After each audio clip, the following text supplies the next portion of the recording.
those levels too. Look at that 4-punch combination. It's a masterclass right now from Shakur Stevenson. That's what you're seeing. A masterclass. And Shakur meeting them with straight left hand. Oh, and there's a knockdown scored with the left hand.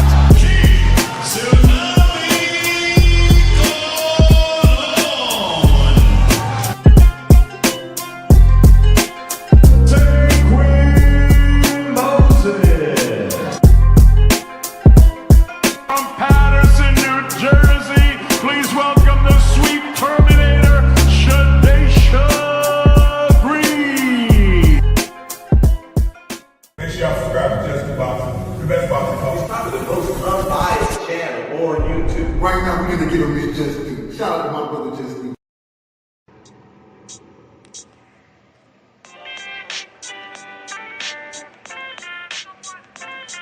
Yo, you know the deal. We back again. We never slacking. Word 'em up. Ladies and guys, whether if you drunk or you high, it's time to pay respects to the illest man alive. If you think you got a point, he'll shrink you down to size. And from there it's downhill like a slinky or a slide. Open your eyes, got a deep connection with the rise, so you might see him jump in whenever they go live. Peep it, this channel blowing up now, it's not a secret. With tons of exclusive interviews to listen to. Them other channels I hate, but yo, they missing clues. They start narratives, sip the goose and twist the truth. It don't take a rocket scientist to get the proof. Just click the live at 4 p.m. Eastern time. But when you chime in, make sure you keep it kind. But if cowards want to debate, then it's feasting time. My man Jusdu shine busy all the time. Grind 24/7, 365. Videos he might have 365. My rhyme's sick, they make you do a 365. You get a rich if you think you fit to survive. It's Jusdueboxing, time to click the live. Ain't no beginners, if you soft, you ain't down to ride. I crush you, respect too, it's Jusdu. He got the illest boxing show on the internet. The boy been a threat and he ain't even had dinner yet. Word 'em up. Yeah. You know what time it is.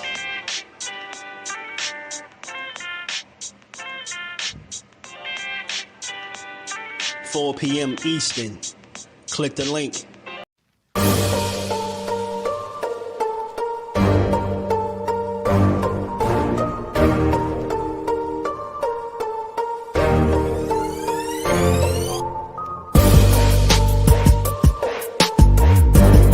The truth or tell on your ass what you doing or what you're not doing every single time. You can lie, you can bullshit and all that, but when that bell ring, if you ain't put that work in, it's gonna show, bro. It's gonna show. Not to mention y'all in a sport that can cost you your life. Literally, you can die in this shit. So if that's the case, man, if you gonna do this, don't bullshit with it. If you don't really want it, say to yourself, keep it real with yourself. I really don't want this shit. I can't put the work in that it requires. Walk away. Ain't nobody mad at you. Go out there, you're young enough, you go get educated, get a skill, do something, man. But don't play with this, man. People you can get killed in this shit, man. What's good? What's good? Salute to the family. How y'all feeling? On this good Wednesday, we back to build on this boxing, man. We gonna talk about it. Y'all heard the wise words from the wise Barry out there, man. Huh? Basically, go get you a CDL if you ain't trying to box for real. You hear me? Nah, what's good with the fam, man? How y'all feeling? We back again. We back again. and man, the plot thickens, man, as the plot thickens.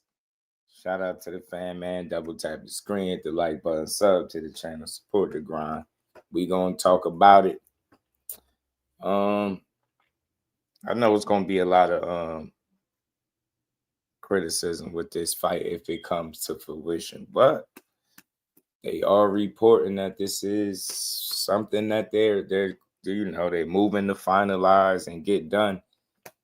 And I'm not surprised no more about boxing. I'm not surprised. I'm not surprised at all. Yeah, get me. But we gonna talk about it, DP Rocker. My God, what's good with it? JP is in the building saying anything is possible. I guess you know it. Thrill Hill, what it do? Young Blood, what it do, man? He's laughable. I get it. You know, but it is boxing for you, man, and I'm just not surprised no more, man. Anything that can make money, they'll try it, I think, in boxing. If it'll make money, they'll just about try it. You know what I mean? A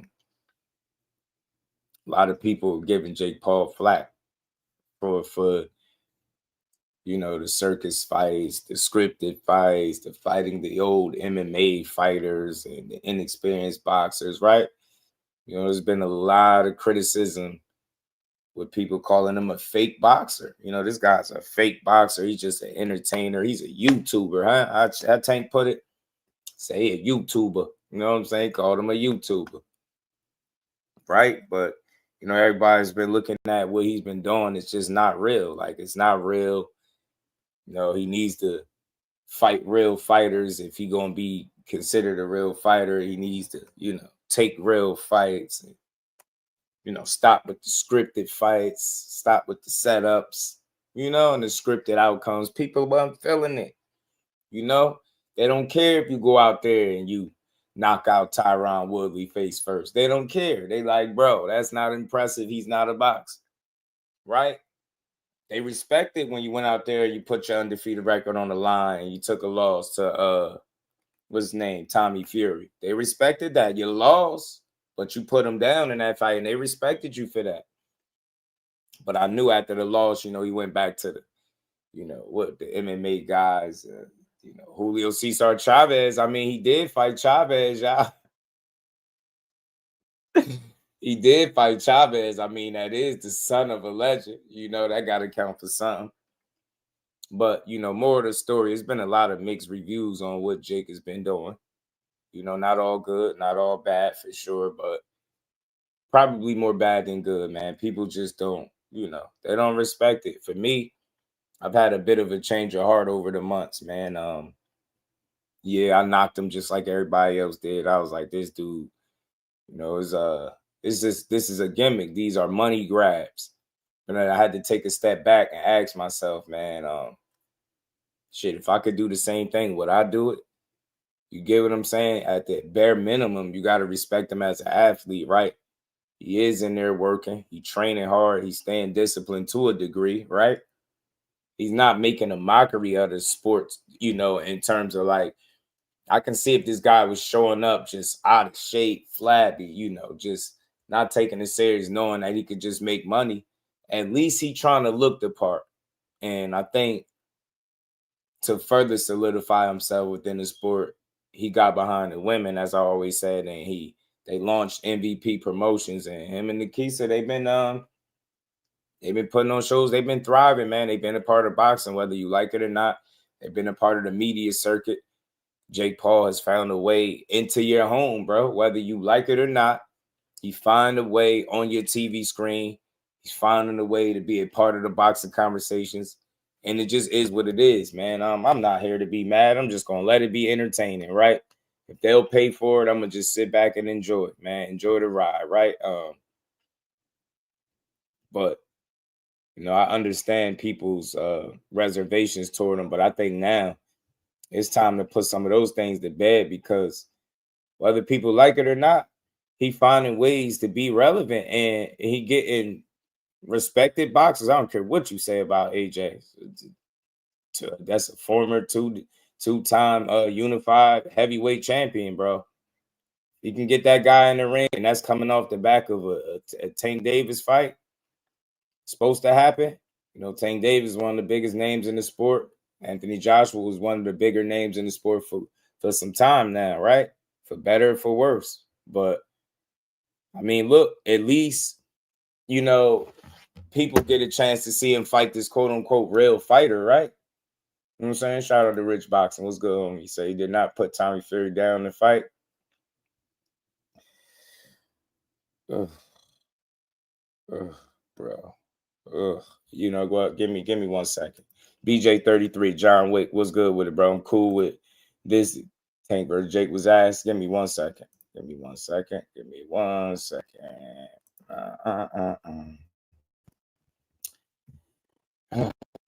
Man, we got one early today, man. It's unfortunate, but we do.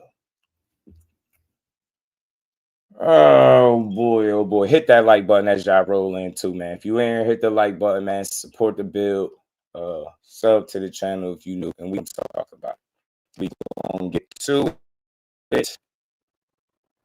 So, Mr. Rich Boxing, because you came in here, I don't even know why you put this. I don't know if you put it because you believed it to be true, or you just typing shit just because you could type. So you're telling me Jake Paul didn't put Tommy Fury down in the 8th round of their fight. He didn't knock him down in the 8th round is what you tell him. You tell him that's a figment of my imagination. He didn't go down and they counted it a knockdown in the fight. Just let me know that where you at with it. Like, what fight did you watch? Because did you watch the fight? Because if you did, you have to recall Tommy Fury getting knocked down. You had to recall that. Fight was close. Tommy Fury did win, as I thought he would, because he had more to experience as a boxer. You know what I mean? With that Fury last name, he should have did better than that. But, you know, it is what it is. But, yeah, I don't know what fight you watch. Shout out to the homie BJ. John Wick was good with it. Marv was good with it, homie. Hey, I got that in there, too. I got that in here, too. Nah, I'm not doing all that, Rich. I'm not doing all that. That's for you to pull it up. I'm not about to interrupt my show to prove to you some ignorance like that, man. I don't know if you being like a distraction or you being serious, but why would I say it if it didn't happen? I just created that. I just created the knockdown in my head. Come on, man. You got to be serious. I know you had to see the fight. If you seen the fight, you should remember it. You pull it up. That's what your phone or whatever device you on, that's for you to pull it up. All right, bro. You creating shit right now. He got knocked down in the 8th round. Go research it and get back to me. Go research it and get back to me. Mills Rob, what it do, homie? How you feeling, man? Good to see it. The real ones in the building. You gotta knock off, cut the shit, man. Like, don't stop typing nonsense, bro. He got knocked down in the 8th round. Go look this shit up. It's take a simple fucking YouTube search. Just go look it up. But back to what I was saying, not being distracted. So look, man, he's been getting a lot of criticism about not fighting real fighters. You know, and I don't know how I don't think he truly cares about it, because I think he his own man, he his own show. He don't give a damn. He gonna do what he do anyway, right? But they have said, yo, fight a real fighter. These MMA fighters ain't doing it. Look, he went and pulled Julio Cesar Chavez from the graveyard. Pulled him out of retirement or whatever the hell he was doing, right? He fought him. They still not good enough. They like, nah. Son of a legend, close but no cigar. They like, nah. Nah, that's not going to do it. You know, fight a real fighter. So then, you know, you hear November 14th, he fight Tank. You like, oh, shit, this is a real fighter. But that's a fake fight. That's a fake fight. See, that's the, you get me? Like, they still was mad. They like, nah, that's a crazy weight jump. It's a crazy weight gap. You the way bigger man. It's a circus fight. And it's an exhibition. And y'all trying to sell it to us as a real fight. We ain't buying it. Do it. We ain't into it. So much so that the tickets wasn't doing good. You seen Tank legal situation appear. Tickets was on stall. They had to cut them in half. Then they had to seemingly scrap the whole event and returning, you know, and issuing refunds for people that bought, you know, tickets to the fight. So, you know what I'm saying? It was crazy. You know what I'm saying? They like, nah, that's not it. You know what I mean? But we know Tank Davis is as real as they come. He's a real fighter. So Jake said, hold on, man. He'll double back to his initial. One of his plans before was to fight Anthony Joshua. But to my understanding, they wouldn't sanction the fight. So he moved on to Canelo. Canelo thought about it. Canelo was going, you get what I'm saying? Canelo was going to fight him. Then he deviated from that. He ended up fighting Crawford. Jake Paul went off on Crawford. The Tank situation came about. That falls out. And now he circles back. And I'm hearing that him and Jake Paul could be potentially lining it up, man. Lining it up. Shout out to Rich. I told you, bro. I wouldn't just say it. I remember it. You know what I'm saying? I was watching that fight because I was like, this is a real fighter.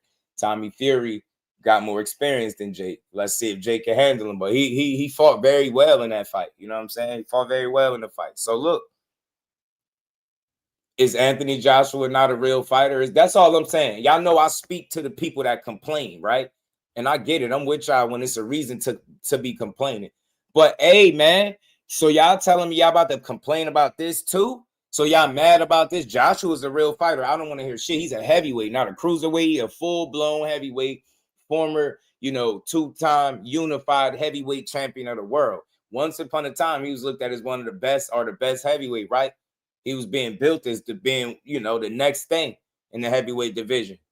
You know what I mean? Now, some knockout losses later, shit looking different, but you get me? This is AJ. This is Anthony AJ Joshua. This is Mr. UK himself, huh?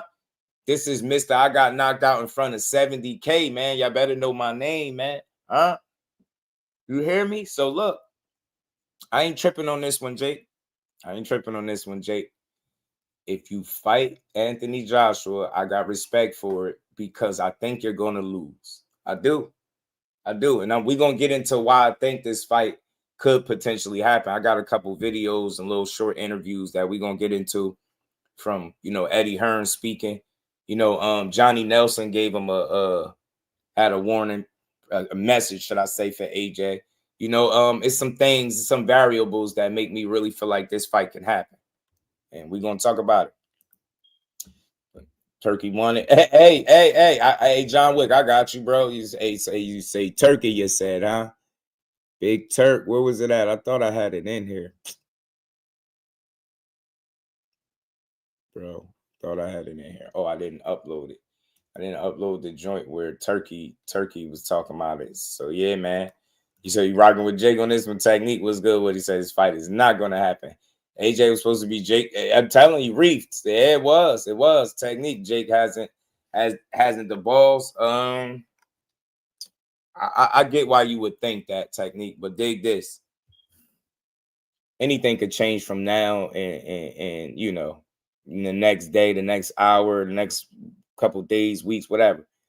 But truth be told, Technique, Jake was gonna fight Anthony Joshua. They just said they wouldn't sanction it as a real fight at the time, right?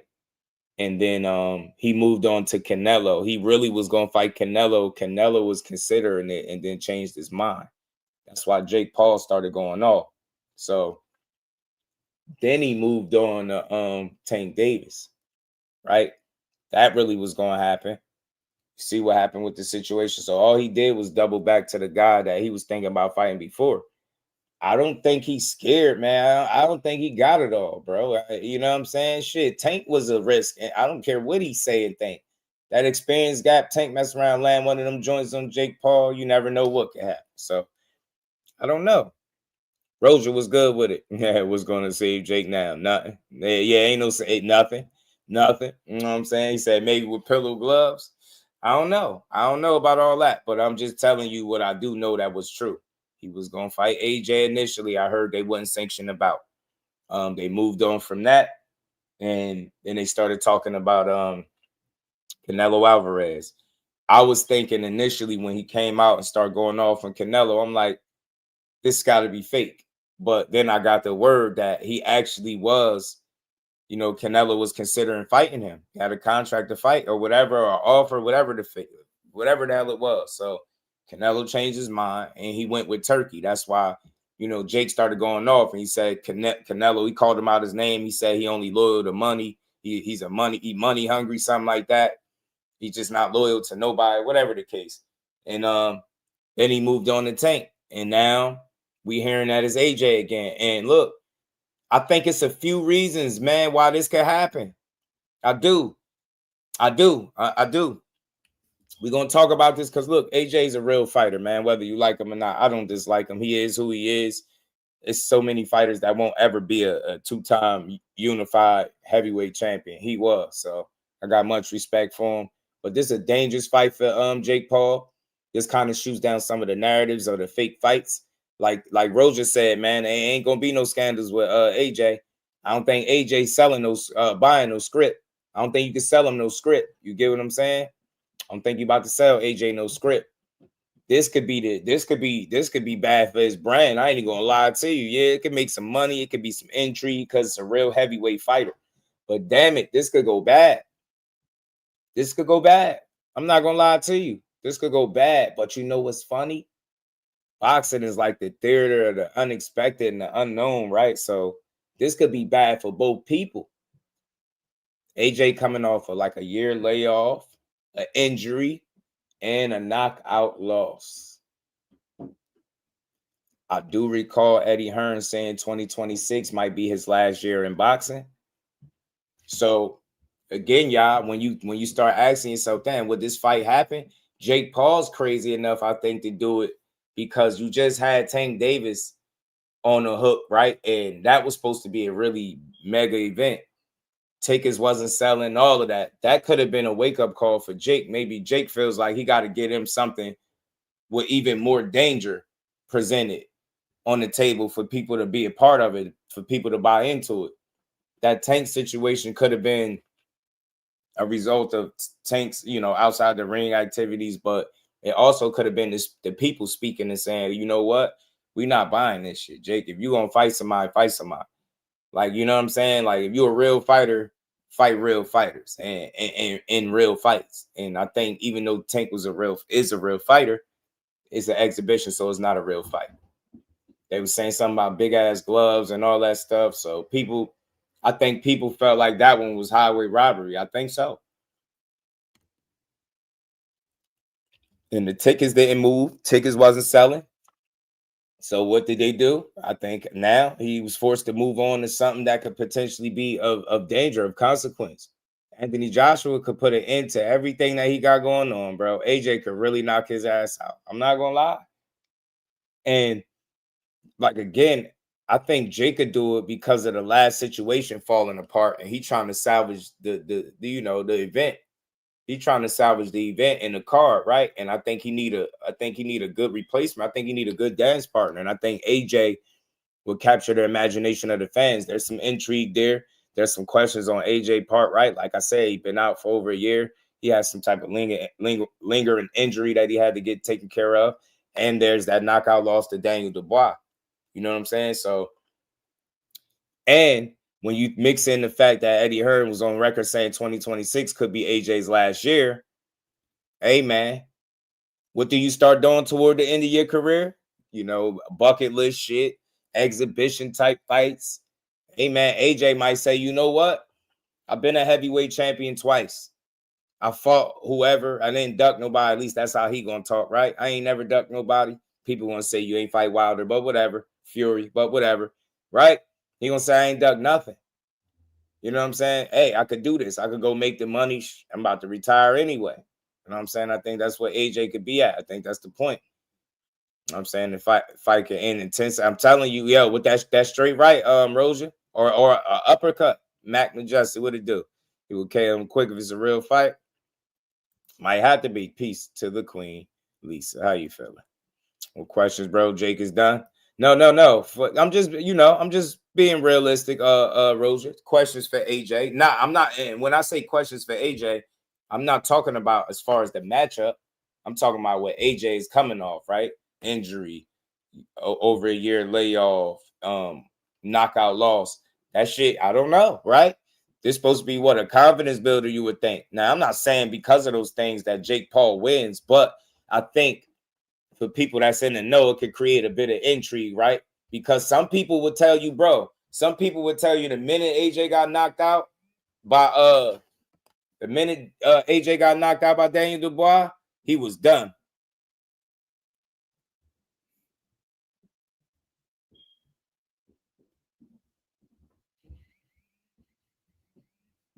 He was done. Plug cap. He said, ain't been the same since Ruiz. Look, there you go.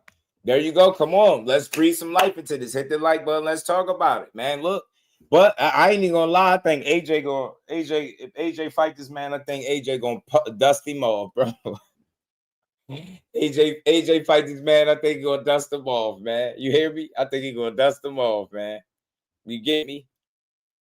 You know what I'm saying? So, but I could be wrong. Like I said, maybe he ain't got his confidence back. Maybe he's still having Daniel Dubois nightmares. You know what I'm saying? Maybe AJ still waking up out his sleep, cold sweats, thinking about that knockout to Dubois. You get what I'm saying? Because remember, that shit was bad. I know it was about a year ago, but that was bad. He got dead filthy. Daniel Dubois put the beats by Dre to Anthony Joshua. You hear me? Man, he put beats by Dre on this man. He kicked his ass. You hear me? So I don't know. You know what I'm saying? And look, think about it. Plug Cap is saying he ain't been the same since Ruiz. He don't think about it, y'all. He done won since then. He done won and lost since then, right? But it was several losses since the Ruiz fight. You know what I'm saying? He lost twice to Usyk. Then he ended up getting knocked out by Daniel Dubois. That shit was filthy, man. He did him bad. Comes to America not to fight Wilder. DOG ain't letting it go. Hey, DOG. To this day, man. You hear me? Hey, bro. To this day, he ain't trying to get that. He ain't trying to get punched to sleep, man. You know what I'm saying? He like, bro, hey, DOG, you kind of cruel for thinking that he want to try to go in there and deal with whatever version of Wilder is left after what Dubois just did. Dubois did that.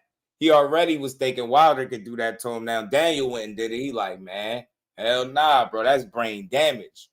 You let Wilder get the punching on you after you ain't good no more. That shit could be all bad, G. All bad, man. But look, like I said over here, man, I just be having fun. Hey, if Jake Paul, we gotta look at it in its entirety, right? On one end, people were tired of Jake Paul. They was like, bro, this shit is a gimmick. I'm sick of it. Somebody need to beat his ass. And he need to fight real fighters. AJ is the real fighter that people need. AJ might be the answer to all of y'all prayers. The people I'm tired of Jake Paul. Somebody need to beat his ass. Hey, man, look, Turkey Al-Sheikh was openly like, you get what I'm saying? Like rooting for him to get his ass beat. You remember this? Y'all remember the tweet? I mean, not even the tweet, the video where Turkey Al-Sheikh was asking for Jake Paul to get beat up, bro. I had to remind y'all. He said Wilder needs to pull up. What? No network issues now. I'm thinking this would be Netflix, yo. I'm thinking this would be Netflix. I'm thinking this would be Netflix for sure. This would have to be Netflix. This would have to be a Netflix, John. And that's why I think they ain't coming out announcing now. I'm gonna play a couple of these clips because we're gonna get into this, man. Saw somebody comment on another channel saying Boo's got a glass jaw is crazy, bro.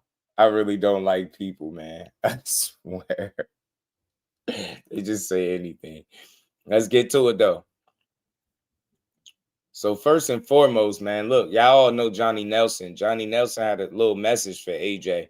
And some of what he said is the reason why I think that AJ could be coming back and be willing to do something like this. I want to cover a couple of news things, if you don't mind. Eddie Hearn has come out and said, look, Anthony Joshua will box before the end of the year.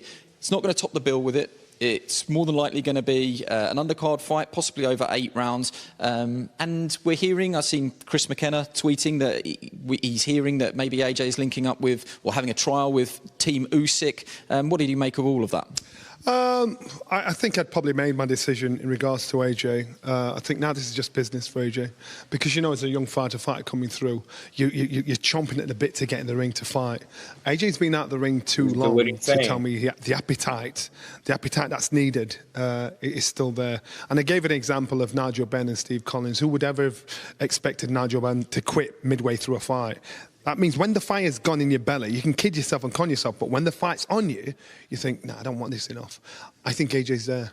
So if he's going to fight, he's going to box on an undercard, a guy that used to believe he was the best fighter in the world. That's a hard thing to accept and a hard thing for others to understand if you were never the best in the world. But then, you know, it's about the ambition, what you want to do. If it's business and you've got get it. I just don't know how far this is going to go. Of course, I'm quite sure Eddie won't be happy hearing something like this, but that's just one of those things. This is our game we're in. I think Anthony Joshua's done an amazing thing for our sport in this country. I think he could go on to be an amazing asset to boxing outside of the ring, promoter. He has an amazing stable of people around him.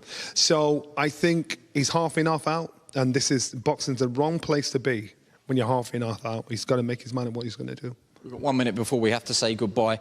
Eddie Hearn has said there's 2 things he wants to do before he does sail off: become world champion again and fight Tyson Fury. Can either of those be a possibility in your mind? No and no. I think these two have danced around each other long enough, and so if it's going to happen, it's going to happen now. I think in regards to becoming a world champion again, it's back to that appetite. I don't think the appetite's there for AJ, and again, he's done amazing things in our sport. His thirst has been quenched, so this is a habit. It's just hard to shake. So you want to walk away from the game before the game walks away from you. Shout out to Johnny Nelson, man. I like what he was saying right there, but you heard it like Cal Cooler, blessings, family. How you feeling? He was questioning if the fire is still there. And he like, yo, and the fire is still there. Appetite to be great is no longer there because your thirst and your hunger has been quenched a long time ago. You've been made it. You've been to the top. You've been to the top twice. And now you talking about after getting knocked out really bad. You talking about coming back and being a 3-time world champion. And not only being a 3-time world champion, a heavyweight champion at that, and possibly fighting Tyson Fury. And that's why I like Johnny Nelson, because he's speaking like a former fighter. They asked him, do you think he could be, 2 things that Eddie Hearn want to do before Anthony Joshua sell off into the sunset? That's become 3-time world champion and fight Tyson Fury. Now fast forward to today, and you tell me if you see that happening, either one of those things. I don't see him being a world champion again. And like Johnny Nelson said in that clip, you danced around Tyson Fury long enough. If you ain't fight him before, why fight him now after you a shell? And I mean this respectfully, pretty much where your best days are behind you. Why fight Tyson Fury now? And I think his best days behind him. Is the fight even what it would have been? I don't think it is. I don't even think people demanding or asking for it. Maybe in the UK, I don't know. I'm not over there, but I don't hear no conversations about nothing with Tyson Fury.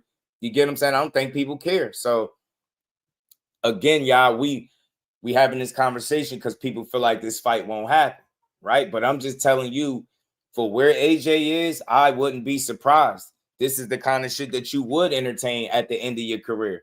When you have been at the mountaintop, not once, but twice, being a unified heavyweight champion.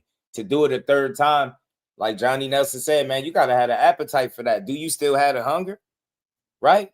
There's some dogs, man. I don't know if you still, right? I don't know if you still want to go in there and play around with these young boys, right? Them young boys going to hurt you. They're not going to play no games with you.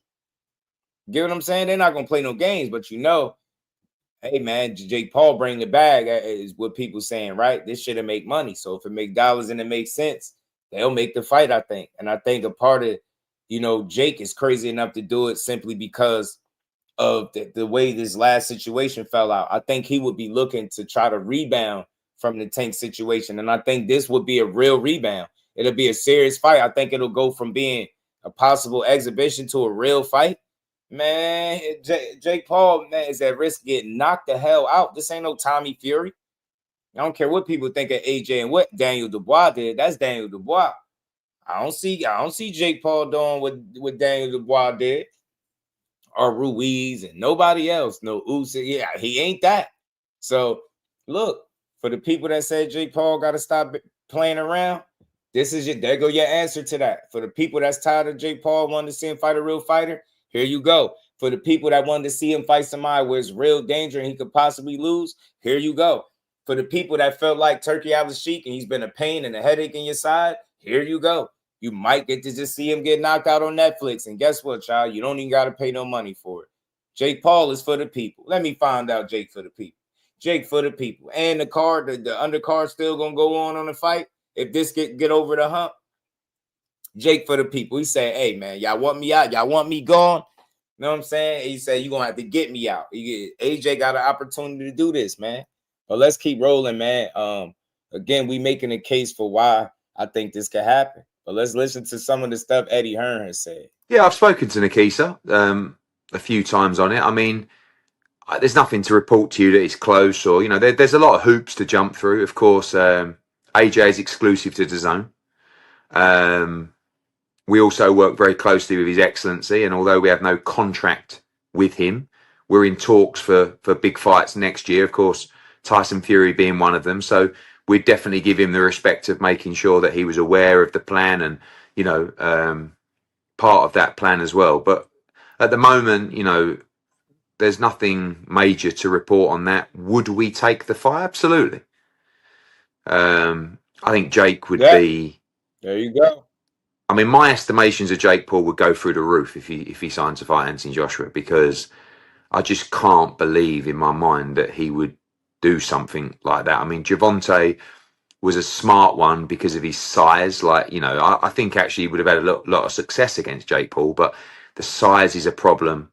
But this would just be, like if Jake Paul was to take the fight with AJ, you'd really have to maybe carry his balls in a wheelbarrow on the ring walk, because AJ wouldn't mess around in there, so it would be huge, but nothing, to tell you it's close, just a few conversations so far. Zone verse, peace, Brody. How you feeling, man? Blessings to you, Poy. What it do, homie? Eddie said it's to be a real sanctioned fight for it to happen, and I think it will. Though he said this will get pulled, low ticket sales. I don't know. I mean, they ain't get there yet, but it's going to be interesting to see what materializes. What materializes from this situation. You get what I'm saying? For me, I would love to see him do what people said he won't do. And like Eddie said, man, you have to carry his balls in a wheelbarrow, man, because you got to have a lot of respect for a pretty much a novice willing to get in there with a former two-time unified champion, bro, heavyweight champion at that. And Jake Paul is more along the cruiser weight limit, right? Not the true heavyweight that Anthony Joshua is. So you just never know. But let's keep rolling. Yeah, I've spoken to Nikisa a few times on it. 2026 could be his last year in the sport. He had that operation recently, the elbow surgery, which went very well. You'll see him from the end of October, November, December. Looking for that opponent in the top 10. Deontay Wilder, I think, fights next week. I know he's a name that's been mentioned. But, for AJ, like I said, I said last week, I think 2026 could be his last year in the sport, and it seemed to get headlines. But what else do you expect? I mean, that's 3 or 4 fights away. He can't go on forever, but he's motivated, physically feeling good now to return to camp and ready for one little last roll to this incredible career. Hopefully that involves a fight with Mr. Fury, but after he's finished, parading around in his kilt on Netflix, hopefully he joins us in the ring in 2026. It would be an incredible occasion for British boxing. But first things first, AJ will return during that period this year, and obviously he must win, and that performance will tell us a lot about the future of Anthony Joshua. And look, I'm playing, these certain clips, I do my research, but that was before getting knocked out by Daniel Dubois. He talking about fighting, but this 2026 could be his last year. So that's another reason why I feel like this fight could potentially happen. Anthony Joshua at the tail end of his career. I think the Fury thing is up in the air. I think that's a bit of a pipe dream. I just don't see it coming to fruition. Who knows what's going on with Tyson Fury for real, right? So I just think if you AJ and you see how accomplished you are, man, I don't think too many people would knock him for doing it. I mean, he fought Francis Ngannou, right? He fought Francis Ngannou with no problem. So I don't see why him possibly fighting Anthony Joshua would be a big issue for him. You know what I'm saying? I think it's something that he would do, and, Anthony Joshua, he might want to ride off into the sunset with a bag and a win. And I just truly think that I just don't see too many scenarios where Jake Paul walk out of this situation with his hand raised, bro. This is a dangerous fight. This is where the buck stop. I ain't gonna lie. This ain't no Anderson Silvas or none of them Julio Cesar Chavez's. This ain't that. Yeah, it's an AJ that's lost multiple times, but knocked out multiple times and all that. But he still ain't the level of competition that you've been fighting in my eyes, in my opinion. So it's a dangerous ass fight, man. It's a dangerous fight for Jake, his brand, everything he's trying to build. I mean, this could be the end of the dog and pony show, as they put it, right? The circus. This could put it into the circus, bro.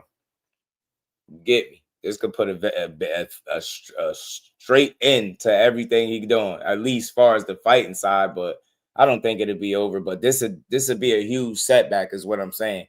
It's one thing, you know, to have your career, but when you in control of everything, I think he relinquishes control that he's not accustomed to not having when he fights a guy like Anthony Joshua. Like I said earlier, I don't think you could sell Anthony Joshua a script to lay down and get beat up. He don't got no Otis like, you get me? He ain't got no reason to lay down, right? He's like, bro, you want to fight me? I'm going to knock your ass out, and I'm going to take that bag you giving me too. Yeah, I'll go over there on Netflix and beat your ass in front of the people. Sunchild, what it do, homie? You get me? Corin Ford was piecing up Jake. Imagine a heavyweight puncher. Mikey was good. He said AJ is going to expose him. I don't even think it'll be exposure, Mikey, because I think they on two different levels.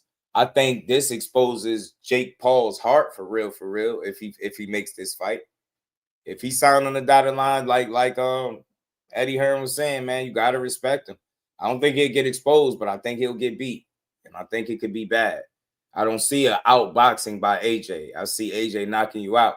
He not no distance fighter for real anyway. You know what I'm saying? AJ not no distance fighter for real anyway. His best bet is to get in there and knock you the hell out anyway. So a Jake Paul that's not used to somebody with that kind of talent in front of him in an actual boxing ring with no headgear on, with, man, the experience, man, win, lose, or draw, AJ got a wealth of experience over this dude. He fought guys that he'd never fight. You get what I'm saying? He fought guys that never, man. So it's gonna get crazy, man. It's gonna get crazy. You get in there with Jake Paul. I mean, with Anthony Joshua, it could be a problem, bro. It could be a problem. Boy, what's good with it, bro? Hold on.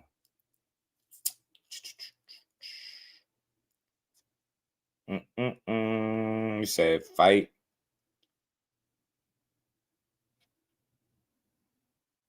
Two minutes ago. Eddie Hearn, fight hub or fight hype? You said fight hype.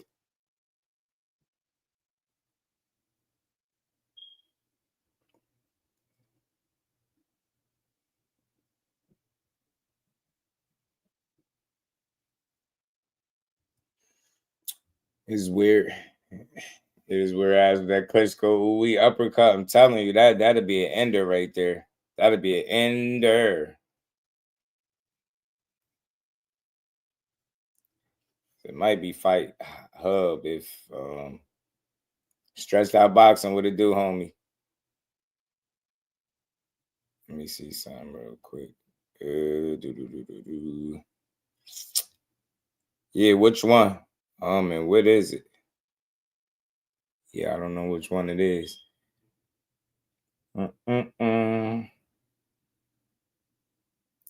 Give me 1 second, y'all. I'm just looking, see if I could see what he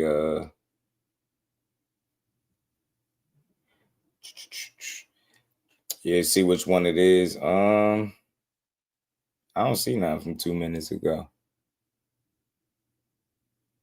Yeah, I don't see nothing from 2 minutes ago from Eddie and Fight Hype. Their last video was Lonnie B. Tony Yoka wants Jake Paul to sparring Anthony Joshua. Let me know which one it is. If it's, relevant, I'll pull it up. I'll play it. Thought it'd be more speaking on this fight. Because look, I mean, I think at this point, Jake Paul's options are slimmer. So now he might be forced to actually take a challenge that could be risky for him and his brand. I think that's where we at. And I think if you Anthony Joshua, shit, what do you have to lose?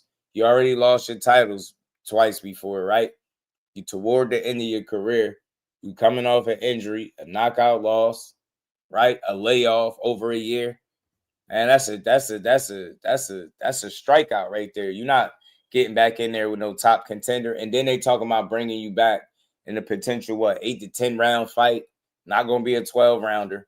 Man, the more I think about how they speaking of what they gonna do once you come back, it sound like you might be, this might be the opportunity for you. So I'm not surprised if this happened at all. I'm not surprised. I ain't gonna be surprised by the outcome unless it's with Jake Paul getting his hand raised. But I think this gonna be bad, man. I think it's the knockout loss is very possible. I think it's a really good chance he can get sparked out. I think it's a really good chance. And then again, if 2026 is slated to be possibly his last year, what else are you gonna do? You get what I'm saying? Get what I'm saying? He said it's a win for AJ. I think so too, Scott. Man, I don't think he got so many better options, bro. And he just trying to get back. And I think if he being real with himself, all that heavyweight champion, 3-time heavyweight champion shit, I think that shit dead. I think it's over with for that. And I think right now, if you smart, you just get your bag while you can. So you build your name up to a point where you can capitalize off your name. And I think that's what he should do. Capitalize off your name, bro.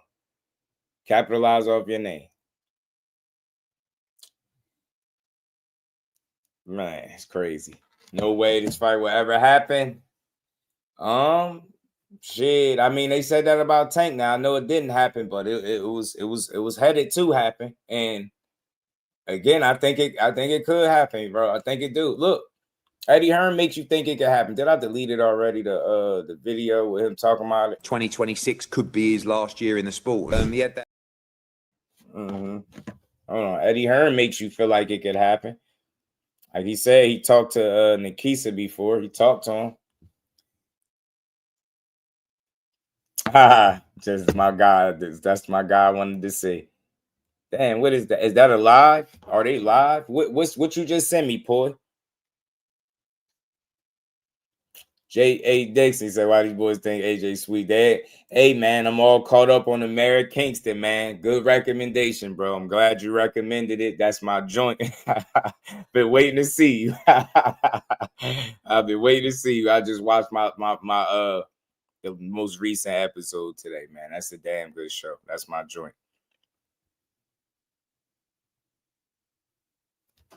Hold on, Poy. I got you. Give me a second, y'all. Hit that like button, y'all. Hit the like button. We're going to get to this, man. Let me see what my guy trying to send me. I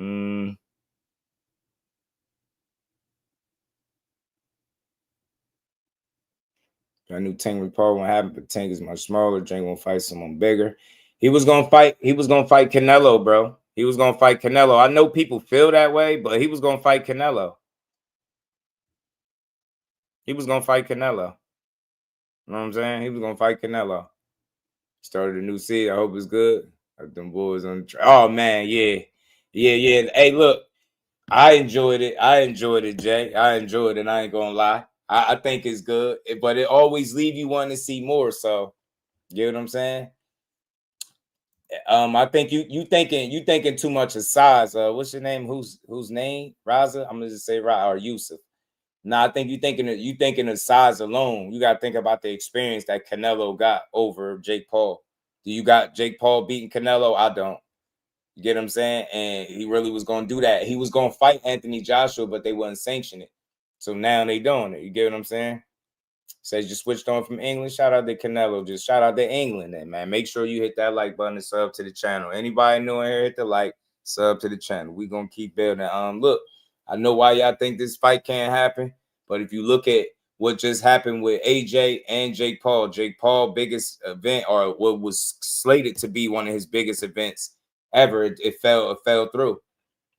It fell through, and now he's trying to salvage the date. I'm hearing December, something in December, if they can get this finalized, right?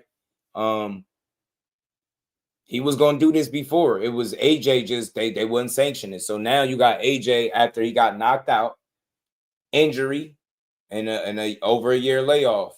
This might be an ideal situation for him in a quick bag grab. This might be the dance partner that Jake Paul needs to salvage the event. You got to think, man, how many if people was expecting, Tank, whether it was a lot of people buying or not, you go from Tank to Anthony Joshua. I don't think too many people will be mad. But he was going to fight him. Obviously, he was going to fight him, so he must think he could beat him. And who? I don't give a damn what he think. Yusuf, do you think he could beat Canelo? You get what I'm saying? We don't give a damn how crazy he is to think that Canelo would have beat him, bro. I guarantee you, he don't have the experience. He don't have the experience. He don't have the creativity, bro. He just don't have it. He don't have it. But Poi, where you at, my guy? Because I can't click that link. Hey, Poi, ain't you following me on Instagram? Send that link to my Instagram. If you still in here, Poi, send that link to my Instagram. Marlon Parker, he said AJ's gonna knock his block off. I feel you. I think so too. I think he's gonna send him to the shadow realm, bro. What's his name?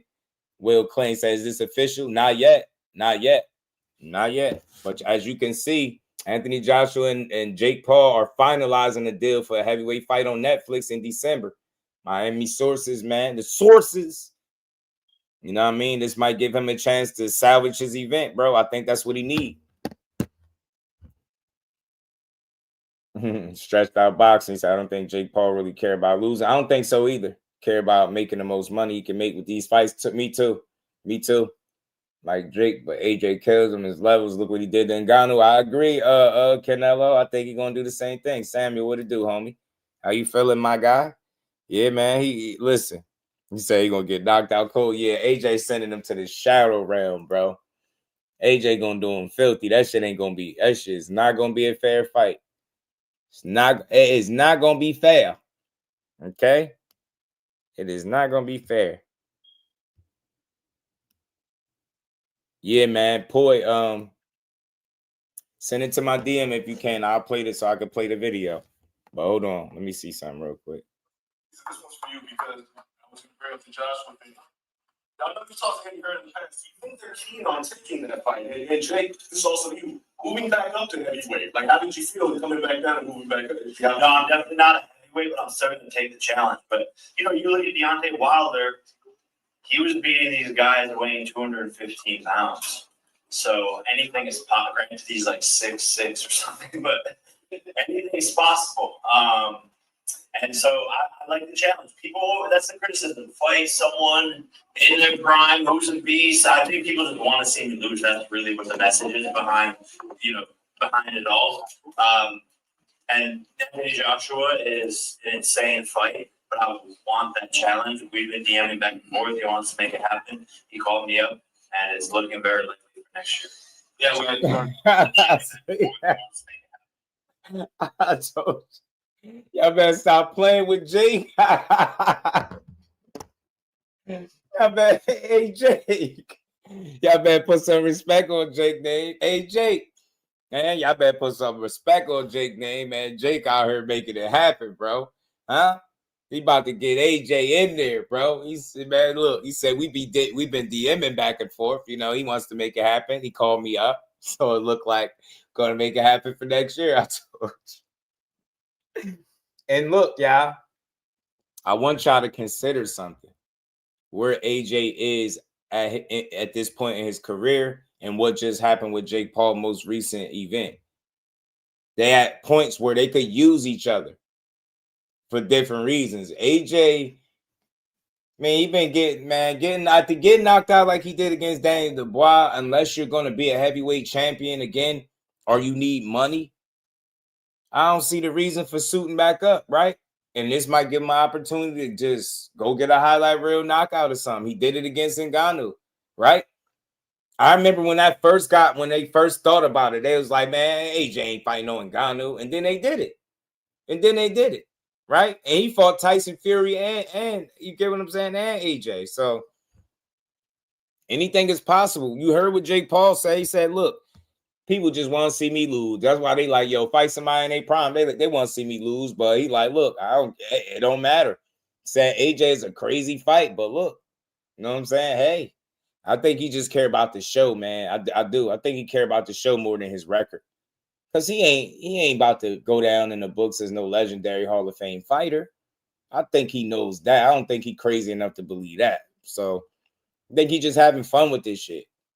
And I think AJ had some fun when he went knocked out Ngannou with no pressure to, you know what I'm saying? You just knowing the guy don't have the skill set that you have inside the boxing ring. You get me? And he fight him again. He a different man. Sunshine, what it do? Ghetto Fab, what's going on? And knocked out, which is what people tune in for. I think it. But see, this is what people are tuned in for. Yusuf, they want to see people get knocked out, right? A lot of people want to see Jake Paul get knocked out. You don't think Jake going to sleep against Anthony Joshua? I do. I think Jake going out. Nah, see, Reef, he want life after boxing. Reef, he want life after boxing. He actually, you know, I don't think this would be his last show with AJ. See, Reef, what you suggesting is for him to end his career, because that's probably career threatening. Ja Opataya is something wrong with him. Something wrong with that dude. I'm convinced he needs somebody. Need a hug or something. That's something wrong with Ja Opataya. You definitely don't fight him if you want to have a career. If you Jake, you stay far away from that guy. He unhinged, bro. He gonna get in the ring and do all types of bad stuff to you. Definitely, yeah. You want to be eating your food through a straw for the next 6 months or something. Go ahead and play with Ja Opataya if you want to. Telling you. Jake gonna follow the script, saying what, and then said it. I'm telling you, Reeve, it'll be over. Said what Usyk gonna do next? His ass need to retire at this point. He need to retire. Usyk need to I think he need to hang him up. I don't think he got nothing to prove. When I say hang him up, I just feel like because he ain't got nothing to prove. Yeah, Ja gonna take years off his life. He gonna take the rest of the years off his career. Yeah, that's gonna be all bad. Like, that's gonna be all bad. That'll be all bad for him. He don't need that. But my guy Poya, I see he sent me the link. I don't know why I can't get it. He said fight hype and fight hub. I'm trying to find it before we move on. But we're gonna see. I think this is a fight that can happen, bro. They might need each other. He said he just can't wait to illegally stream Islam versus JDM. I believe what happened. He said, well, damn, why you want to illegally stream it? You don't want to support it? That's a fight you want. You don't want to support it?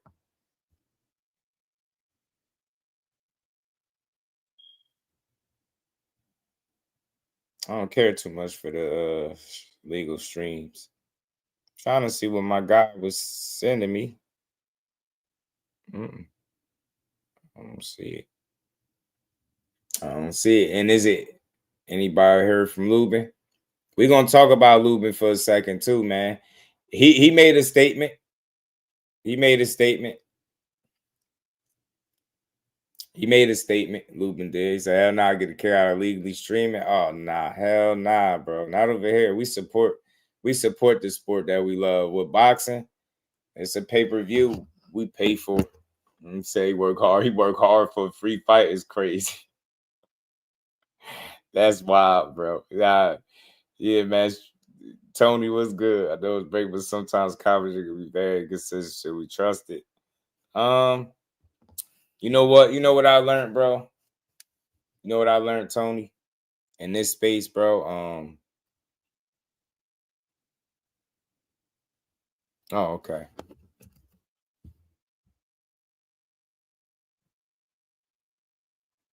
I appreciate you. All right. The thing is, what I've learned, Tony, in this space, like, some people just don't like other guys to get the news out there before them. You know what I'm saying? Some people don't like them to get the news out there before them. You know what I mean? And I think we've all had things that we reported on that has been not that hasn't came to fruition, right? We all had to retract something or follow up on a story that, you know, some information that we put out. That's just how boxing is. But think about it, yo. Mike Coppinger sitting up there on his show, on the ring, like, he's in the know. He's connected to the people where he'll be in the know. So I don't think he's out here purposely spreading misinformation. I think he has sources, and I think he connected to people.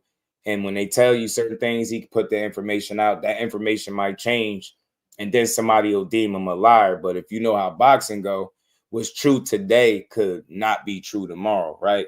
Like, Tank and Jake was on once upon a time, but as you fast forward to today, it's not, right? So if you reported once upon a time that Jake and Tank was fighting, you wasn't wrong for it, right? Wasn't wrong for it. Yeah, but that's what I'm saying. It ain't nothing wrong. A person that retracts a statement is more of an honest person than a guy that'll put out a statement, don't retract it even after they find out it's not true, and just go on to the next topic. So I respect somebody that's man enough to retract the statement. You know what I'm saying? And pull back. But shout out to my guy. He sent me this. He said, Gervonta Davis exposes Jake Paul. I'm not taking your money, but I'm not following your script. Y'all I know this page. I know this dude, Scooter Power. I got you, bro. I got y'all, man. I got y'all, because it's related. I got y'all, bro. Hit the like button. We're gonna keep building, y'all. We're gonna get let me play this for my guy. He want me to play this.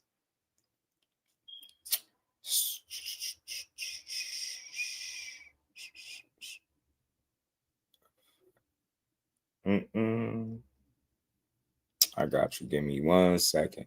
So have they shown the video of Tank and the terror or locked him up yet? Nope.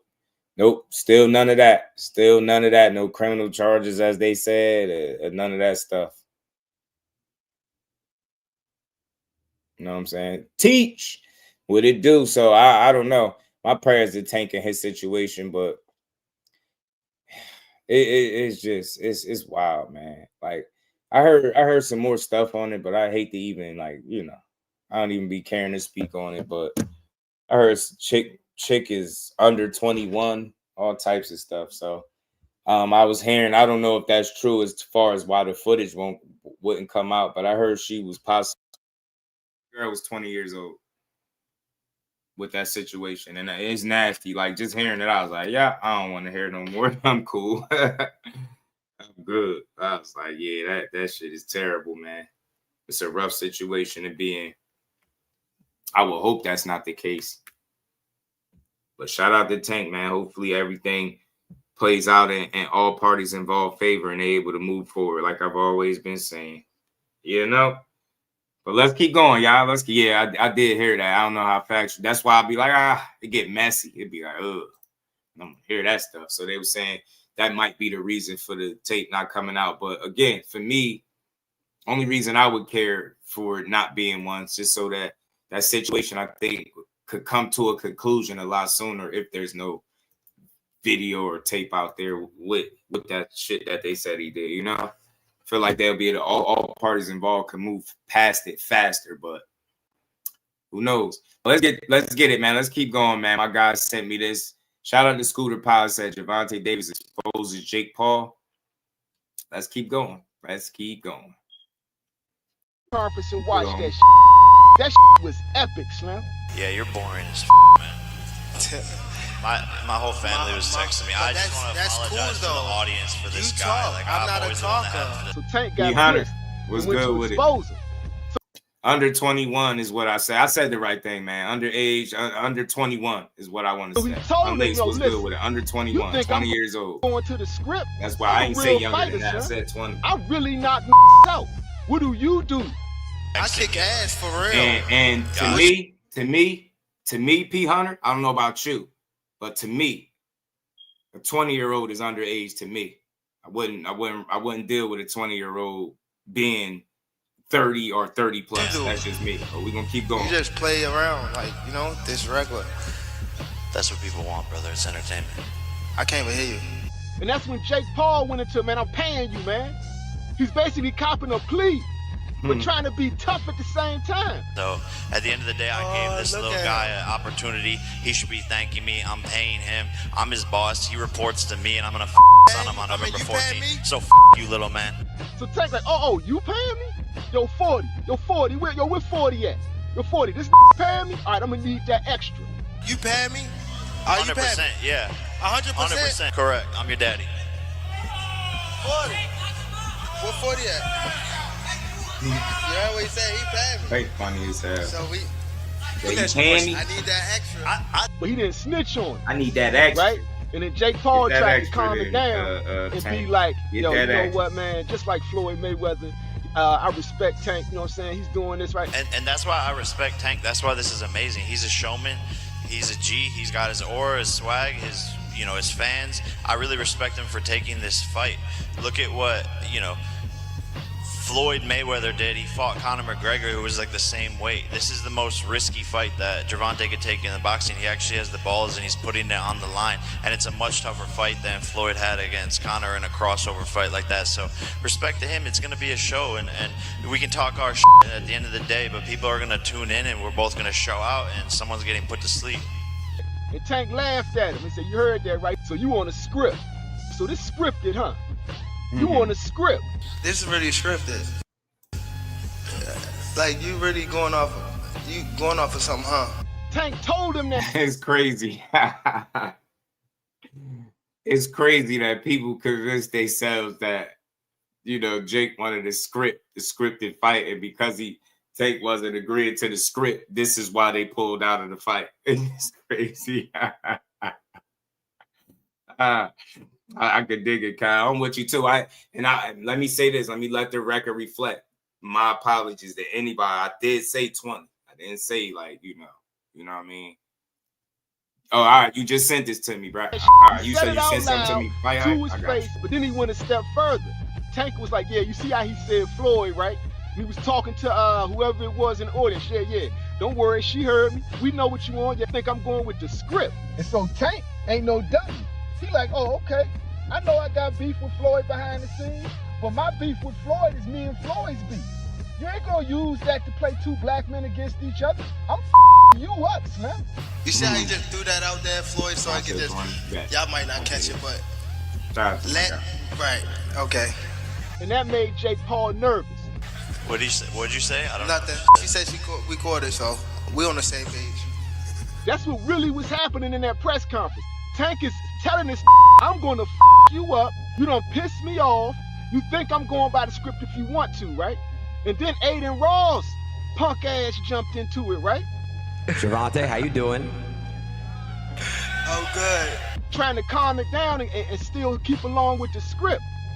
And he was going like, he trying to say, yeah, we bet, right? So let's bet a little more. And Tank said, double the bet up. You want 250, let's do 5. Right? And then Aiden copping the plea to Jake Paul. You know, I with you. I with you heavy, Gervonta, but I want to side bet you. I got Jake winning. We already side betted, though. We already did. What was the bet? 200.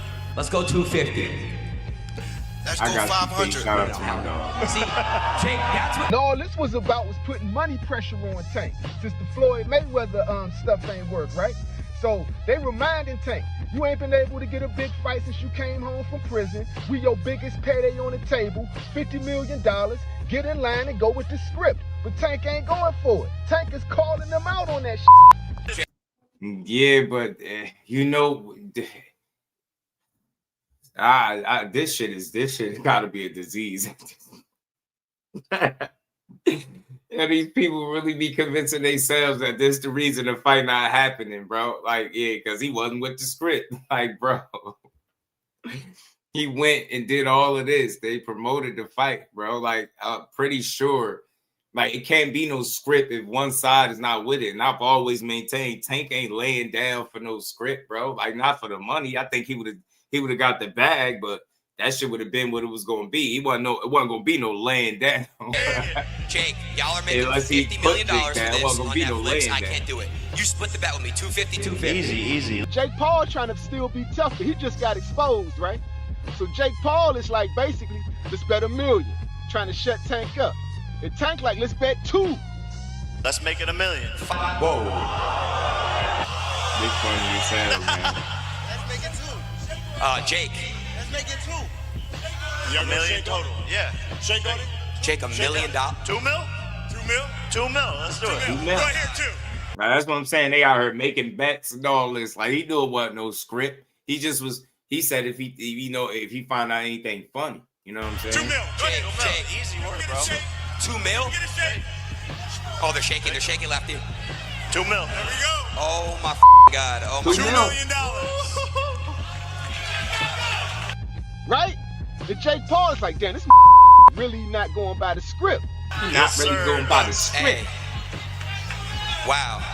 So he a funny dude. I'm not. Anybody that you could have a conversation, like you could talk a little bit of junk to teach and have some fun with, they cool with me. Like, cause he be having some wild ass takes, but when you respond, he not just a person that's coming with disrespects. Anybody that move that way, I could have a conversation with this dude. He a funny dude. Going by y'all script. I'm gonna beat your boy's Entertaining. ass. He walked over to the main dude at MVP and said, nah, and forget Jake Paul, what do you want to bet, Slim? He walked up and got in his face. How much you want to bet? You. How much you want to bet? I'm betting that you guys put on the biggest event of the year. And dude was like, well, He said, I'm paying you guys he the biggest payday, right? He said, nah, what you want to bet? No, let's bet. I'm not betting on This the your fight. guy. I'm not betting on the fight. This your guy. I'm not betting on the fight. No. He letting them know right then and there. He's exposing this shit. So these dudes got scared off the break, and these are the major players, right? And then he exposed the fake who came up with these fake ass questions, right? There was like this one dude that came up asking about Drake. Who should Drake bet on, right? Tank like, man, what? Who is this goofy ass man? If Drake was to bet on this fight, why should he bet on you? What you mean? Why wouldn't you bet on me? That's what I'm saying. You let me know. Come on, man. Now who sent you? Right? Is this one of your peoples? You just walked in here. Nah, I've been here. Drake and Jake and all this shit. Tank was like, this must be your first fight. He could tell by the question he asked this was his first fight. Hollywood weirdos. This your first fight? No, this is my first fight, yeah. Yeah, I can tell. Watch I this can tell. You got it, basically like with that bullshit question you just asked, bro. Who cares? This ain't got nothing to do with Drake. Why the hell do we care who Drake putting his money on? That was wild. He should have asked, yo, if I'm betting my money, who should I bet my money on? You know what I'm saying? Like, you should have said that. Another man betting their money, who cares? Ass question. The out of here. That was a dumbass question. The question you asked. He done called out the industry plant in the audience who's just there to say Drake's name, right? He's totally going off script this whole Miami press conference, right? And then there. Yeah, nah, he cool, Teach. You could have some fun. Like, he not overly sensitive. I try not to be that way either. I only do that when I feel like people arguing to state their opinion. But nah, that's how it's supposed to be. It's supposed to be to have fun. That pulled up. He started asking, so Jake Paul, what about He Cherry? said whoever put the beat in the background is a cool character. It's probably Scooter, bro. That's his thing. He always putting that beat in the background. He crazy. Question. Much respect for everything you've done in the ring, but also outside the ring, your Boxing Bullies charity. I wanted to bring that up because to me it's kind of synonymous with your journey. It's kind of mirroring how you're kind of always having to defeat the odds, kind of, fight back. Is that kind of you see your pathway kind of similar to your kind of mission in your charity with Boxing Bullies? And then Jake goes into his spiel because he gave a bunch of little black kids some sneakers. We have to fight for the kids out there, and so I just hope to be an inspiration for the next generation. Oh, Tank tells, yo, man, you paid this dude to come up here. Yeah, and I appreciate you with that charity. It does so many amazing things. He for sure paid him to ask that question. For sure. He looked like he paid him. Look. Yo, he is throwing this all back. Tank just be saying all types of shit. They run with anything. Jake Paul is nervous. And the dude who Tank just called out said, man, he paid you to ask that question, right? The dude was like, well, maybe you're giving back to people is good. Maybe you should learn from him, right? The media doesn't cover the good things, and sometimes you have to spotlight that out. You got to give back. You got to give to get. Maybe you should take a lesson from him. And Tank laughed, right? He said, man, I don't got to tell everybody what I do. And you know for a fact, and we all know in the DMV, Tank does a lot for the community. I think right now, Cal, the reason why it comes up, I think people are still somewhat debating the reason in which it's not happening. Just don't want no cameras on him when he do it. Like you can hear that he's stating a case that Tank just caught on to his BS and he wasn't with the script, and that's why the fight ain't happening. But we know that. You know what I'm saying? So he telling me, what it do, man? I don't need to come up here and have a camera and watch me give book bags and cheeseburgers, right? I don't need a camera for that. I do that anyway. I don't have to talk about the shit I do. Alvin, go ahead. That's not nothing to talk about. Then the dude that used to be they in definitely his speak camp, Tank like Love comes up, nut riding on Jake Paul, right? Hey, Jake, what are you gonna do for us, man? You gonna give us some of the money, man? What up, bro? What up, what up, what up? Hey, man, big fan. Also your trainer. Me and the Nah, he is. He be peeping shit. Tank be peeping some guys, stuff. you know, Larry Wade and Theo Chambers. We see you making these big bets and so when you win this bonus, how much money we getting? And Jake's like, yeah, I'm gonna feed y'all little half of the $2 million we bet, right? I'll give you half. Jalen Love is jumping in, and Tank is looking at you like, man, you's a sucker. I got nothing but respect on your side. For whatever it is you think, stay on your side. Yeah, but Jay Leon not a sucker for riding with Jake, man. Jay Leon doing what a lot of people would do if they had the opportunity to work with him as well. Jalen Love don't know Just how being to take real. it. Just He because get on the Tank pro say it's black bad don't make it bad, bro. He's just supposed to feel that way because they had a different relationship. And he basically like, Tank feel like everybody against him. So he like, bro, you over there, stay on your side, bro, man. You went from a Hall of Famer to a YouTuber. I can get his position, but the fans kill me when they act like they're Tank. When they gotta feel like y'all feel what he feels, so he don't like Jay Leon, so you don't like Jay Leon. Like that's weird. Know what I mean? This shit is just entertainment. Man, I'm just happy to see a black man getting paid. Man, shut your bitch ass up. I'm a black man supporting another black man making millions. That's crazy. I'm not trying to hear that. And it's all I'm not trying. My boy Jay Leon was trying to kick knowledge, bro. Y'all wrong, man. And now he telling Jalen Love he hitting home with this. He like, bruh, you was rolling with a real Hall of Famer. Now you up here with these YouTubers? We over here doing dope too, so it's cool to see us align and get from a Hall of Famer to a YouTuber. That's what you saying. You went to working with a Hall of Famer, to now you working with a YouTuber, right? That was epic, Slim. This whole fight, he was Jay Leon was Tank before Tank. That's a fact. about to expose a fraud, Slim. And he told them to their face like a real Now we going to the second part, right? The fight's about to happen. Every day is getting closer. Jake Paul. And shout out to Scooter Pyle, man. That's it. He's an entertaining dude, man.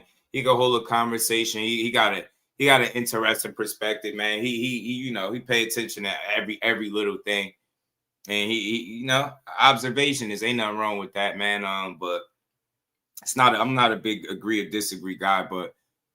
Look, I think the fight is over for the obvious reasons, and now that they moved on to the Jake and Anthony Joshua possibly. So this is crazy. Tim Bradley gave his take on this. Tim don't miss a beat. Let's keep going, y'all. Think about. You already know the rest. I don't know. Oh, did y'all see? I think if you're a model, you ignore Dean the Great and go keep continuing your career. Dean be cloud chasing too much. Did y'all see what Mike Coppinger said? Oh, is it true? Is it real? Ooh, hey, I like this fight way better. Fake Jakey Paul and Dirty Love. They did it again. They got another guy in there that's a little bit of weak-minded. One that might even sell his soul a little bit for that money. Yeah, and go ahead and lay down for Jake Paul. Yeah, man, this is supposed to be an easy fight for a dude named Anthony Joshua. A dude that did 24 rounds with freaking Usyk. A guy that knocked out Ngannou, one of the baddest mans on the planet. Boy, this is supposed to be easy licking for him. Easy money. Shoot, if he go in there and be who he is, right? An experienced Olympic gold medalist, an experienced fighter that he is, bigger than Jake Paul, stronger than Jake Paul, got more skill than Jake Paul. He's supposed to serve Jake Paul. But if he don't go in there and serve Jake Paul, then you know what it is, guys. Yeah, our question's gonna be answered. Yeah, straight up scripted, straight up WWE. Yeah. Ain't nobody can say nothing different to me. Oh, yeah, because Anthony Joshua, he's supposed to smash Jake Paul. Period. Smash him. Yeah, easy work. That's what it's supposed to be like. But if he go in there and he struggle, yeah, and he find himself on the canvas looking for a mouthpiece or something, oh, man, come on now. And you know Jake Paul, he signed that NDA. He signed his little rights away and was like, oh, I'll take a dive for $40 million. No problem. I'll take a dive. I don't care. All I care about is the money. All I care about is myself. I don't really care about the sport itself. I'm over the sport. Yeah, and then we know. We know, guys. But, yeah, I'm definitely tuning in for this one. Oh, yeah. I'll be watching closely. But anyways, yo, that's my time. And I'm Tim Desert Storm Bradley, and I'm out.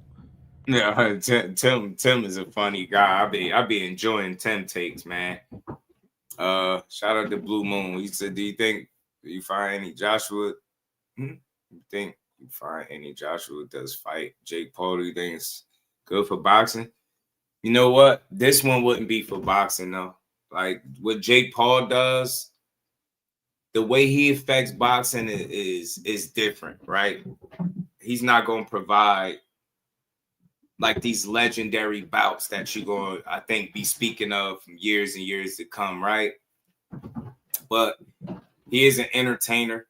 He does bring eyes to the sport. He is a bit of a show, right? He is entertaining and putting real boxing on the card. So his what he brings to the table of sport of boxing is not like you can't expect what he's doing for the sport of boxing to do with I don't know, any of these other fighters that you watch on a daily basis. Somebody that been fighting since they was 5, 6, 7 years old, right? His impact is not going to affect boxing in the way that one of those guys would. If I'm making sense, right? This is not a dude that's quote unquote chasing legacy, but for him, this is his legacy, right? I don't think it's going to line up to other boxers in the sport of boxing, right? When you look at it, when it's all said and done, but I think his legacy will read that he made a lot of money, got people paid, and he put on for women's boxing, right? And you know, he fought some people along the way. So I don't think it's bad for boxing how people make it seem because it's only one fight. And unless he start charging you pay-per-view, you know, dollars to watch these fights, I'm not tripping on Jake. You know what I'm saying? I don't think it's a bad thing for boxing. It just, he has his lane and he fits inside the entertainment lane. He's not your prototypical boxer where legacy and I'm gonna, you know, be the world champion and undisputed. And I don't care what he's selling, but we know that's not what he's trying to do. We know that he's an entertainer trying to give you something to, you know, watch, you know what I mean, give you a little bang for your buck and entertain some real fights while you do it. That's why I ain't tripping on him. But his Anthony Joshua thing will shut up a lot of people about what he's willing and not willing to do. You know what I'm saying? Pay people off, let the goofy do it. Real facts was good, fam. Hair grease. Shout out to Tim Brad. Yes, sir. Just give me Antoine versus Hiroko on the undercard. That's what they said. It was still, the undercard is still going to be there. So if this happens sometime in December, the undercard is still the same. You know what I'm saying? The undercard will still be what it's going to be.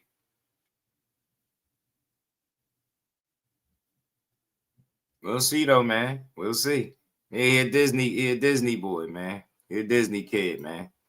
Disney kids. So you got to think how many, and that again, that's what lets you know what he's doing is really unique. Like, right? I'm not stacking him up to the other boxers, and I'm not trying to do that. I just get what he's doing. He found a lane that nobody else was occupying, and he jumped in it. And now people mad at him for making the money. I'm not. It's boxing for you, bro. You know what I'm saying? And again, with a fight like Anthony Joshua, shit, gotta respect it. Jake Yoda, Jake by far. Jake, Dana White I feel like he's gonna bring them UFC mentality into the fold, and overall that shit just not good for boxing to me, if you ask me. You know what I'm saying? Jake, at least he's standing with the women, and he's bringing eyes to the sport, whether people like it or not. He bringing some eyes to the sport, right? He's attracting the casual audience, right? He's found his lane and he's in it. Right. But when you start trying to fight the likes of Anthony Joshua, now you start talking. Now you talking.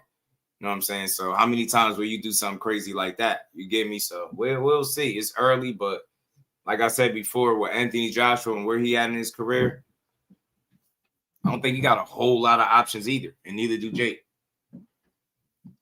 Gotta respect him, the money and making money for other people, getting people paid. Which fight would you have? Better Jake versus Tank or Jake versus AJ? It all depends on what you're looking for, the butcher. It all depends on what you're looking for. Was you looking for the circus to see if the little guy could knock out the big guy? David and Goliath, there you go. Or if you looking for somebody to put it in the Jake Paul, then you rooting for Anthony Joshua fight. For me, I don't have a stake in either. I ain't mad. I ain't rooting against Jake. You know what I'm saying? I feel like I got more of an understanding of what he's doing, and I think he's just entertaining right now. The knockout. So, yeah, you will go for AJ then. Yeah, if Jake Paul's been a thorn in your side, if you hate what he's been doing, if you hate when people bring his name up and talk about him on live streams, then, yeah, you want to see Anthony Joshua fight him because you think that there's a really good chance he get knocked the hell out. And I do, too. I think it's a really good chance he get knocked out, too. And Jake a cruiserweight? Yeah, pretty much. You know what I mean? So he'll be fighting that heavyweight. He fight Jake Paul. You know what I'm saying? And his ass would be getting hurt. He'll get hurt if he do it. But we're going to see. It's still early. Let's see if these guys, shout out to Eric. What's good, homie? Let's see if these guys actually get this fight over the hump. He said Anthony Joshua has been DMing him. They've been talking. He wants to do it. Eddie Hearn said they'll take the fight if it's offered to him. So here we go. Let's see him deliver. Let's keep rolling, y'all. Got to talk about my guy, Bozy, man. My guy, Bozy, man. My guy, Bozy, let it be known, man, because we all seen how the energy switched up after Boots got in the ring with them, right? We all seen this shit. We all seen how it looked. Bozy has some things to say, man. He got some potential sights and plans for Jaron, man. Let's get to it. Shout out to Fight. Obviously, we saw Vergil, we saw your son Boots, Jaron Boots Ennis at the weekend in the ring, finally getting it on with Vergil, it seems. One thing which I'd like to ask you first is, what did you think of Vergil's performance? Vergil's performance was a spectacular performance. Vergil did what he's supposed to do. You know what I mean? It was a good fight, great fight. It was a great fight, you know what I mean? It was a great fight, you know what I mean? And he did his job, you know what I mean? You know, and that's it. Both your son and Vergil, if you blink, you probably missed the fight. I don't look at Bozy as no liar though. You just might not agree with what he said, but he always speaking from his point of view with the information that he got. People call him a liar. I don't see him as a liar. I think he's good for boxing, and you know, I don't think he overdo it. He don't be chasing these interviews in the moment. Both right? your son and Vergil, it was over pretty quickly. Like it felt that way. Whose performance was better, or Boots or Vergil's most recent performance? Well, you can't really say nothing about it because they both was like almost the same to me. Boots stopped his guy in the first round. Vergil stopped his guy in the second round. So I mean, it was great, man. It was great to see both of them victorious. I saw Vergil in an interview afterwards say he'd prefer to fight Errol Spence. I was surprised, being as that Jaron had been in the ring with him and the fight seemed to be made already. Yeah, and what really took me out is that he had called Boots into the ring. So I thought the fight was going to be set. But after that, what Boots said to him, you know what I mean? You know, he wanted to shut Oscar up, all the ones that's running their mouth, you know what I mean? You know, I'm gonna show you. The time is running out. You know what I mean? So you know, he said, "Well, you gonna take the fight?" He said, "Eddie, where's the contract?" He started laughing. So, you know, do you think he wants the fight? I don't think he want to fight right now. No, I don't think because I'm looking at all the stuff coming up on the Instagram and all that stuff. Like he want to fight Spence. Spence, what he said, want to fight Spence. Bro. He didn't want to fight Boots at that time. So I don't know what they doing. I mean, I just hope they make the fight. That's all I can say. I like Bozy, man. At the end of the day, he training a killer in Boots Ennis, and he know it. They arrived now at 54, and people changing their tune, saying everything but let's fight. And that shit is nasty work, but it's funny at the same time because I knew it. But this right here lets you know the difference between Boots and Vergil Ortiz. Vergil Ortiz is talking about a dream fight and had the zone have to shut down the idea of him fighting Spence off damn near 3-year layoff, a knockout loss. You get what I'm saying? All types of shit. You think Boots is looking to fight him? That's the difference between for them Vergil fans and them Boots haters, man. And I'm a Vergil supporter too, but for y'all super duper ones, that's the question you need to ask yourself. Why invite this man into the ring and then ask him if he got an answer for you? He give you an answer, and then you start talking about Errol Spence. Texas showdowns and shit. We don't want to see that shit, Sharif. Ramon was good with it. PGH. Eric was good, homie. LetsBuild, the plug, my guy. What's good with it, bro? Heard that Senior said, and Vergil hurt his hand. I'm gonna play that. He said something about him still hurting his hands. I got you. He's a good fighter. We won't talk about it. We were saying that we're not 100% sure whether Vergil wants it. Right. Oh yeah, we're not 100% sure that Vergil gonna take the fight. You know what I mean? If not, we just gonna move on. We're gonna move on to what's that? Fundora, another good fighter. He got the title. Who else got the title at that weight? Fundora. I guess the Charlo. Do he still got the title? Yeah, Charlo. I guess whoever's there, whoever got the titles, we going after. Would you take a Spence fight? No, I don't. No, I wouldn't take Spence fight. Why would you go after Spence? Spence ain't fought in like 3 years. This is the Why difference. would you do that? Right. Is he still? That's the difference, man. I ain't trying to say nothing, but mentalities is different. That man got that fight out the way. He feeling good. He like Popeye with his spinach. That's what they seen. And you get what I'm saying? That's what they did. That's what they seen when Boots got in the ring. They seen Popeye on spinach, bro. They seen Popeye on spinach in there. They like, yeah, James, what's good, homie? How you feeling? Bozy doing on IG. He got my respect. He actually using the app himself. Oh yeah, all my people Bozy age got their kids and grandkids running their profiles, right? A real one, Spence Way. Oh nah, you don't fight Spence under them circumstances. You're not calling for that fight, right? Like with him, it's so much uncertainty there. Why not fight the guy that's primed and ready? That's just standing in the ring with you.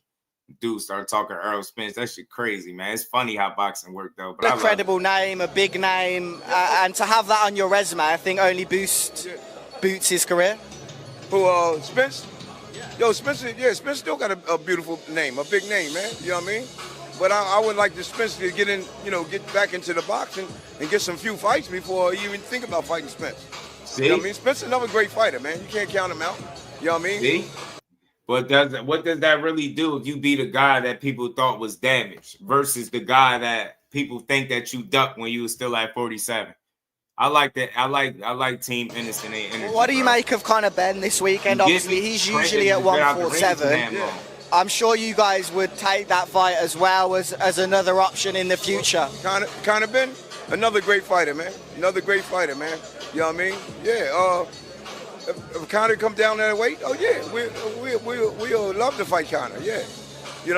See, we like to fight all the guys that's great, man. And he's another great fighter. I don't care what nobody say. They could talk about fighters like they always talk about fighters, but the same ones that talk about them fighters never had a pair of gloves on their life, never fought a day in their life. Yeah. What do you make of this fight at the weekend with Conor Benn and Chris Eubank in the rematch? Who do you think wins? Well, I'm not going to say who I think wins. I know one thing I'm going to say is this. It's going to be another good fight.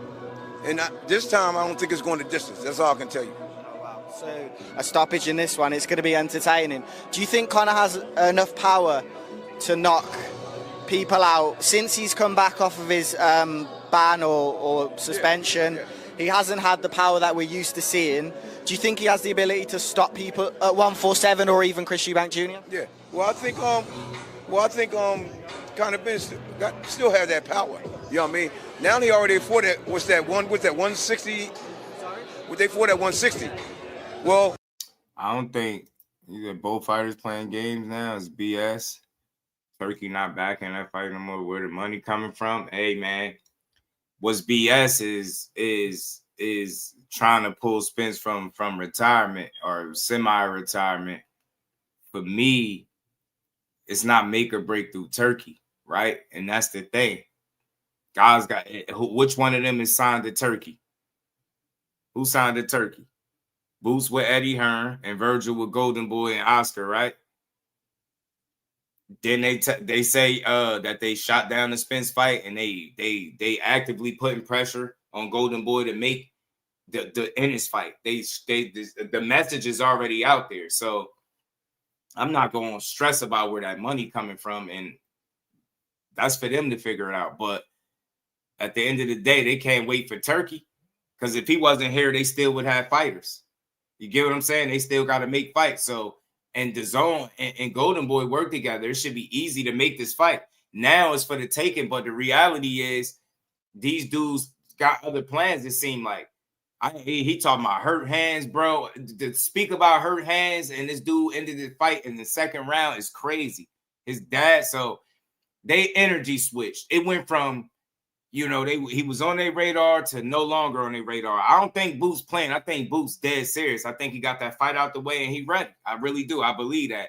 And they got the opportunity to prove them wrong, man. Ain't no reason why this fight shouldn't happen. Flossie, what's good, bro? I think his body probably get immune to it now. You know what I mean? So I think it's gonna be a great fight. That's all I can say. I think he's still having power. What about Crawford? Obviously, he is one of the best fighters in the world now, pound for pound, maybe the best. Yeah. Do you think he should go back down? Do you think he should go to 160? Where would you suggest he goes? Well, I think Crawford is the best pound for pound right now, and I think Crawford should be able to do what he want to do. Your son would obviously like a fight with Crawford in the future. He's not afraid of anyone as well. How do you think those styles would mesh up between Boots and Crawford? Well, Boots and Crawford, that would be one of the biggest fights in history, man. You know what I mean? When it comes to styles, they both of them have beautiful styles, man.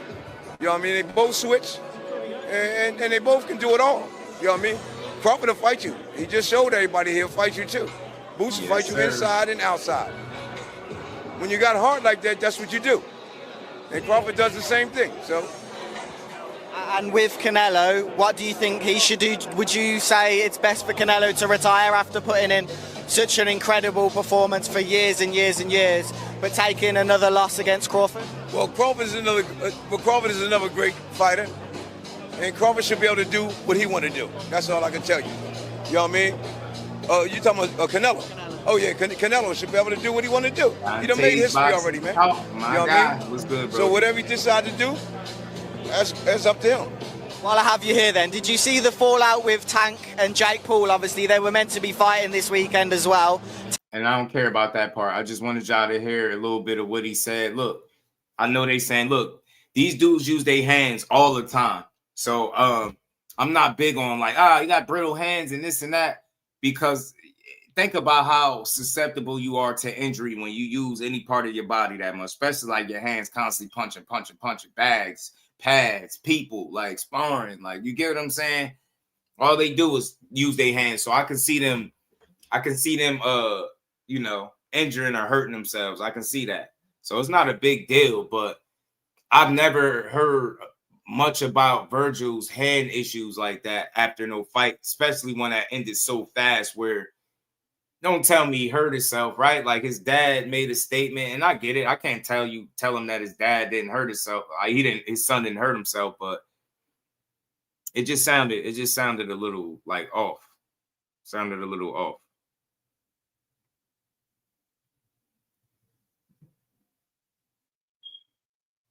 So in Bozy's mind, he feel like they don't want that fight, bro. He said they don't want that fight right now. They don't feel like they want it.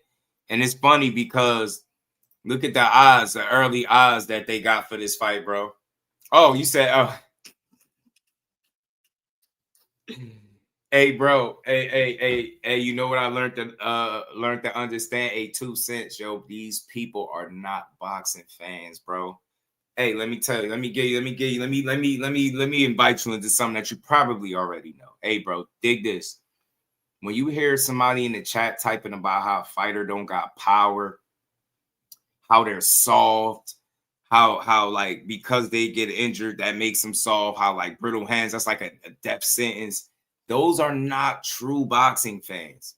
The real ones know that injuries are part of the sport, right? And you get what I'm saying? Take a man to get in there and do what they do. So when you hear a lot of those little weird, like, I don't know, you hear that weird rhetoric, as I like to call it, and that slander, those are coming from people that are not true boxing fans. That's why they speak the way they do, right? They say a bunch of stupid shit. He got brittle hands, he's soft.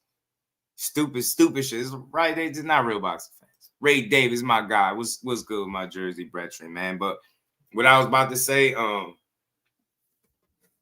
they got the odds up for this already. Now, look, we know the fight ain't happening, but Bozy did say then they'll move on. They like the Fundora fight. They like the fight with Benn. Benn in the damn war with Chris Eubank coming up this weekend. So I don't know. I don't think that I don't think that's gonna happen. Like 2 tough fights with Chris Eubank, win, lose, or draw, and then come back down. You stop at 54 and fight Boots? Hell nah. Hell nah. You're gonna get yourself hurt.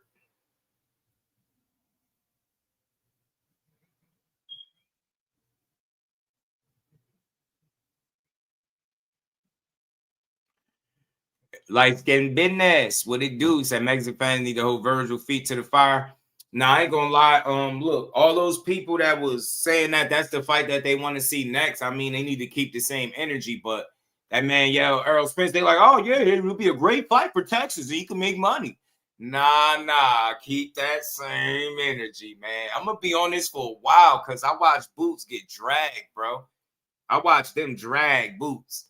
And now that the boy done got his feet planted, I told you, man, that standing in front of a person is much different. That energy switched up fast as hell, bro.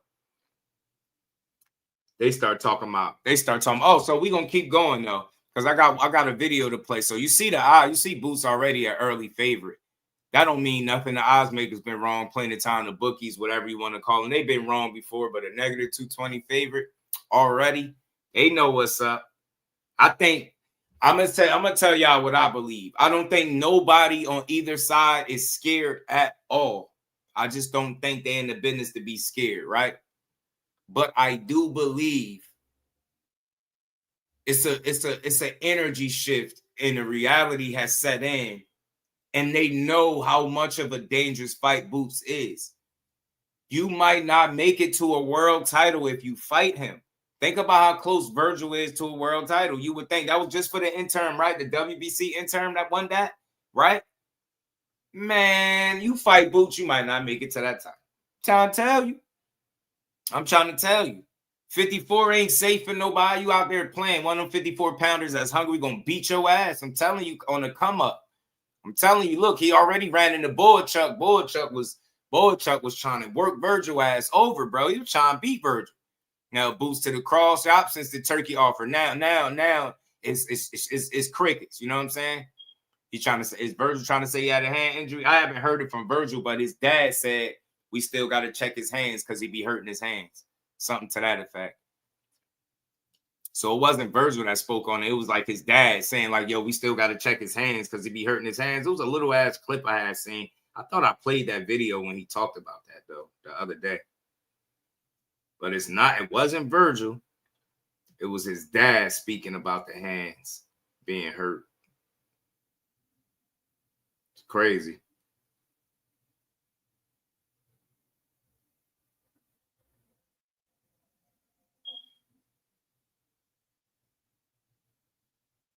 Man, crazy.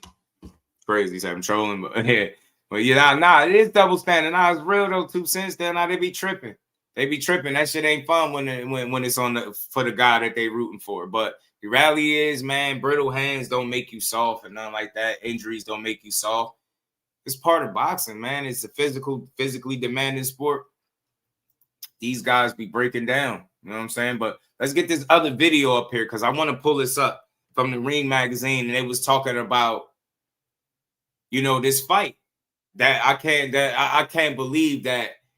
It feels like it's so far away now. Like they right in front of each other. They were just in front of each other Saturday night, but it seems so far away now because it seemed like intent has changed on one side.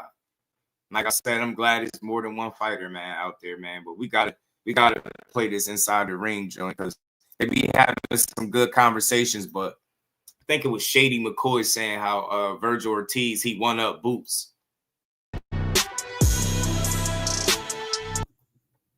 I don't think so. We're going to get to this. Y'all hit that like button, man. Hit that like button, sub to the channel. We're going to build on this. Us to talk about this. You guys to get to it.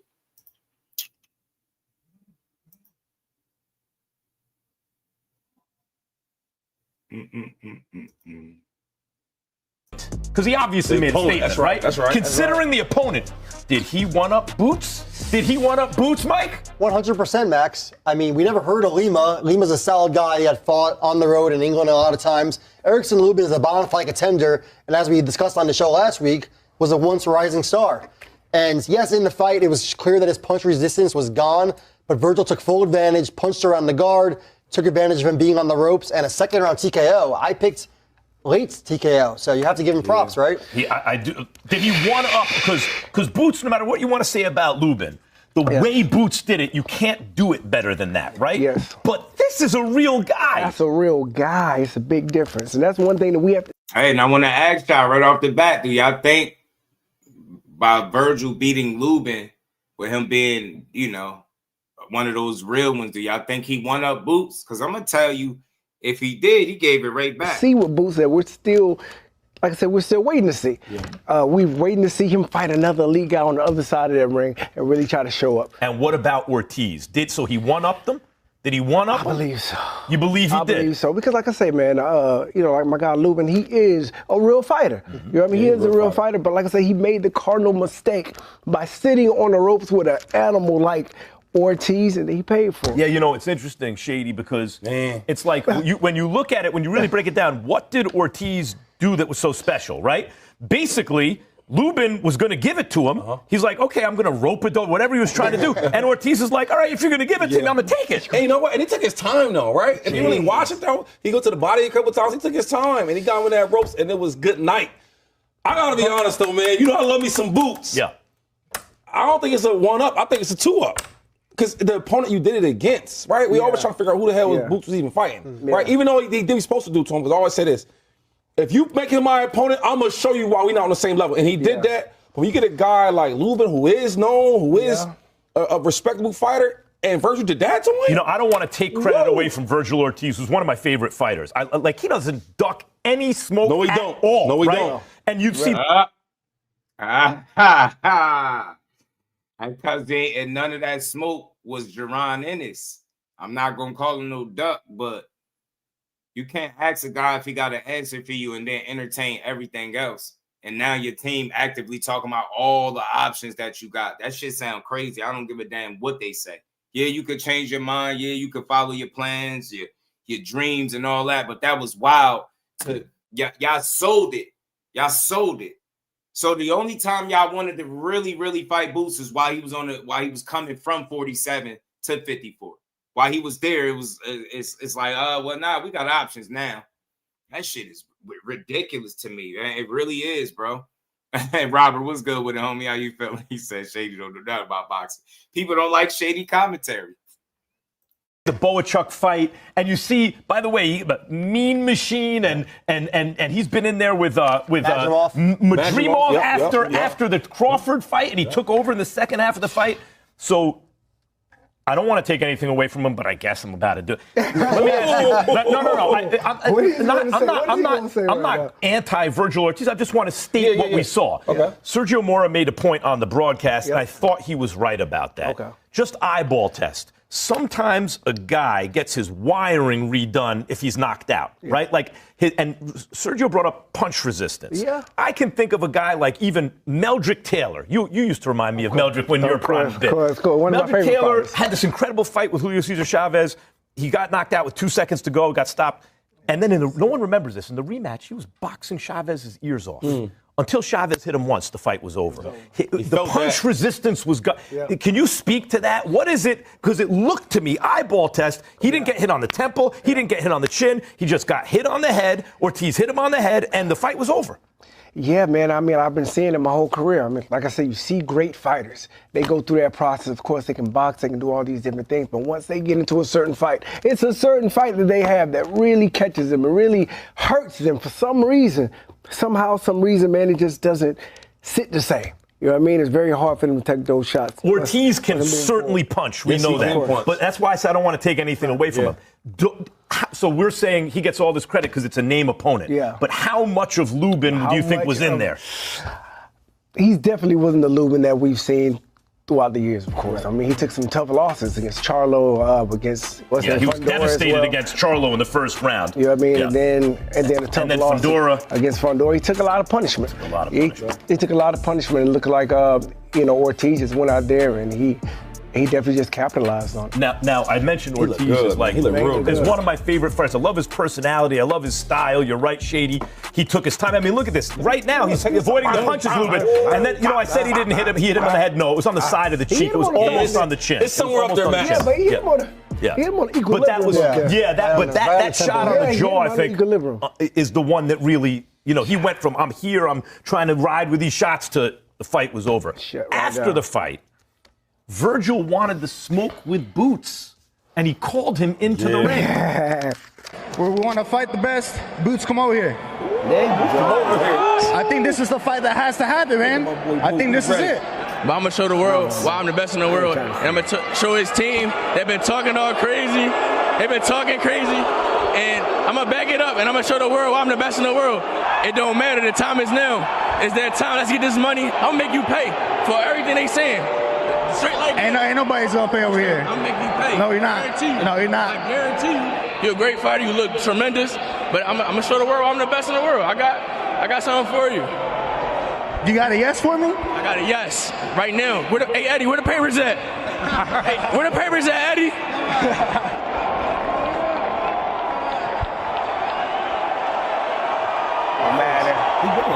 I mean, there's so much there that's so good. Listen, first of all, it's a good fight. He says, what did he say? You got a yes for me? Is that a yes? Is that you got it for me? You have a yes for me? You're trying to get this fight. Chris Mannix, I thought, hit the nail on the head when he said the big takeaway from that is that's the most animated that I've ever seen Boots stand up in an image. If that guy comes out more, right? Now you really have a star because he's giving like the public a view of himself. If that fight happens next, we're going to get into whether it should happen next, what we think about it. If it happens next, who should be favored? Don't say nothing crazy. Who should be favored? Nothing crazy. I think if I had to make a favorite, right, I would say Vergil, just because Vergil has fought the better competition, right, and he's beat him, right, so I would go with Vergil. But the only thing is, while this fight is interesting, though, and not because it's nothing but Philadelphia, after Crawford beat Spence, right, I talked to Boots about, because it was a conversation about would you fight Boots, et cetera, or would you fight Terrence? And he was so calm with it, like, yeah, I'll fight him, he was just calm. And then watching him there, he's like, yo, I want to show the world. Y'all said I was ducking this, that, and the third. Do I have a yes? I got a hell yes. So what I'm saying is, I don't know. Because that Boots, I've never seen that Boots. Boots is always calm and collected. Like he want to whip some ass. It seems to me like someone got in Boots' ear and was like, dude, you're right. If you stop this like one word. I'm trying to let it play through.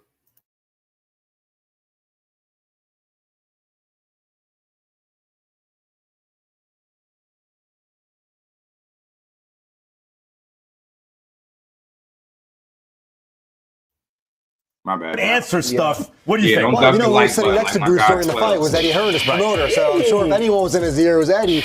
But look, I think Eddie did a great job getting it out of him in that case. Yeah. But what I think it is right, Max, is you have two guys in Vergil and Boots who are finally now reaching their prime, probably gaining a lot of confidence. They're both on great streaks, and I think that this is the right time for the fight. Yeah. Boots looks good with those combinations. Listen, all I'm saying, Mike, I'm not going to get you, but. When you watch, like, Vergil, because he's really, really good, right? Yeah. And he's done a lot, and he's beat good competition. But then when you watch Boots, you just see the wow. You see the you start drooling, pause. You start seeing the drooling. Wow, this guy is so special. You see the skill, you see the speed, you see the athletic ability. You want to walk back the drooling thing or no? I said pause. But I'm saying you see all them things. That's why we love Boots, even though he hasn't fought the best competition. But there's a difference between doing it against this kind of competition. I know.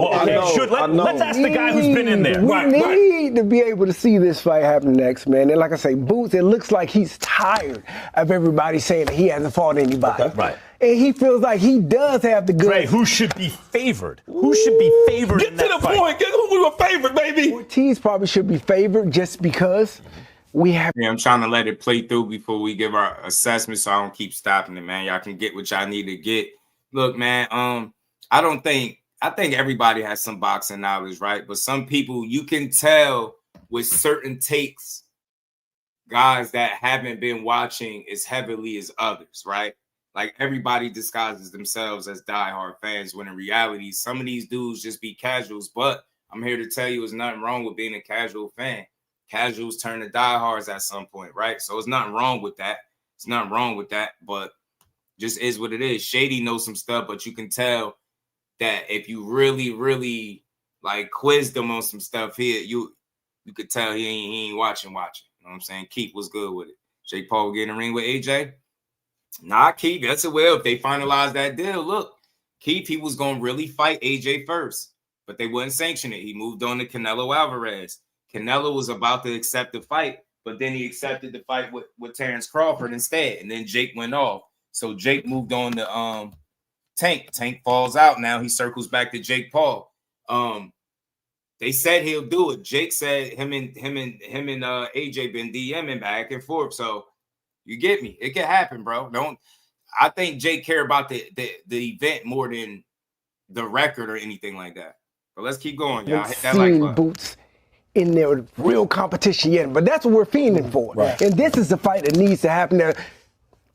You know what I mean? Just to make sure that we know that's the guy that we believe that he is. See, I think Boots should probably be favored based on the history of boxing, which is if it looks like a well-matched fight, the longer guy with the better defense or who plays defense more usually has the advantage there. Because when you have the reach and you have the height, you don't have to take as many risks, and you can capitalize on the other guy's mistakes when he winds up taking the risks. Not that it's always the most fan-friendly, though Boots can be fan-friendly. Yes. But that's why the idea, though, that Boots is this superstar in the making, I don't know. That's why I asked Vergil Ortiz. Well, I know, and Team Ortiz know too. That's why they second-guessing that shit. That's why they got to be pressured by the people they work with that make the fight with Ennis. That I know. It's no way in hell nobody should be talking about fighting Errol Spence. No active fighter, no Vergil Ortiz, no dog. The way Vergil is a dog should be talking about Errol Spence after you just had the phenom in the ring in front of you. That killer from Philly.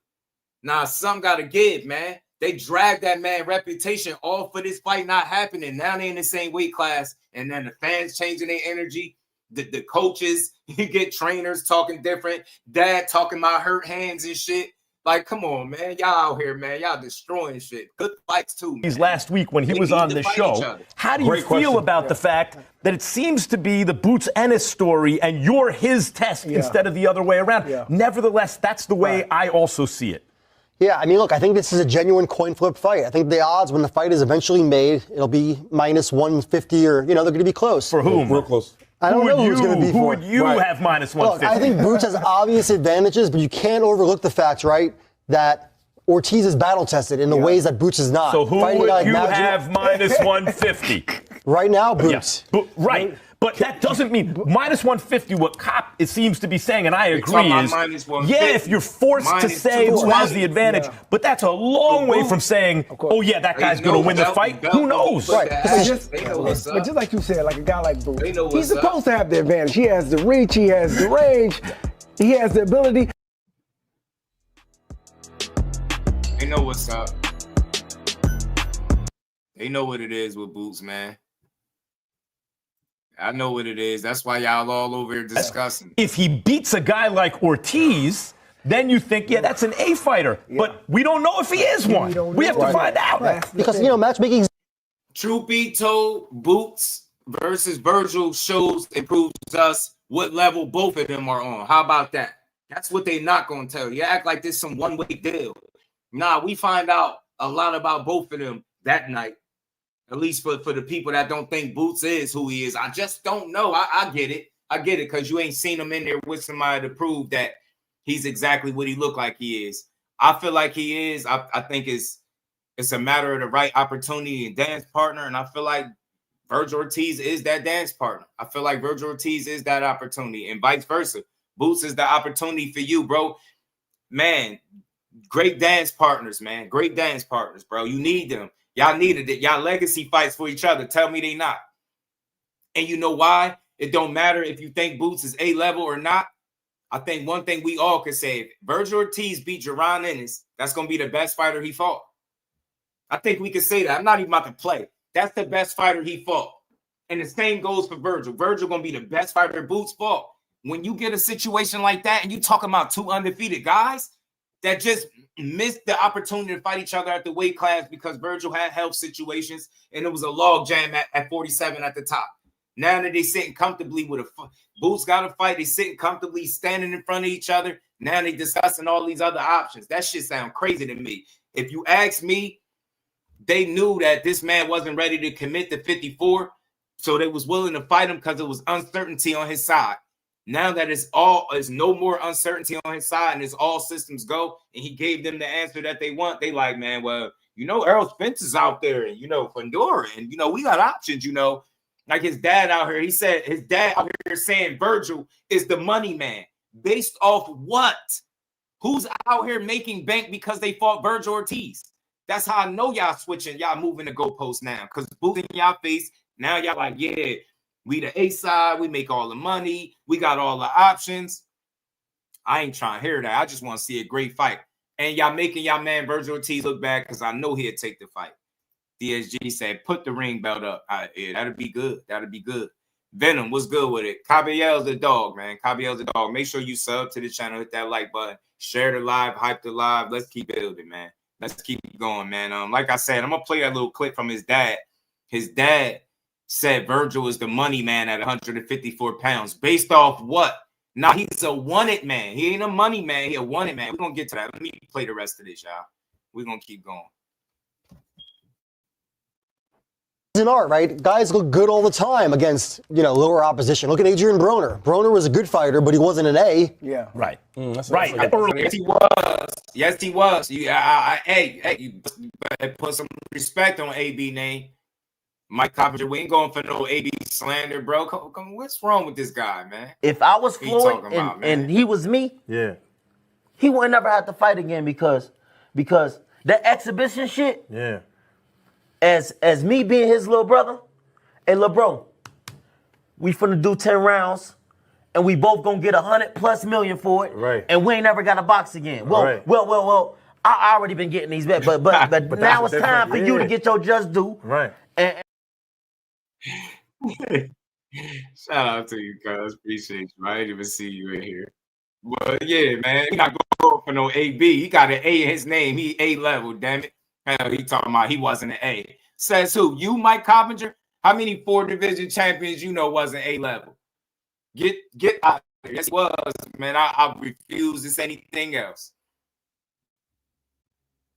Well, at 130, he looked like he would be an A. I thought he didn't have the discipline to stay down at 130, Broner anyway. All right. He wasn't an A at 147. The smaller weights, 30, 35, even 40, he could beat some ass up there. B+ at 40, but A+ at the small weights. People are saying that if Vergil and Boots do fight next, it's too big a fight to happen without the Ring Magazine championship on the line. See? Now look, real quick, shout out to Superman. I have no problem with what Max is suggesting. It's all good. But see, what they're not going to tell you is all they're doing is adding obstacles and roadblocks in the way. So let me guess, if the Ring Magazine belt is not on the line, then the fight doesn't get made. Now they start making the case for why the fight doesn't get made. Who cares about the ring belt? Right? Nah, y'all was in there talking about how Boots ain't this and Boots ain't that. Nah, bro. Broner just moved up too high. Yeah, he did, tunnel vision. He ain't belong at 47. At 140, 35, 30, cool. 47, no. He was never a 47-pounder. His lack of discipline and his cockiness, in my opinion, led him up to 47. Would be convenient, right? Because that's the biggest fight you can make in the division, and it should crown a champion. Shady, do you agree with that? I don't agree with that, though. And I love Boots, and I want Boots to win that fight. But I look around, and I think we love Boots because what he looks like, right? When you talk about the eyeball test, when you watch Terrence Crawford, you're like, whoa, you can see it. And I won't get too crazy with it, but like even Roy's my favorite fighter. Yeah. When you see him, you don't know nothing about Roy. You're just like, wow, when you watch him. When you see Roy, you go, no one's going to beat that guy. Right, so but when I look at Boots, I'm like, I see that talent too. Right. Only thing is Fundora, right? Right. He's beat a lot of good fighters. Yep. So I think he's earned the right for maybe he should have his fight where it should be for the ring belt. By the way, this is... But if it don't go like that, I'm cool with Boots, baby. Bro just made a case for Fundora, who's probably under contract to still fight Keith Thurman. Do you see what I mean when I say people that watch boxing but don't be paying attention all the way? Because nobody says that. There's nothing wrong. I'm not knocking them, but you wouldn't even thought of that if you would have thought about the landscape and what Fundora is involved in. We're talking about Boots and Vergil. How the hell are we trying to make a case for Fundora fight for the ring belt? Do you see what I mean by roadblock? By even suggesting that I don't give a damn if they fight for that ring belt or not. I don't care. I don't care if it's for no belt. I don't care. All I care is that both fighters get paid accordingly. They get treated fairly. They happy. And they get in the ring and fight. But I told you, when you start talking about belts and what it got to be for, now you start adding little stipulations. Now you're just asking for the fight not to happen. Now you're just looking for a reason for it not to happen. Come on, man. This fight is great with or without belts. Let that be clear. Let that be clear. He said Shady don't even know what the ring belt is.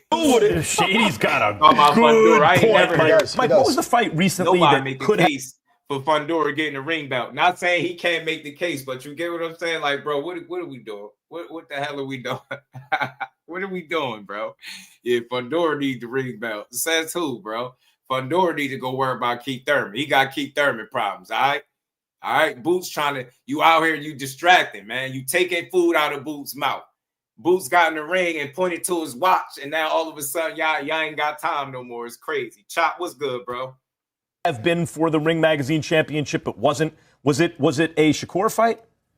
Shakur and Zepeda. And Zepeda. Right. So let me. So neither guy was number one at the time. Gervonta Davis was number one. Okay, Gervonta Davis can't be number one. Nobody at 35 be number one without fighting each other.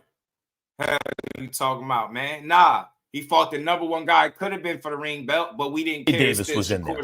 I would argue Shakur and Zepeda, and even according to the Ring Magazine policy, I looked. PGH, nothing. Just another way to slow the fight down for real. For real. You know what I'm saying? Like, don't nobody, like, we don't need no belt to be on the line. Like, we need to see them fight each other more than we need to see it. Sometimes it's usually if number one fights number two. Yep. Sometimes if number one fights number three. Yep. I would say there should also be times where if number two fights number three, if number one's not going to fight them, right? Okay. Because when we say 1, 2, 3, we just mean contenders. The title is vacant. The championship is vacant. Right. I think Zepeda and Shakur should have been for the championship, but it wasn't. Okay? But that's a debatable thing. Here, I agree with Shady. I don't see how this could be for the Ring Magazine Championship when Boots Ennis has had one fight against a non-top 10 fighter in. He was top 10, and I don't give a damn if they moved him to the top 10 once Boots was about to fight him. He was the top 10. Max shouldn't be saying that. I played this piece of this clip before. He shouldn't be saying in the division. And Sebastian Fundora is sitting there with, the 1 and 2 guys in the division are clearly, based on resume, Vergil, Ortiz, and Fundora in whatever order you want to put them. Right. Is Shady right about this? Shady's right. Yeah, I have to agree with Shady. Mike. Oh, yeah, I like that. I write that down. Say it one more time. Yeah, he's Shady's right. I like that. Look, obviously, like you were saying, conventional wisdom, right? Boxing opinion is that the best fighters by far at 54, the summit meeting, is Boots and Vergil. But he's right. Fundora, we can't just dismiss Fundora because we want to. Fundora's one out there actually winning the fights. Yeah. He beats Tim Tszyu twice. And he's supposed to fight Keith Thurman. We'll see if it happens, if it gets rescheduled. But it's hard to just dismiss him when you're talking about crowning a champion. And the issue, Andre... Not some politics. Yeah, the issue is, this is the kind of thing the sanctioning bodies would do. Because it's expedient. It's convenient. That's a big fight. Let's make it for our belt. Yep. But it's not fair. Because there are other guys who've earned the spot. So is there a world in which maybe they don't have to fight each other immediately if you want it to be for a title? Because let me give you an example of a fight that would be. Bro, what? On one end, y'all keep criticizing who he's fighting. And then on the other end, you're trying to create an obstacle for him fighting the best fighter that he could be in the ring with right now, in Vergil. You can't make this shit up. And then you wonder, then when the fight don't happen, they're going to be saying that boxing over-marinated the fight. Y'all doing it with the conversations like this. Why are y'all doing this?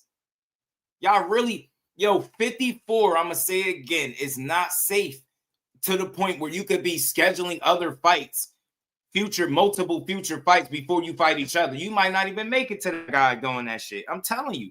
I don't know. This shit is crazy to hear, bro. For the title. Broly, Vergil Ortiz fights Sebastian Fundora. Has the Thurman fight been rescheduled? Because Fundora's been injured. Hasn't been rescheduled. No. Ortiz Fundora would be a guaranteed war. It would do business, and it would crown a champion, and it would also give Boots Ennis time to earn a title shot in the division. What do you think? You don't need no time, man. This is what I'm saying. The man 35 fights in, they talking about give him time to earn a title shot. You telling me he not deserving, so why would he get in the ring with him then? That's what I'm saying, man. They making too much of a case why the fight shouldn't happen. Good thing Vergil ain't said none of the stuff that they're saying up here and that his team been saying. Vergil sound like he want to fight, but he also did speak about his dream fight. I'm just gonna say that. But think about that. Sound crazy, man. Great idea on that. Great idea on that. I think that makes all the sense in the world. But like I said, this boxing business, like I said, we've seen these politics play a big hand in it for years. So I mean, I think that's the way it's supposed to go. And we'll see that. I mean, like I said, we'll see if it comes around. Now, let's say it goes according to plan, and it's Boots and Vergil next, and whoever wins, Fundura's still sitting there, right? Like you can still do it after the fact. So there is some wisdom in saying, hey, this fight is hot right now. Let's do it as a piece of business. It's a big fight, and then we could find out who the real champion of the division is after the fact. That's a fact. What would your preference be? I think my preference would be like I said, I really would love to see Ortiz and Fundora fight if they could. Bombs away. Just get to it. No reason to waiting. No reason of going through all the politics. You need to get these guys. These are top guys in the division. There's no reason just to wait around for it. Just need to make it happen. Could we see this though? There you go. Like, if that happened. See, Andre Berto. It take a fighter to start talking that shit. Andre Berto, like, bro, it ain't no reason for all of that, bro. Ain't no reason for them to be playing musical chairs when they right there in front of each other. Ain't no reason to be playing duck, duck, goose, ring around the rosy, and whatever other shit, horseplay games that y'all got going on, man. Just make the fights. Make the fights when they make sense, man. Stop trying to, oh, yeah, it got to be for a title now. Y'all say that, next thing you know, one of them dudes lose, then y'all talking about how we ain't get to see the fight when they was at their best. Nah, make them guys fight, man. That's right. Then you get cause you said you ain't know shit days with a ring champ. I seen shout out to the champ. I seen her doing the interview today, man. Shout out to my girl. Boots is new in his weight class. Yep. Maybe get Xander Zayas, right? Yeah, get she got the ring belt. Well, Zayas, wait, hold on. Mike, I want to come to you in a second, but I want to watch something first because this man has the info, has all the info that you're going to be in. All right. What's that? In his post-fight press conference, Vergil Ortiz made it clear he is here for all of it. I mean, look, I'm here to fight the best. I don't care who it is. It can be Boots next. It can be Spence next. It could be Crawford next if he's still willing to do it because, that's. You know why I know that's bullshit? He said Boots, Spence, and Crawford. Boots, Spence, that's inactive. Where that fight going to be at? Let me know. Boots going to just come right out of semi-retirement and fight you next. I don't see it. I don't see that. Then he said Crawford, who fought last at 68, ain't been at 160 yet. So where that fight gonna happen at 60? So you talking about going up to 60, talking about if he still wants to do it. I thought you wanted to fight back there. That's a fight that I've been calling for a while. I think that's a great fight to make happen still. Man, we're just gonna keep doing what I do best, and that's just being me. He a dog, though. All right. He a dog. Mike, give us this, what can you tell us? Mike knows a lot of stuff. He knows a lot. The rumors and everything, but what can you report? Look, what we can say, Max, is I spoke to Vergil's manager, Rick. See, Mike Coppinger being the no. That's why I know a lot of people jump on his case when he inaccurate, but they don't do it when he right because they be following. Meridian, he does a great job for Vergil. Been with him for a long time, and he said not necessarily next for Ortiz and Ennis. He said they're going to talk to Golden Boy, Ortiz's promoter, and see if the deal can make sense. If the deal makes sense, they'll do it next. If not, now, as if the deal makes sense. Why wouldn't it make sense? I thought Vergil was the money man. I'm going to play that clip. They're going to explore their options with Errol Spence. Said he has a meeting set up with Errol Spence and his manager, Adrian Clark, and he's going to look at that. And if not, he said Jamel Charlo's out there, obviously another Texas guy. So you're talking about two Texas guys in Spence and Charlo that can make big business. Now, usually I'm against doing those kind of fights when you have a big marinating fights. I don't like marinating who's fights. going to win going in. But in this specific scenario, you have a guy in Vergil that's not really established himself as a star yet, and same for Boots. And I think those guys can get closer into it. Shady, we have 30 seconds. What's up with this whole thing with Errol Spence? It's because it's Texas boys and AT&T Stadium, right? At Jerry's World. Is that what they want to do for the money, I guess? I mean, Spence hasn't fought since the Crawford loss, you know, a couple of years now, but Spence is a big deal in Dallas still. And you're talking about two guys from the Dallas how bad that Crawford beating was? Errol Spence was undefeated, pound for pound, top 5. It's a 50-50 fight with Crawford. But Crawford beat him so bad, it's like he has 10 losses on his record already. It's his only loss. I love Errol Spence. It's not like, Max, you got to exaggerate, bro. Spence got 1 loss. It was a bad loss, but it's 1. He talking about it's like he got 10 losses. Hell of a fighter. Errol was great, yo. Errol was great. He put 10 losses on his record. It was like I said, it was a tough loss, brother. I mean, I think this weight was great for him. Sit outside. Relax. For Spence, rejuvenate. Yes, rejuvenate, recover. I mean, to come back, you know what I mean, when you're ready, you made a lot of money. No reason to try if to he's 90% of what he once was, that's a hell of a fight with Ortiz. No, for sure. But with Ortiz will find out if you're shot. Ortiz, what he just did. He'll find out quick if they're shot. All right, guys. For those watching on YouTube, head over to DAZN to catch the rest of the show. We will be right back with our best bets for Eubank Jr., Benn. Man, shout out to them, man. This is a cool conversation. But like I was saying, y'all, I don't think Boots got one up by Vergil because Vergil beat Luben, right? He beat Luben. All right, shout out to him, credit to him, respect to him. It was impressive. I had him winning the fight, even though I was rooting for Luben, but I didn't think he was gonna stop him that early. The fact that he did, very impressive that he was able to stop him. But just as quick as y'all think he had one up because he fought Luben, he gave that shit right back with the Errol Spence talk, bro. He gave that shit right back, and I mean right back. He gave it right back, bro. Not having a guy, you can't have a guy in the ring and then talk about a dude that's been outside of the ring for years. You get what I'm saying? It just don't sound right. And then when you start naming guys that's not even in your weight class, shit sound crazy too. You get what I'm saying? Felix was good with it, homie. It sound crazy. You say, is this if you talking about Jake Paul? They working to finalize the deal for December. They saying December. So they ain't announce it and make it official, but that is headed in that direction unless they hit a snag or can't come to terms or something. But right now, that's the lead candidate for the Jake Paul fight, Anthony Joshua.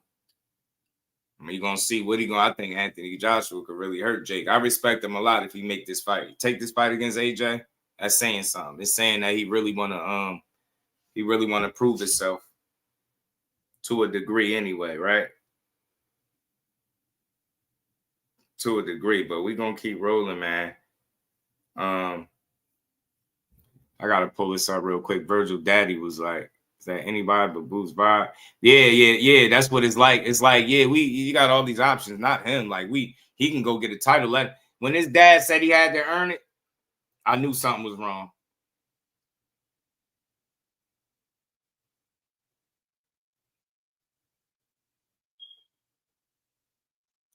I knew something was wrong, man. They're going in another direction. I'm like, yeah, Devin Haney to name one. Y'all hit that. Listen, if you in here, man, make sure you hit that like button, y'all. Hit the like button, sub to the channel, support the grind. Let's keep going, though. Let me pull this video up. Shout out to the homie YSM, man. He interviewed Vergil, or they, on his platform, it was an interview with Vergil's dad talking about, Vergil being the money guy. You the money guy, then y'all gonna have to make the offer. You get what I'm saying? Instead of demanding $10 million when you the A side. That's how I know they ain't the A side, because they not even moving like an A side. They moving. They're not even moving like they in control of shit. Hold on, where is it at? Oh, I got it already. All right, let me get this up, y'all. Devin's career is 3 times more than Clarissa. Oh, man, bro, you be tripping. Hell nah, man. I wouldn't even compare the two, man. She's the one, man. I get it. People don't be too fond of Clarissa, but she's special, bro. She's really, truly special. Ain't nothing. It's no way you could slight a Clarissa Shields for real, She just one of them special talents. You know what I'm saying? One of them special talents. Let's keep going, man. Because we still ain't get to. I've been in camps with you guys in the past. I've seen the notebook. I've seen the calculations. I see the things that you've done in the past. did the equation finish too quickly in this one? It finished early, but not what we were working on. You know, the shots that he was working on, we were literally working on it right before we came out. And just Vergil, just I always say, Vergil being Vergil, nobody beats him. He's just, you know, everybody says, oh, I'm built different, this and that. But yeah, with Vergil's lived this. And when I mean lived this, we didn't have a choice, you know. When you're as poor as we were and we don't have anything and we're rolling the dice in life and just doing only boxing and have the job that I have and not get paid anything,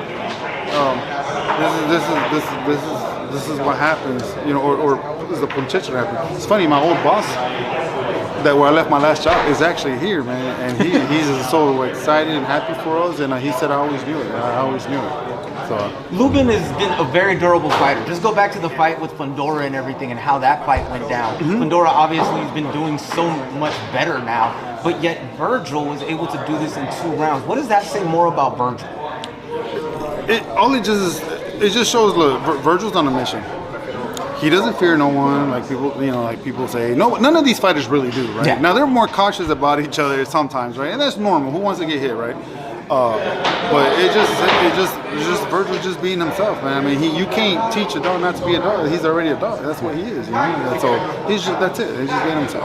I told Vergil, and we've seen each other at camps. We've talked around Countdown and everything like that. But now he's doing it kind of like with the rest of the media and everything like that.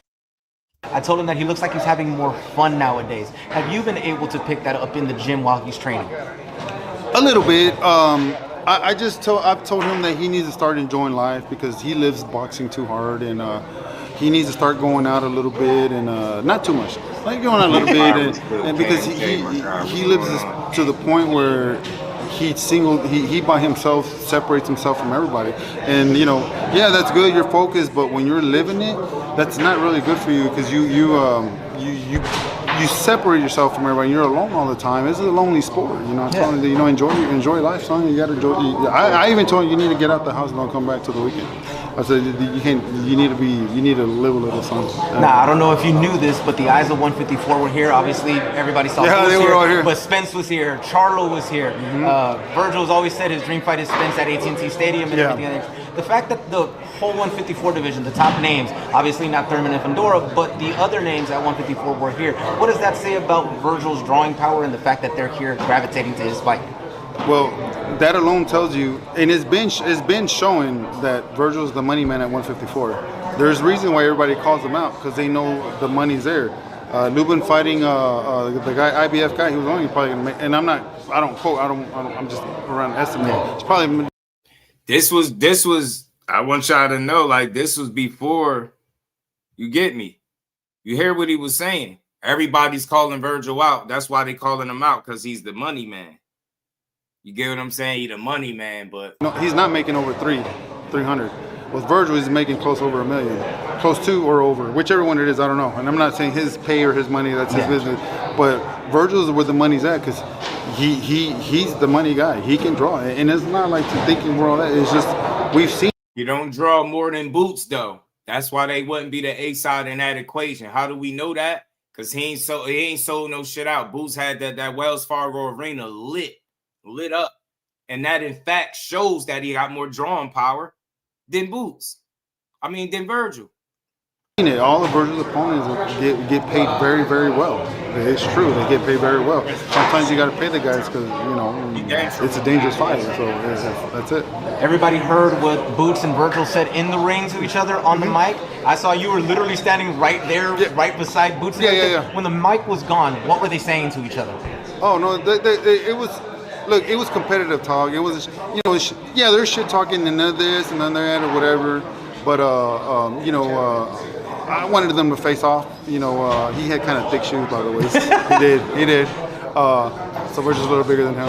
You know, I was telling him, hey, you know. What did he say? But you know, I wanted them to face off. You know, he had kind of thick shoes, by the way.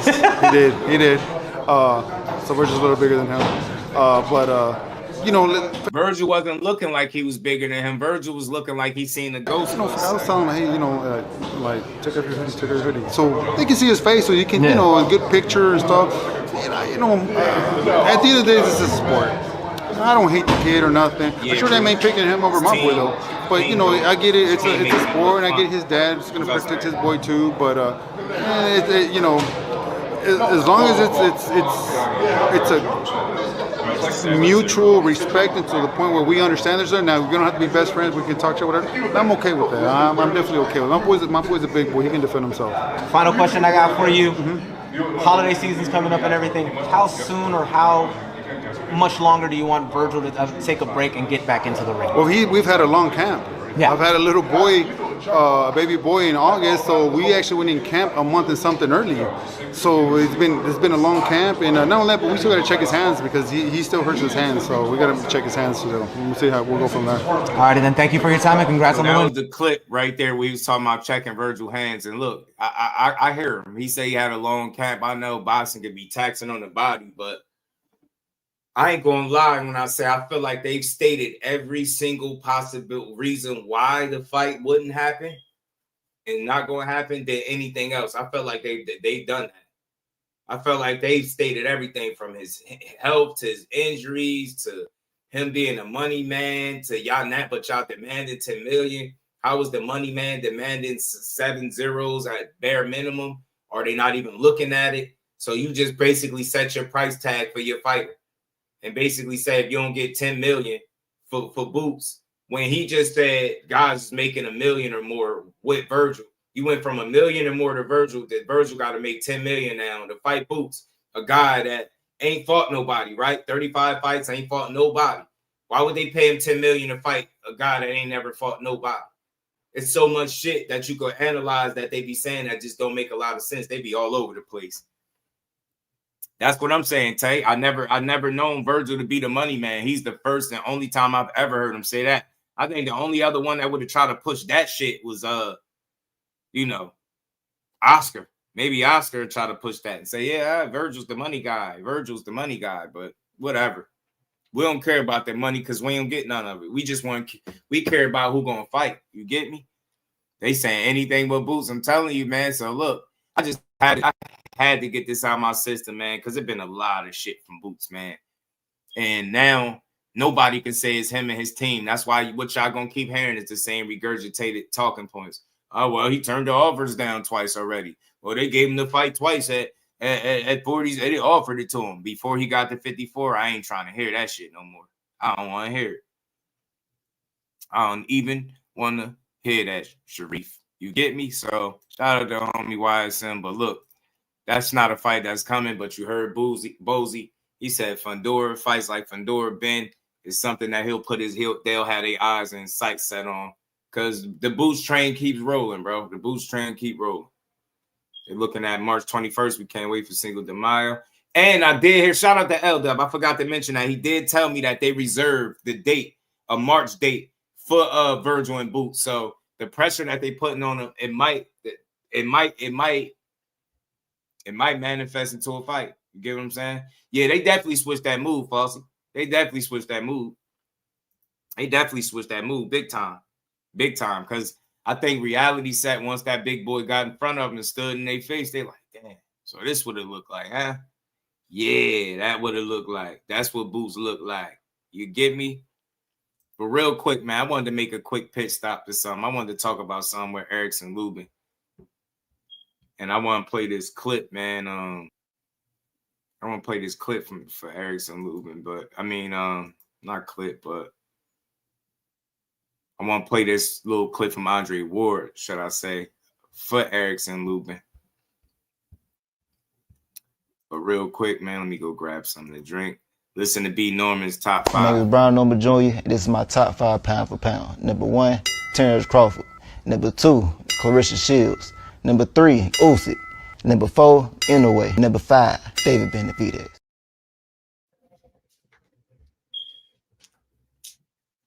Devin Haney. Y'all agree? Y'all like Brian Norman top 5 or no? Y'all ain't rocking with it? B. Norman. But let me talk about this for a second. Because somebody had asked this earlier in the stream, like anybody heard of Luben. I said this. He made this statement. Luben made his statement. He gave Ortiz his praise. He said he'll be back better next time at middleweight. He said at middleweight. Now, look, I don't try to put a bow on nobody's career. I don't try to tell nobody when they should retire. That don't be my fight. But I came across something really interesting from Andre Ward, man. He basically had like a heartfelt message for a guy like Erickson Luben. And the reason why I even thought to come and talk about this, because if you notice, bro, we thought the fight would play out a much different way, right? But as soon as he got hit with the first real shot, it's like his body froze up. He went to sleep, body locked up. It's starting to look like it's a possibility that his punch resistance was compromised. Now,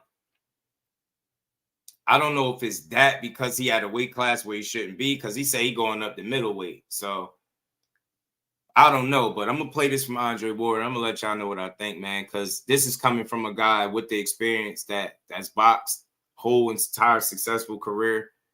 He has something very interesting to say. Let's get to it. It's tough to lose on that note. It's tough. It's tough. And some people say, oh, you don't know. I do know. I do know because I've lost, as an amateur, I haven't lost as a pro, but I've had bad days. I've had bad performances, and I've seen, the look on my team's face. I've seen how the media shifted. Oh, you got dropped. Oh, this happened.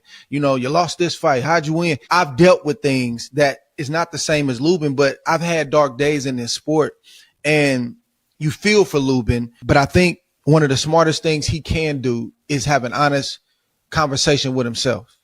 And I just don't think the punch resistance is there at this point.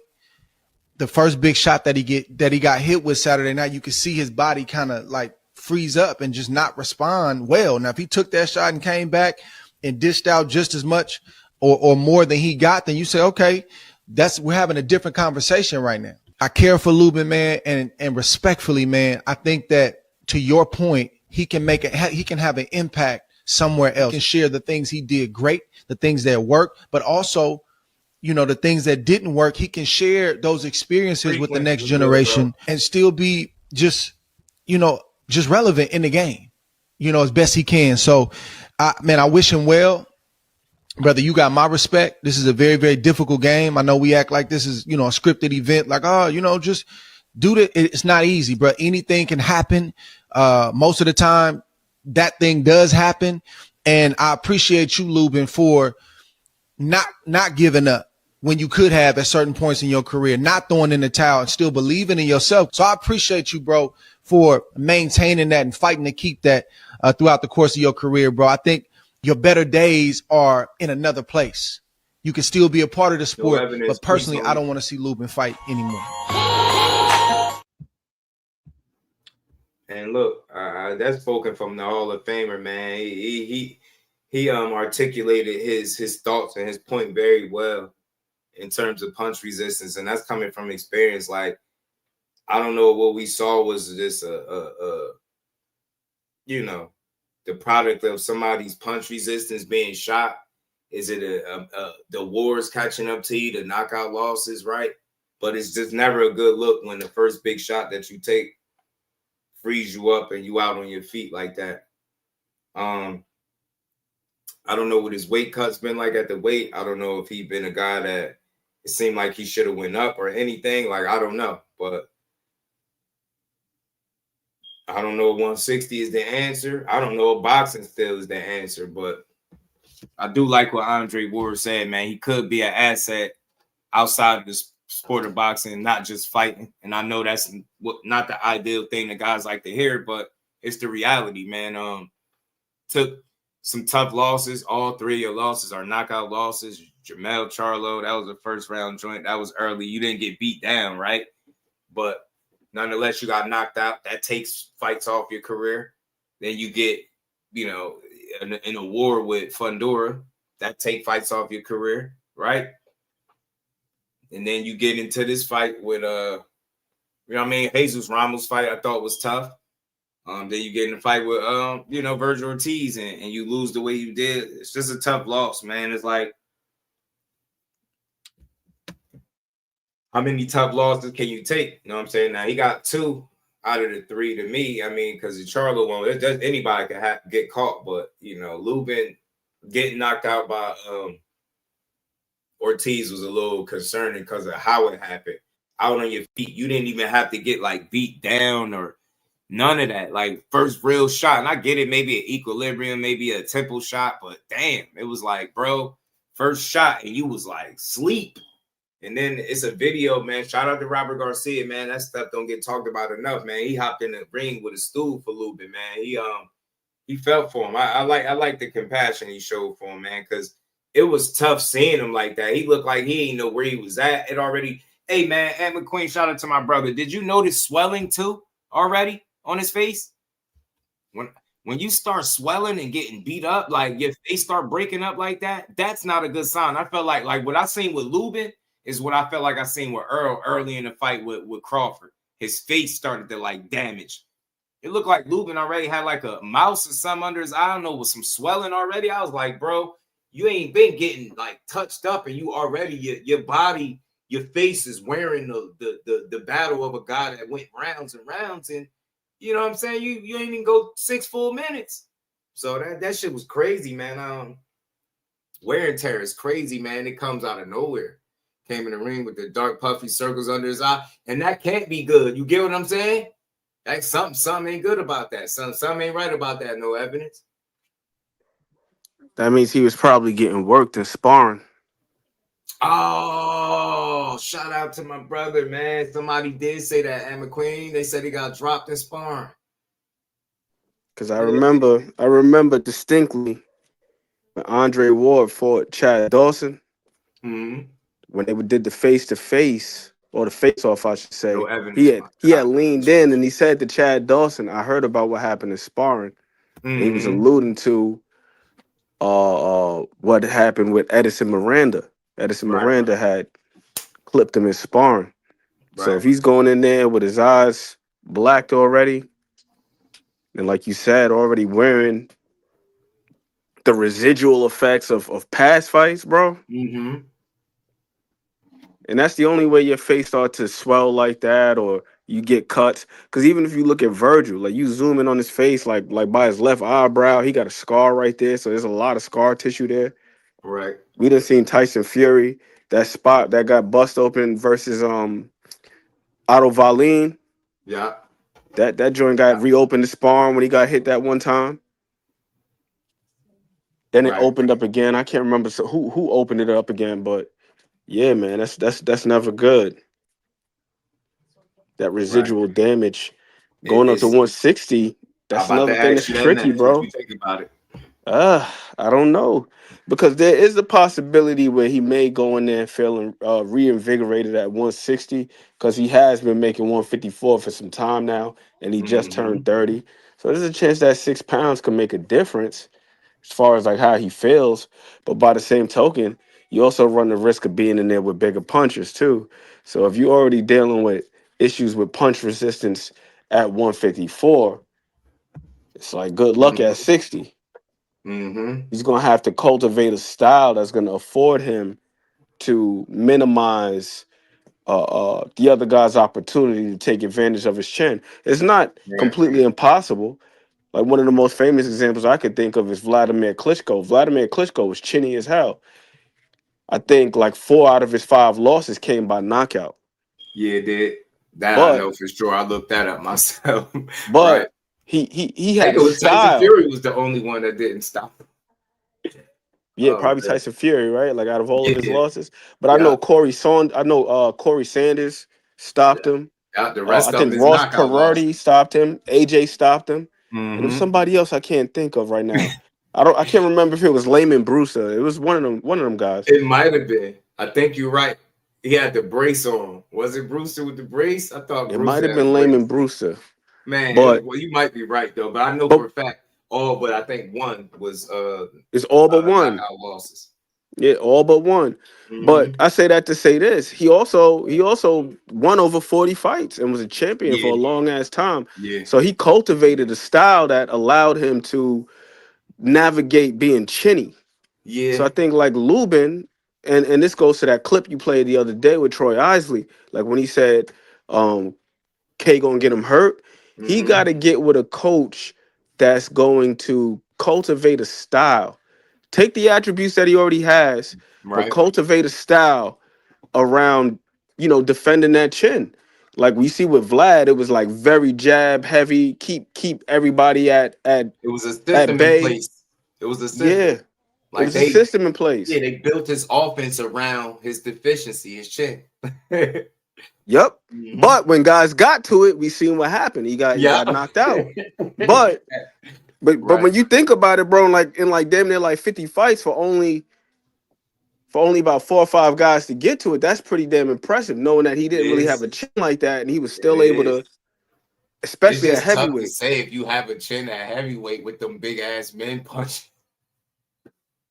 That shit is crazy, bro. Like, could you imagine? Like, you ever watch fights that start off phonetic and you look at you picture yourself being in some shit like that? Like, man, yo, some of these shots that these guys be taking, I don't even know if it's them not having chins versus guys just punching devastatingly hard, man. But the Klitschko's as brothers, they had a little issues with the chin.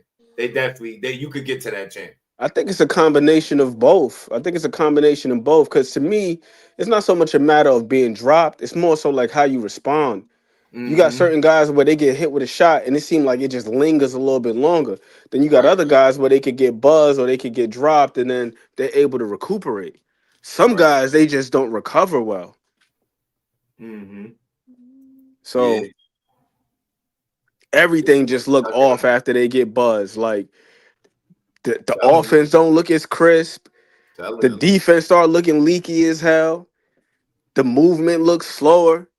Shots that they weren't getting hit with before, now they're available for. Like they just everything just slows down a notch. So with Luben, I mean, he gotta get with somebody that's going to be able to cultivate a style to be able to match that chin, man. Because and the other thing that sucks for him is the type of knockouts.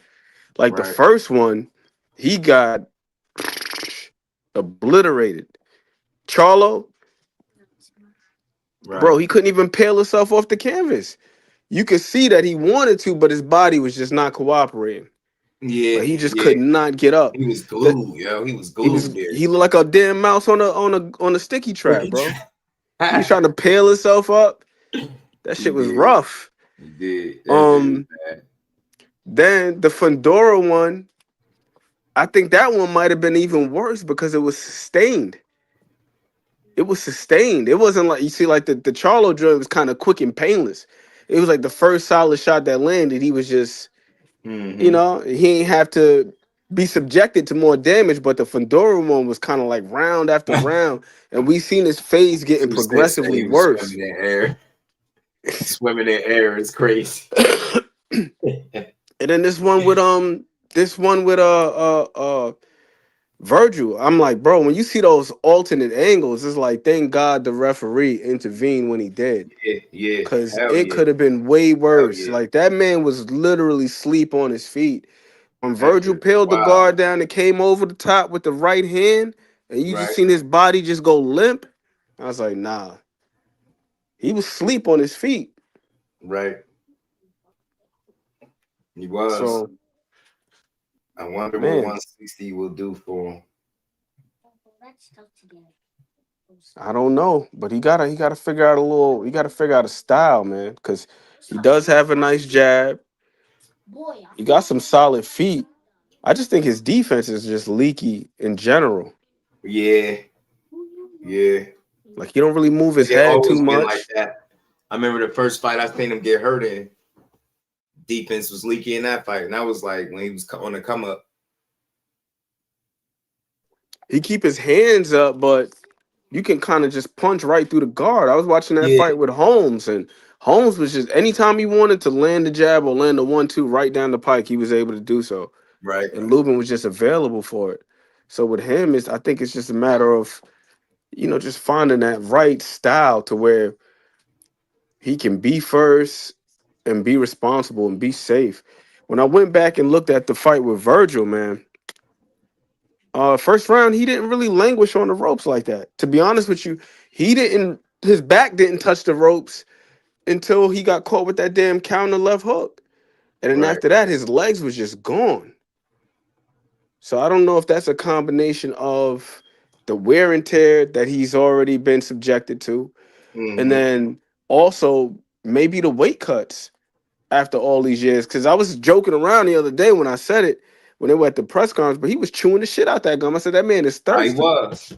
You could tell he was thirsty. It's like, ain't no more flavor on that gum. James was good with it. Yeah, man, he was chewing out of the damn gum. I'm like, man, bro. Man, so Luben at 160. I mean, it's a thought, it's an idea. I can't say that he shouldn't try. He is 30. I mean, listen, if you can last up there, it is wide open. The division, it does look like it's there for the taking, to be honest with you. It does look like it.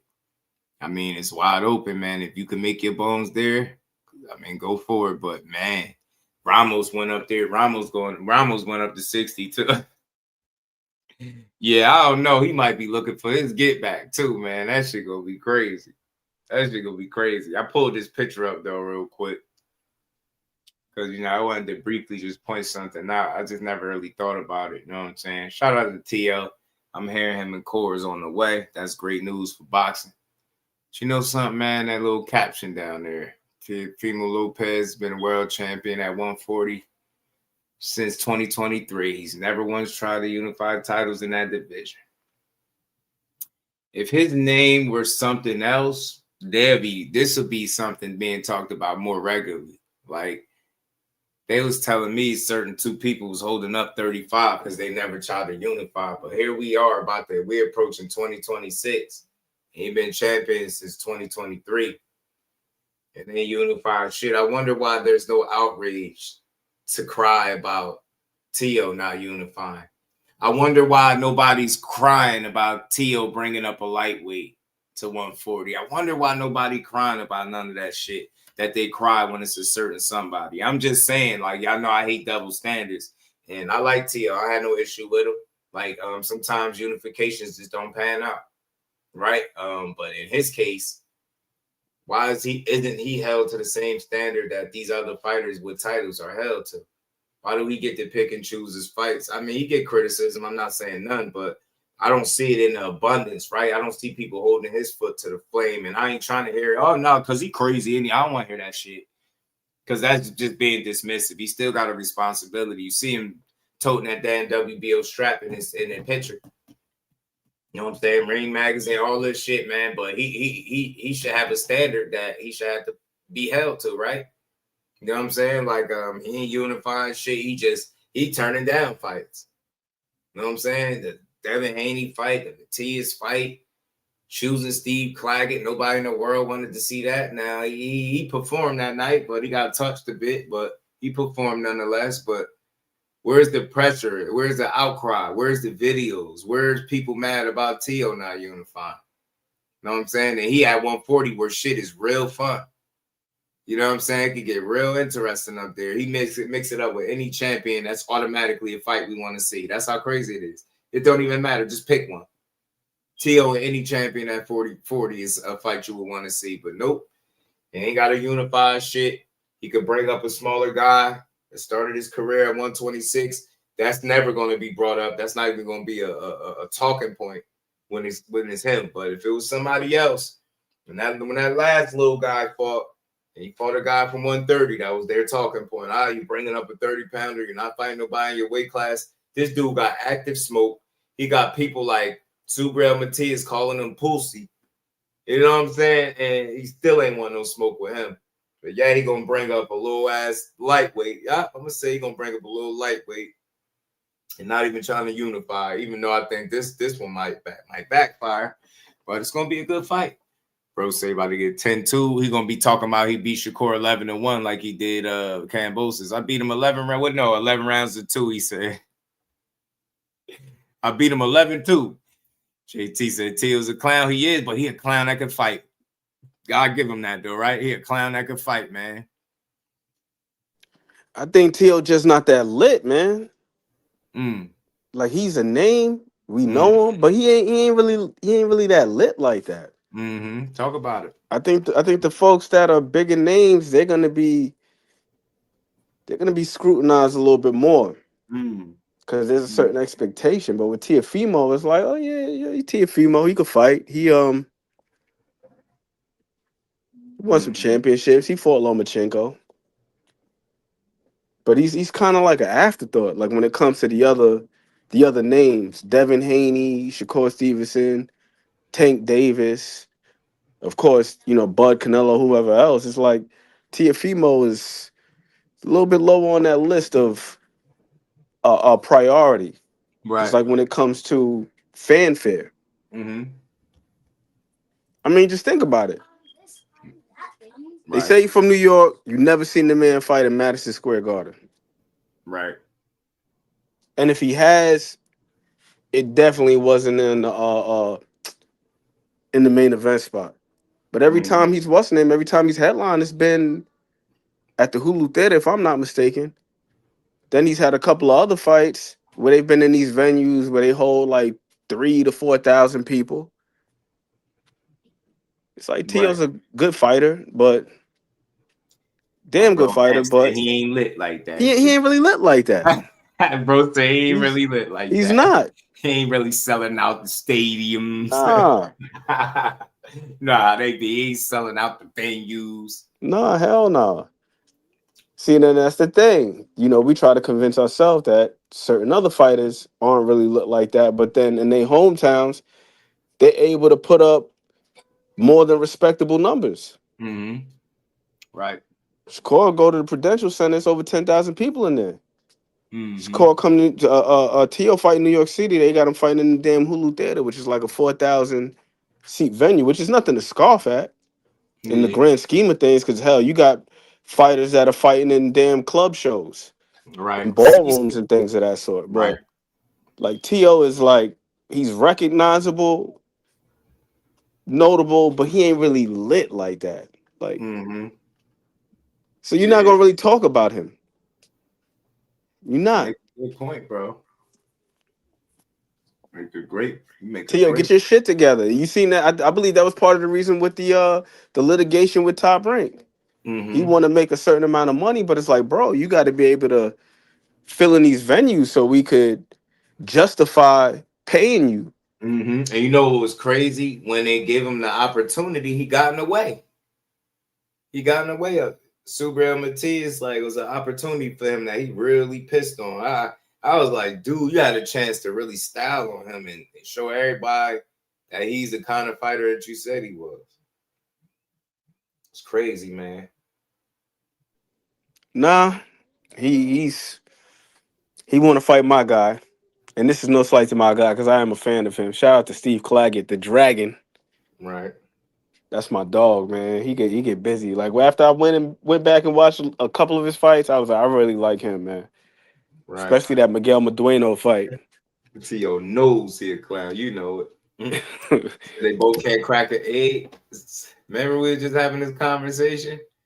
Well, we just had talking about this today. When fans be saying that, they kind of tell on themselves, bro. Like, wow, Tio is definitely not a guy that you can't say he can't crack. I get it with Shakur, like just not being the puncher guy, but I say this all the time, y'all. Guys that can't punch, like you at some point, like you really ain't affecting guys none.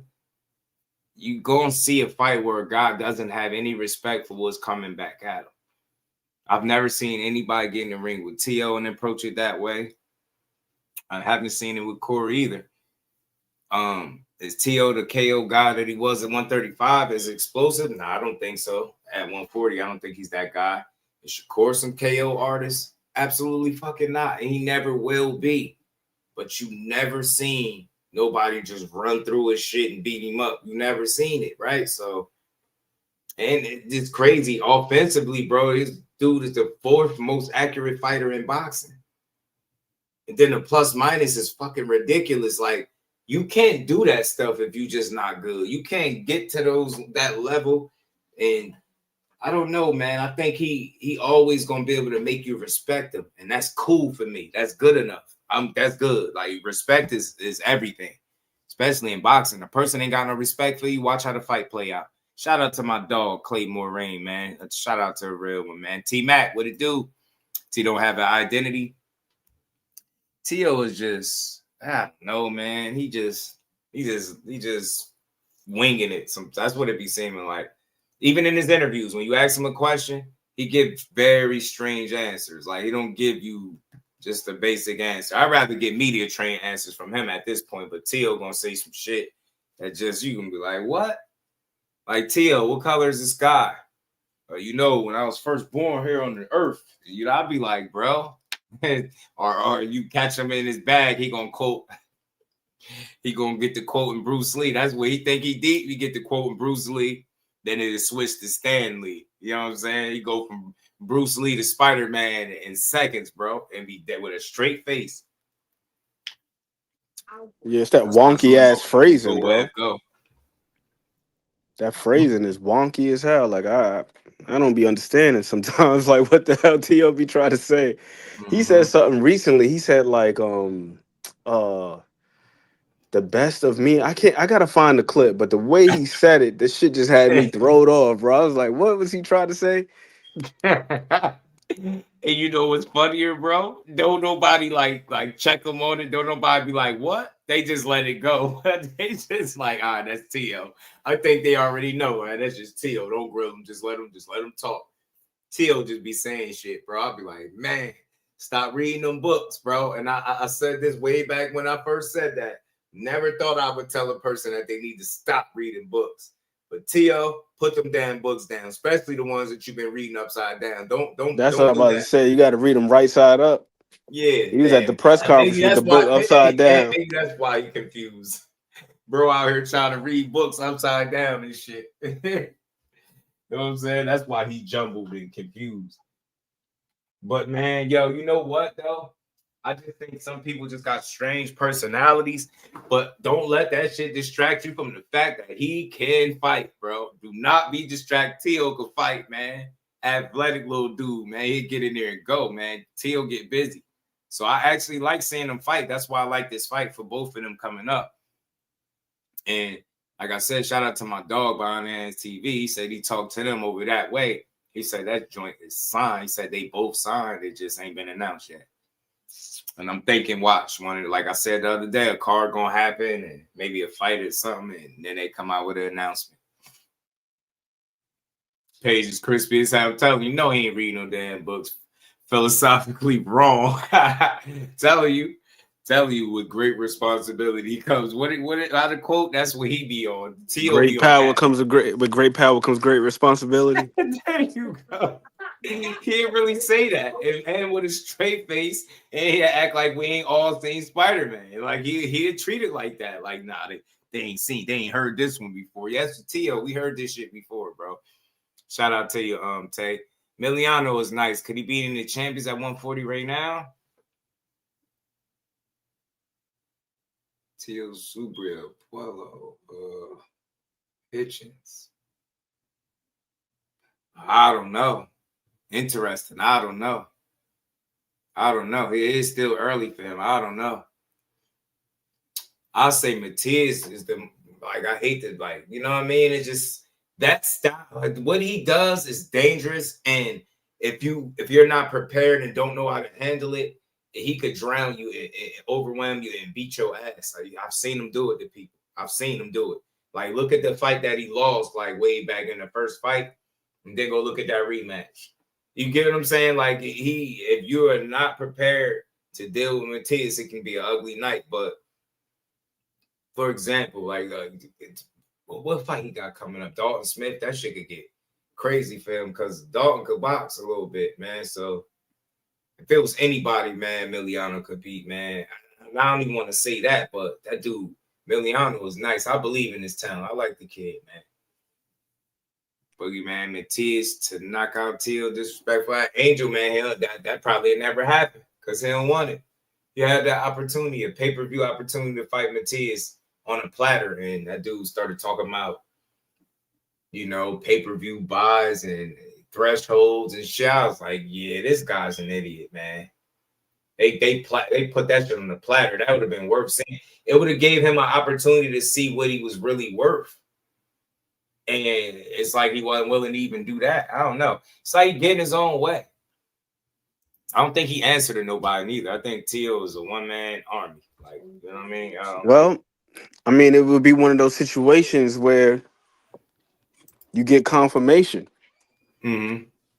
So let's say you throw the pay-per-view and it don't do well. Right. Then who can you blame? Yeah. Can't blame nobody because T.O. he want to get the bag, right? And he feels like it's justified. But like I said, he ain't really lit like that. Like we know him, but he ain't really like lit like that. Right. He's just not for whatever reason. Maybe it's not connecting. Maybe he's a man without a country. Like it's weird with him. Because you've seen plenty of people say, even within boxing circles, you know, they criticize him for not really being a New Yorker. So it's like, don't claim Florida. I don't really know if Hondurans is really into boxing like that. He's like in a weird space, bro. He's in a weird space. He's in a weird space. That's true. That's true. Floss, whatever, homie. But as far as what's my man's name? Matias. You're absolutely right. I think you gotta have a certain degree of nuance and craftiness to be able to deal with him. Because we've seen guys who are just flat out better pure boxers be able to have success against him in the first couple rounds. Malik Hawkins was doing well until He was. Ergashev was doing good until Jeremiah Ponce was doing well until. But you got to have a mix of like skill and physicality because he going to fight behind them earmuffs. So you got to be able to be comfortable enough to like pin his guard up to keep his hands at home. As I always say, bro, the best way to keep a runaway, or let me back it up a little bit. The best way to stop a runaway train is to never let it get out the station. Don't even let it gain momentum. And that's how Liam Powell beat him. If you look at the punch stats for that fight, Liam Powell, every time he threw a combination, he ended it with some type of frame. So Matias couldn't let his hands go. Then you just reset, push him off, reset, do it all over again. But that's a tough task though, because I'm pretty sure most guys in their minds, they thinking, let me stay the hell away. Because we know the guy got some shit in his gloves. Right. R.I.P. Maxim Dedishev, he killed a man in the ring. So he got some heavy hands with him. So a lot of guys don't want to take that chance of being physical with him. But it's like, if you're brave enough to do so, you can stop him, man. Prevention is the best cure. Don't let him get his hands going. Don't have to be physical and have some type of mean streak. Don't have to, because just playing keep away and just hoping that he don't get to you without like physically making sure it don't happen probably ain't the best idea. Right. That's real. Gotta have something, bro. You gotta have something to keep that man honest. Out your chest. You say, oh, yeah, with the black fan base, you shit on his ear. Tio's a strange guy, man. I don't even think none of that is intentional. I just think he I don't know, man. It seems like he don't have the right kind of guidance or something, bro. I don't know. Should just be seeming weird. Like, you know, he could having a big homie would benefit him a lot. You know what I mean? A OG. I don't feel like his dad has that role. It's hard for fans to know who he is when he barely know who he is as a boxer. Personality wise, anyway. I think he still be trying to figure it out for real. Like, what is it that the people accept? But you know what's fucking crazy about that to me? He was once upon a time received much differently. He did it. He ruined it. He did it himself. Man, it was loving your ass. You was beating, knocking shit out of 35. Like I always say, with the Heisman jerseys, the Fortnite dances, the little flips in the ring. You know what I'm saying? Like, come on, man. They was loving you. You just, I think it all switched when, to me, he beat Loma. and got beat up by Kambosos. You got to see two different versions of that guy. And right there, you started to like think about the point where you first started hearing about him being mental or thinking that he was, you know, not good mentally and how he was going to get in his way. Just think about at what point that came. Everything was good up until, you know, I think Loma, then he started acting diva-ish. You seen the diva energy, and then losing to Kambosos. It's like you seen a different guy in him. You know what I'm saying? You got to see different shades of Tio. Josh, we're going to take the L. We all know it's scripted. I don't know. Was Tommy Fury scripted? Because Tommy Fury won.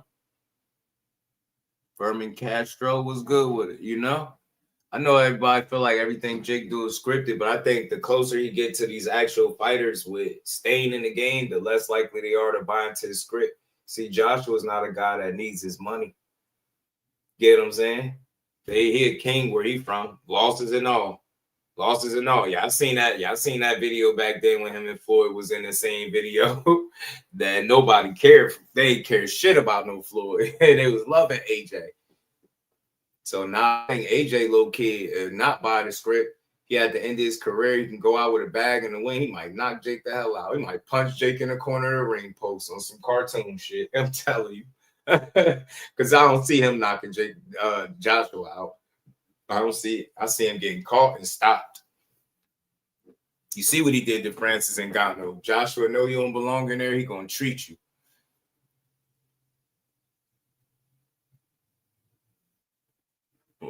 In high school, yeah, a little awkward, a little weird. Dude, he just probably was good in sports, so you tolerate him. But he's super weird when he start talking. T.O. Telling you know people like that in school.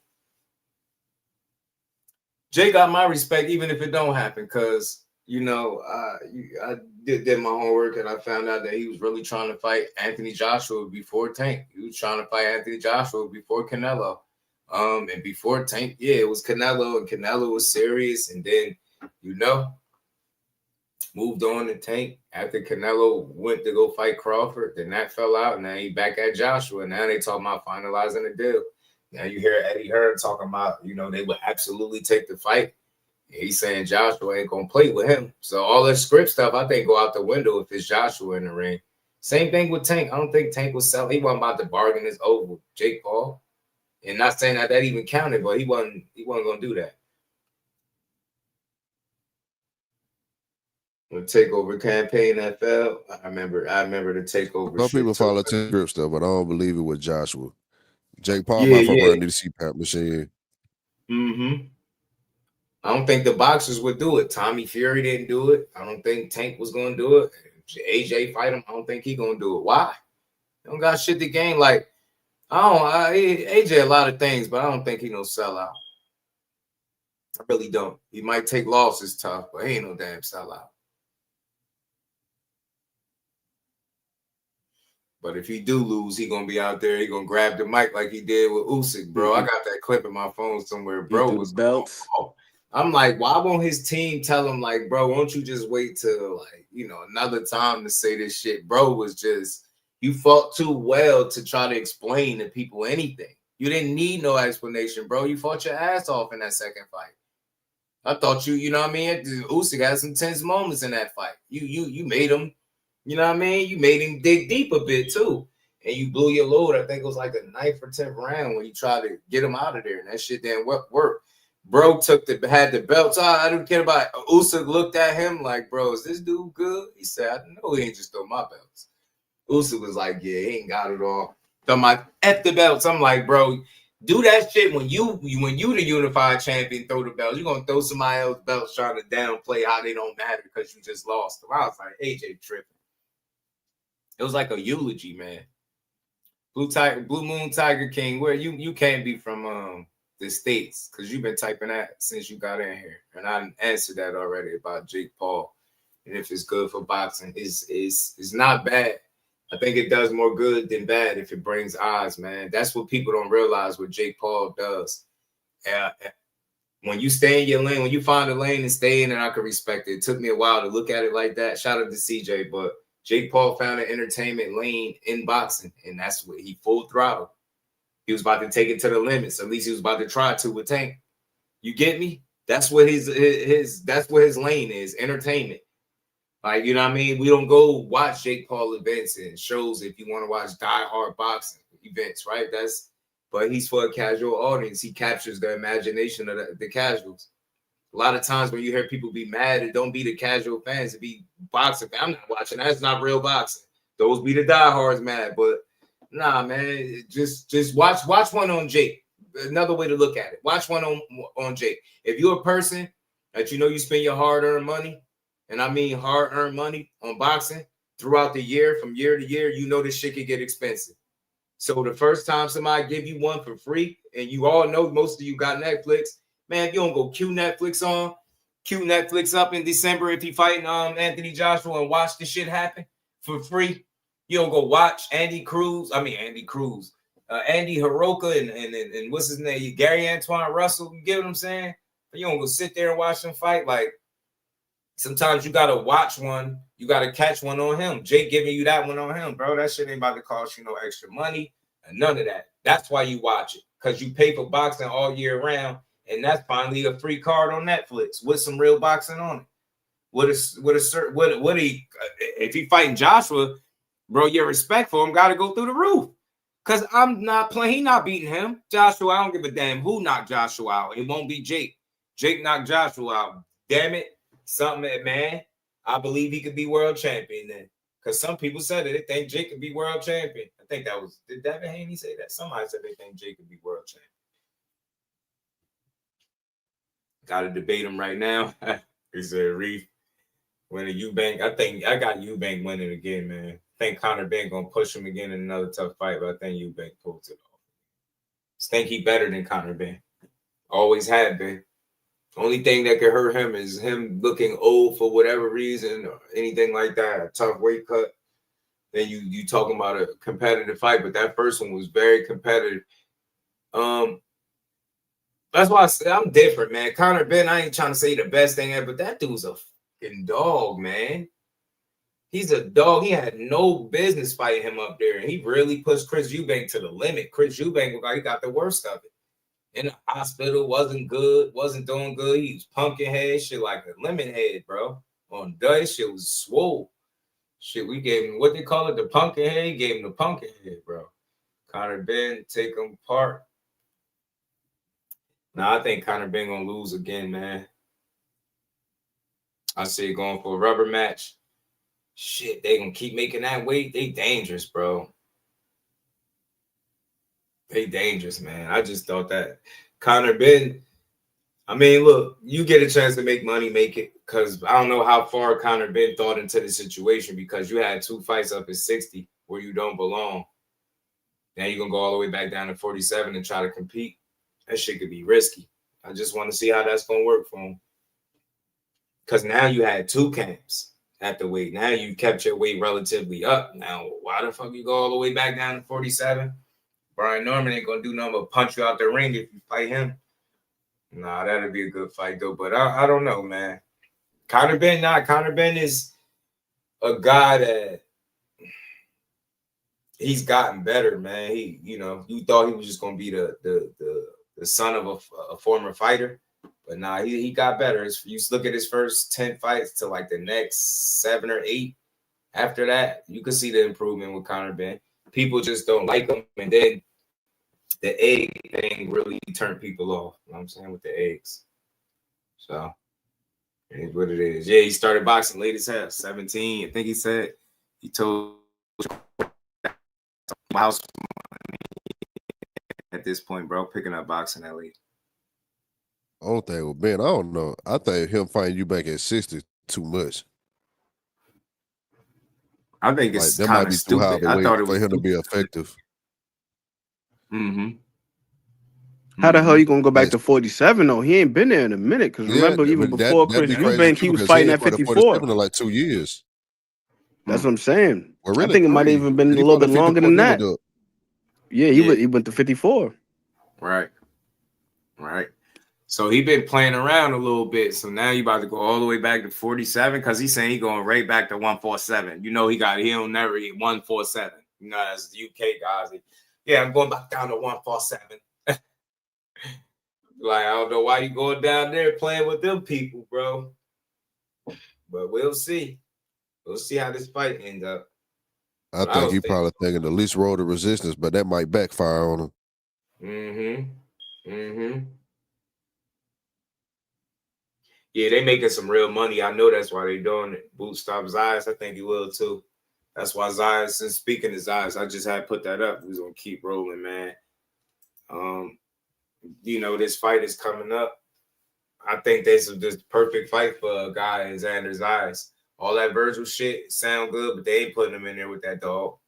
And I mean dog. Vergil is a dog. And I just don't know. I know from what I've seen from Xander, he don't have that in him. He don't have it in him. It's the reason why they building him up, and it's cool because he's a cool fighter. They're going to make some money with him. And at some point, push going to come to shove. He's going to have to fight somebody that's really good. And I'm not saying he's not talented. But, man, yo, it's just – I've heard, you know, people that, you know, his folks break him down. They like, bro, it's just something with him that he missing. I don't know. Man. Creativity? They better not stagnate this process, though, by, like, not – but I think they moving him accordingly. You put him in there with Jorge Perez. He was coming off the win over Charles Conwell. Now you put him in there, Abbas Baru. Well, another guy, it's unification coming off an upset win over Yoenis Tellis. So I think it's a good fight for him. I think this is a winnable fight for him because I think Baru, man, he tough and he game, man, but styles make fights. I think stylistically, Xander's movement is going to propel him to a win against this guy. I could be wrong as hell. I think Baru's feet is just as good or probably even better. Did you watch his fight with Sam Magington? Who? Which one? Baru? Yeah. No. That motherfucker can fight, bro. I think that, like, this is another one. And they sparred each other, like, quite a bit. Did you say 80 rounds? 80 rounds. They talked about it during the presser. Damn, I gotta see. That's why I appreciate the professor. 80 rounds now. You gotta add that in there. Gotta add it in there. 80 rounds. That mean they familiar with each other. Yep. It's no way you don't get familiar with somebody at the 80 rounds. But you know what I'm thinking, though, Aunt McQueen, and I'm glad you brought that up. They probably looking at that too, and you know it's always somebody there.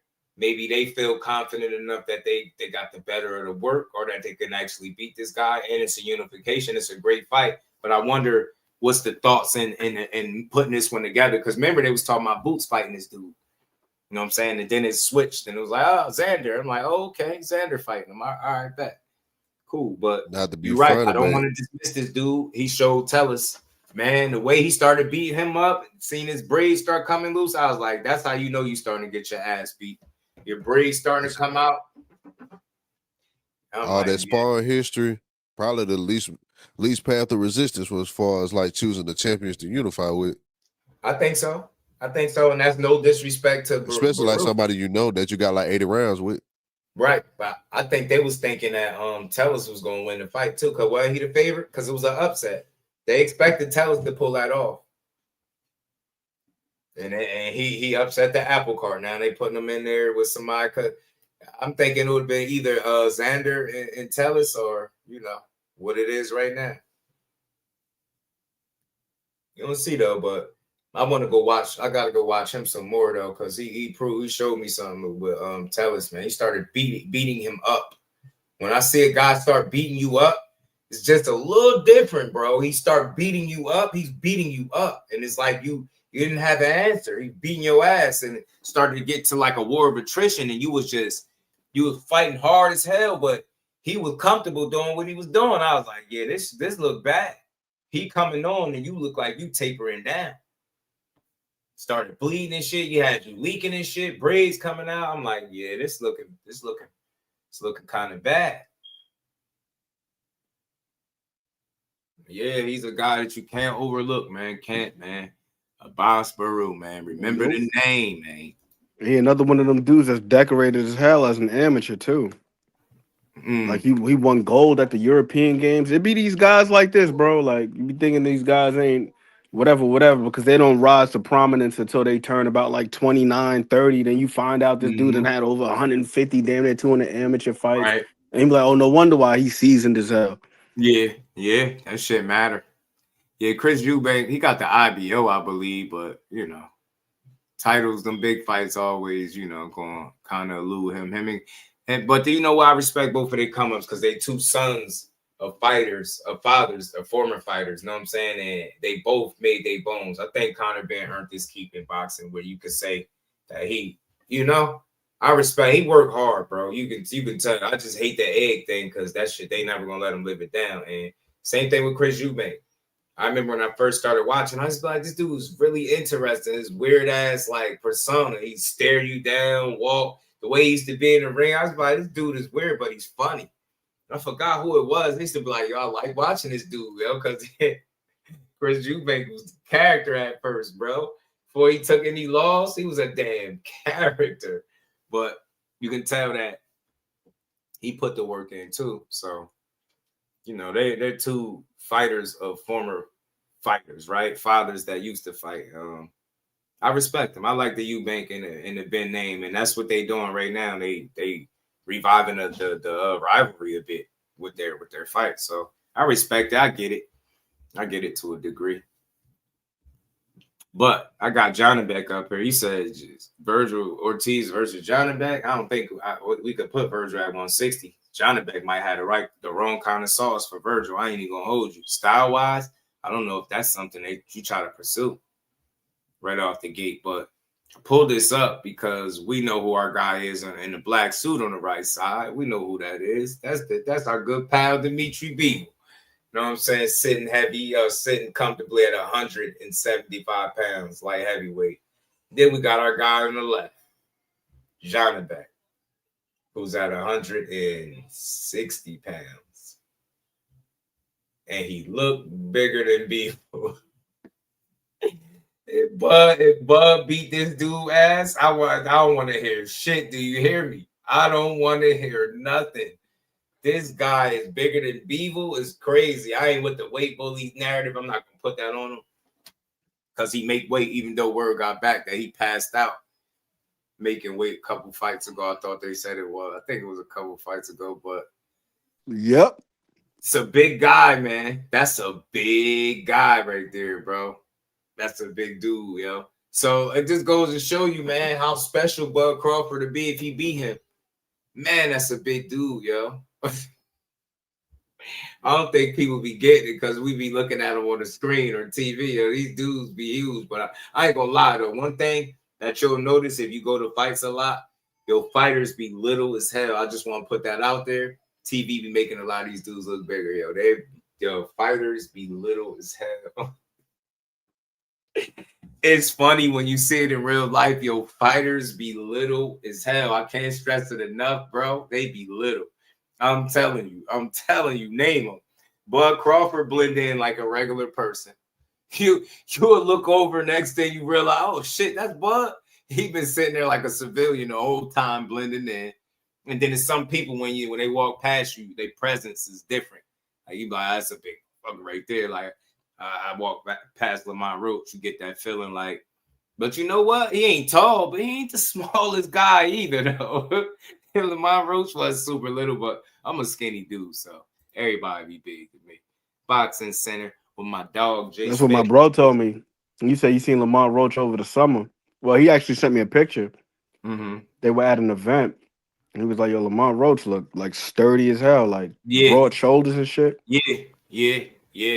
Like when he walked by and shit, it just didn't feel like no, like, you know, you look at some of these fighters and you be like, man, it's a little bit dude, like my guy Keith the small. Keith's a small guy. But then you see Lamont. Lamont ain't too much taller than him, but it's totally different, like the presence, because he got that mass. That's why him fighting at 40 ain't nothing. Quiet as kept, this Jusdueboxing fight for Crawford, I think might be harder than the Canelo fight. Yeah. Yes. For sure. That's true indeed, bro. True indeed. Because size, style, youth and athleticism. I don't know. People give Jusdueboxing a real hard time, but I like Jusdueboxing a lot. Me too. People give him a hard time because they don't like boxing. I hate to be a broken record, but I'm telling you, I noticed that's what it is. Think about why give him a hard time. He ain't lost. He fighting. He entertaining. You know what I'm saying? Like what is people just be mad at these fighters for no reason. Janibek, he ain't that good. They say he ain't that good. He ain't nobody, man. He ain't that good. I be like, chill, bro. He's good. Yes, he is. He a damn dog. You ever watched him fight? Hey, I might ruffle a couple of feathers with this, man. I might ruffle a couple of feathers with this one, but like some people hate Janibek but love Adames, and I He might be better than Adames. I think he's better than Adames. Yeah, he might be better than Carlos Adames. I really think that. I think they need to lock it in though and fight, but yeah, I heard that might be the fight for Bud Adames while he's fighting Janibek fighting Lara. But he did, Bud did tell Janibek, you got my eye on you, man. So that dude beat up him though. Anybody that beat up Janibek got my respect. That big dude, man. He bigger than light heavyweights out here. He bigger than the undisputed light heavyweight champion. And I know he ain't undisputed no more. Then they strip him or something, but y'all know how that go. Hey man, speaking of light heavyweight, man, I've been paying attention to these little camp videos from Yard and Benavidez, and I'm a little concerned for Anthony Yard. I ain't gonna lie. Flossy, your ass was concerned from the minute you heard they was fighting. You already knew. I'm with you, Floss. Like, Anthony Yard look like he having too much fun, don't he? You know what's funny? I'll point this out. Like it ain't serious or so. I don't get it. Yeah. Now I'll point this out though. He do that every time I see him. Now every camp I see him, he doing that. If you looking for him to have like the caveman lock in, Rocky Balboa, I'm fighting Ivan Drago. Nah, nope. That's really who he is. I thought this a while ago with him. This was years ago. Like when you notice he always playing, he dancing. He even just be doing like little shit in the ring where you feel like he should be utilizing that time to lock in. But I just come to the conclusion that that's what they do. Now, whether or not it's going to play a factor, I don't know. But he losing regardless. I don't care if he went and did the same training Rocky did for Ivan Drago. He going to get his ass beat. Style, he might increase his chances, though. But he just look like he's just glad to be there. You know what I'm saying? Too many muscles, not enough gas. But all the heart in the world. All the heart in the world. You can't criticize the man for heart or talent. He's talented. He can fight. But I just not gonna be enough for Benavidez. He don't have, in my opinion, what he needs to beat Benavidez. He don't have it. He don't have it. The way that's not it. That tough man shit that he talking, that's not gonna be that's not all right. I can't wait to see this shit too. But watch. I love Yard, but I'm like, man, your only shot is to try to knock him out. And I feel like it gotta be early. You gotta hurt him, knock him down, make him second, like that's not the case, then watch how this ass whooping commence. And I'm convinced. Man, I'm saying that shit, man. I'm like, Vergil look like he just glad to be here. Nah, he just maybe go look at some other stuff, Flossy. Like, listen to him break down his losses. Listen to him talk about like the fight with Kovalev. And some forget he had Kovalev hurt. He almost had him out of there. He got he fought Better even a really good fight too. He just got wore down.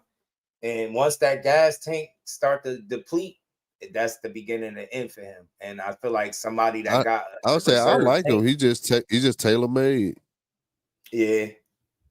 He gotta knock Benavidez out to me or hurt him early. Got to.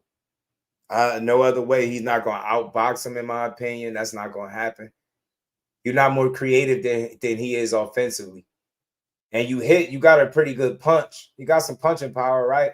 Because some people said they could see him knocking out Benavidez, but shit, man, anybody could be knocked out, but you better have game. Know what I always say? Man. That's the only thing you relying on. I don't like your chances. That's what I'm saying. But what else he gonna rely on? Is he a better boxer? I don't think he is. Benavidez underrated. I ain't gonna lie to you, bro. I don't think he'll play to beat Yard. I ain't gonna lie. Mm-hmm.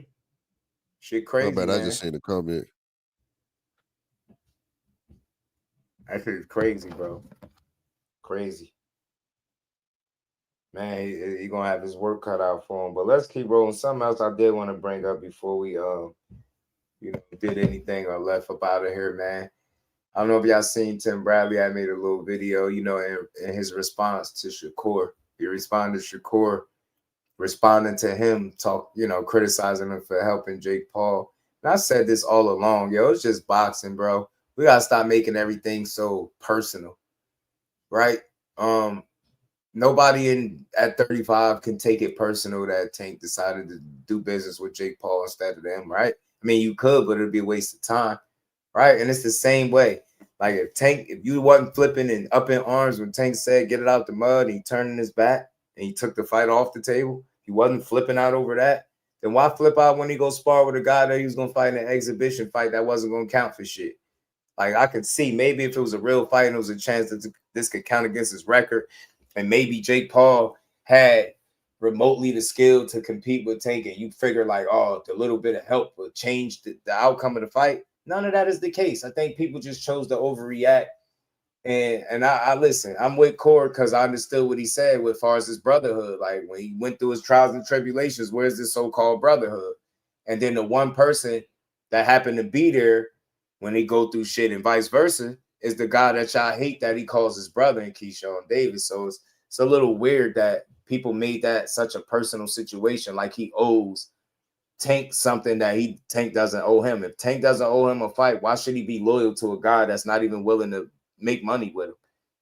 And even if he was, like, it's not that deep, bro. It's boxing, right? Jake Paul's a super troll. And like I said this before, if he was fighting Shakur instead of Tank, then I'm pretty sure he'll be looking to do some work with Tank. Not saying Tank could do it. I don't know what he'd do, but that's just Tank. Jake is a businessman at the end of the day. And like you don't know what their finances is like. Maybe it was an easy opportunity to make some money. You know what I'm saying? And you can't tell somebody not to make money because of your personal feelings toward it. So let me play this real quick. It was a short video, but this was Tim Bradley. He was responding to Shakur, Bill, Boots. He was, he don't bite his tongue. Let's get to it. Yo, Tim Deathstorm Bradley, you already know the rest. I got time today. Oh, yeah, I'm on one today. Yeah, I got some damn time. Yeah, hey, Shakur, ain't no brotherhood in boxing. It don't exist. Okay, all right. Then we better not hear nothing about no Keyshawn Davis. Yeah, Keyshawn, go ahead and get that work, man. Yeah, go ahead and get in there with Shakur. Ain't no brotherhood in boxing. We don't want to hear that, Demo. That's definitely not what he meant, but oh, let's get on Bill Haney. I get it. Bill Haney, yeah, you just set your son up. You setting your son up for failure once again. For failure once again, big dog. Yeah. Look. I saw you come at me. I saw you called me soft, all that. I'm the one that been in the ring, my boy. Yeah, you got shot 9 times. You stupid. Yeah, getting shot 9 times or stabbed or whatever the hell it was. Yeah, you dumb. You dumb as hell. You know what I'm saying? You out there in the streets. You think that's cool? That's stupid. Yeah, it is what it is. Yeah, I just got to call it like I see it. Straight up dumb. But it is what it is, But you set your son up for failure, my boy. Yeah, for failure. Yeah, you got one guy, hey, Brian Norman Jr. looking for war. Oh, yeah, he coming to knock your boy out.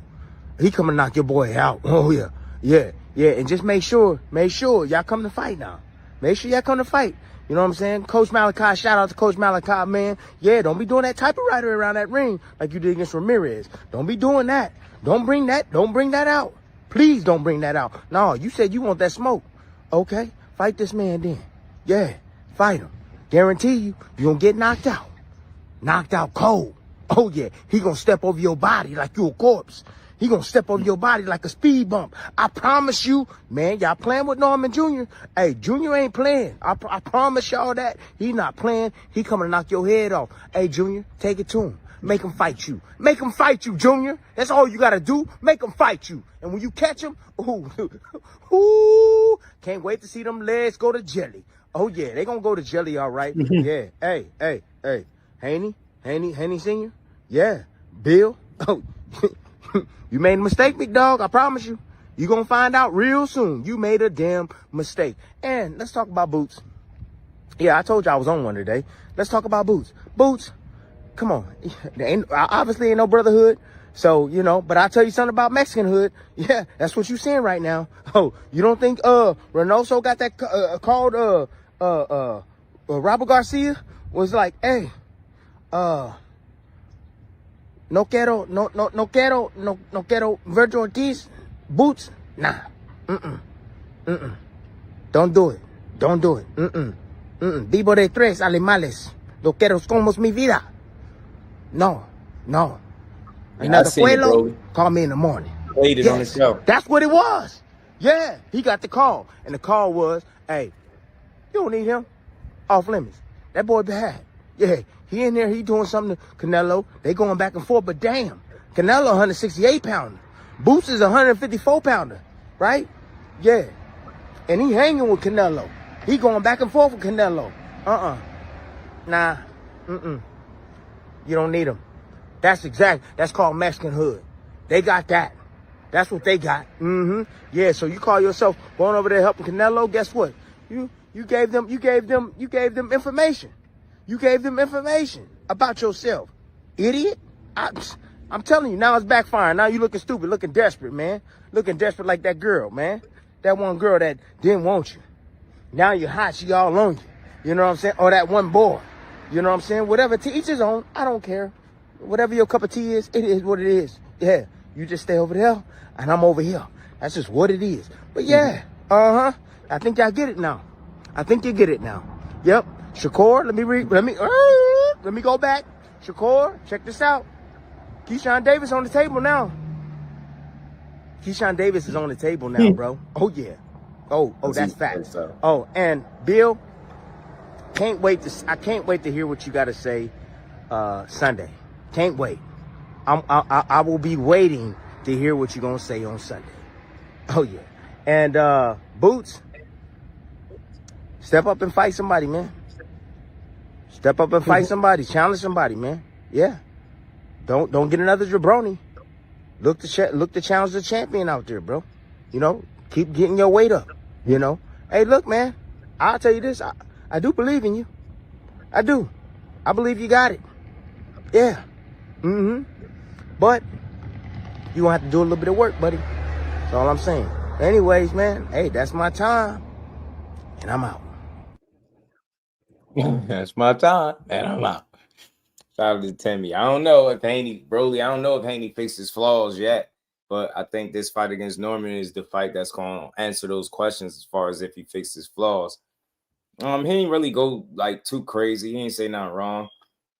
I get what he's saying. Like, yo, you saying there's no brotherhood, then don't call nobody your brother. You fight everybody. But I think he went to the extreme on that. I think Core is speaking like you act like it's somebody else that got his back in boxing, right? He got his back, his circle, his people, all that brotherhood. Like it be every man for himself, and you see that all the time in this sport, man. Y'all know it's a grimy, lonely ass sport, and guys are in it to make their dollars. So if you could make some coins without having to kill yourself at the hands of Jake Paul, why the hell wouldn't you do it? It's an easy bag.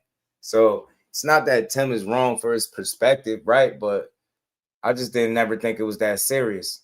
I ain't never think dudes was that close to old guys, certain favors, and not be willing to work with somebody just because they fighting. I'm like, get me is like, it just don't make sense. It's not that deep. It's not that deep. You know what I'm saying? It was a situation that didn't happen anyway. So he did all that sparring with those guys for what? You know what I mean? Just to not spar or fight a little ass southpaw. Now you could be potentially fighting Anthony Joshua, former unified, heavyweight champion. So he said Haney, Rolex said Haney will always have a Haney chin. I don't think Haney got a bad chin. He only been down against Ryan Garcia. He got hurt against Linares. Had more knockouts than he had fights, right? That's not a bad chin. I think that what's more in question as opposed to his chin is man,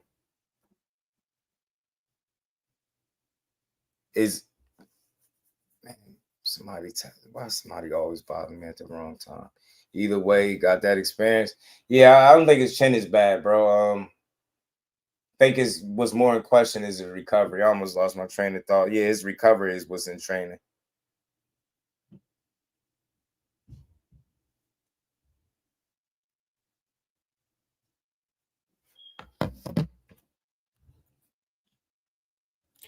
But yeah, I think that's my bad. My bad. So I think that's what you question most: his ability to recover rather than his chin, because you see he got hurt against Linares, and I some people said he got through it, but I think he took a bit to recover. He used the rest of the clock, pretty much the rest of the round. What he's got hurt in the 10th, 11 and 12 wasn't too good to him. He snapped back a little bit, I think, in the 12th, but he wasn't good for a little bit.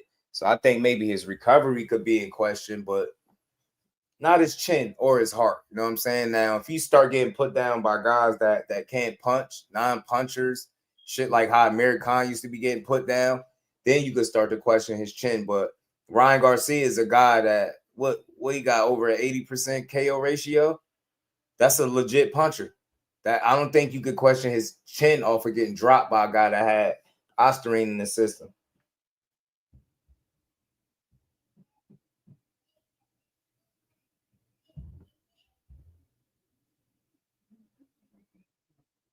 I don't know. The only question I'd be having for some of the Haney fans that talk about that, and I know he took Osterine, but what happens if Norman hits you with the same thing? Then what? Like, what happens when you fight somebody that's your size? They can hit you with that same shot, just as strong as round, if not stronger, but he's a clean fighter. Mm-hmm. Like, we don't really fully know if he learned from that until he put in that position again. And I ain't saying he ain't improved, but we'll see. It's kind of the same shot that he began here with his whole career. Like the tendency that he got to drop that lead hand, always been the thing. I don't know. Mm-hmm. I just don't know what version of Devin that I'm gonna get, and that's the reason why I'm having trouble picking the fight. Right. I don't know, because even if I get the best version of Devin, I still think it's a 50-50. Mm-hmm. Yeah. Yo, you say you think it's still a 50-50? Yeah, because like this is possibly the youngest, most athletic, skilled, powerful guy that he's ever faced. Mm-hmm. Unproven, but like from the physical aspect of it, I don't really think you fought nobody with these type of attributes before. What the ones that Haney got? So like that Norman has. I don't think Haney seen that as much yet. It's like saying you got 20 years of job experience, but you don't have job experience in the job that I'm trying to hire you for. Like you ain't really had that much experience fighting guys that's your size with power. I ain't saying you can't do it, but it's still kind of an unknown. Then, even though Ryan did test positive, the mental damage already done. So we got to see, did you shake back from the things that you went through in that fight and return to your old self? I have no doubt that. Right. What you saying? I just ask myself a lot of questions on both sides for both fighters before I pick a fight. I don't know.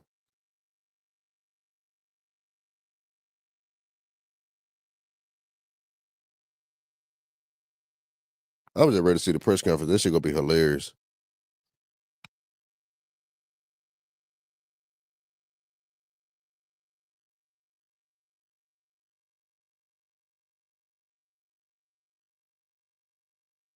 My bad.